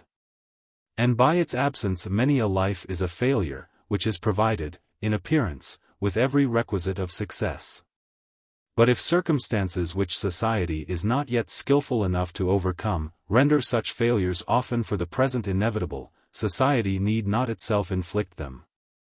The injudiciousness of parents, a youth's own inexperience, or the absence of external opportunities for the congenial vocation, and their presence for an uncongenial, condemn numbers of men to pass their lives in doing one thing reluctantly and ill, when there are other things which they could have done well and happily. But on women this sentence is imposed by actual law, and by customs equivalent to law. What, in unenlightened societies, color, race, religion, or in the case of a conquered country, nationality, are to some men, sex is to all women. A peremptory exclusion from almost all honorable occupations, but either such as cannot be fulfilled by others, or such as those others do not think worthy of their acceptance. Sufferings arising from causes of this nature usually meet with so little sympathy, that few persons are aware of the great amount of unhappiness even now produced by the feeling of a wasted life. The case will be even more frequent, as increased cultivation creates a greater and greater disproportion between the ideas and faculties of women, and the scope which society allows to their activity.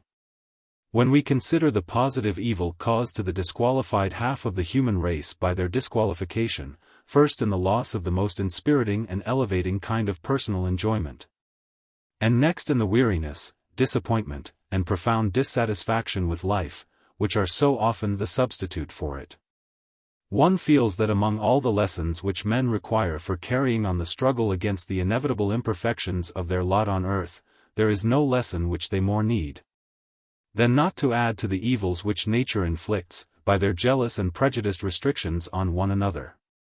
Their vain fears only substitute other and worse evils for those which they are idly apprehensive of, while every restraint on the freedom of conduct of any of their human fellow creatures, otherwise than by making them responsible for any evil actually caused by it, dries up pro tanto the principal fountain of human happiness, and leaves the species less rich, to an inappreciable degree, in all that makes life valuable to the individual human being.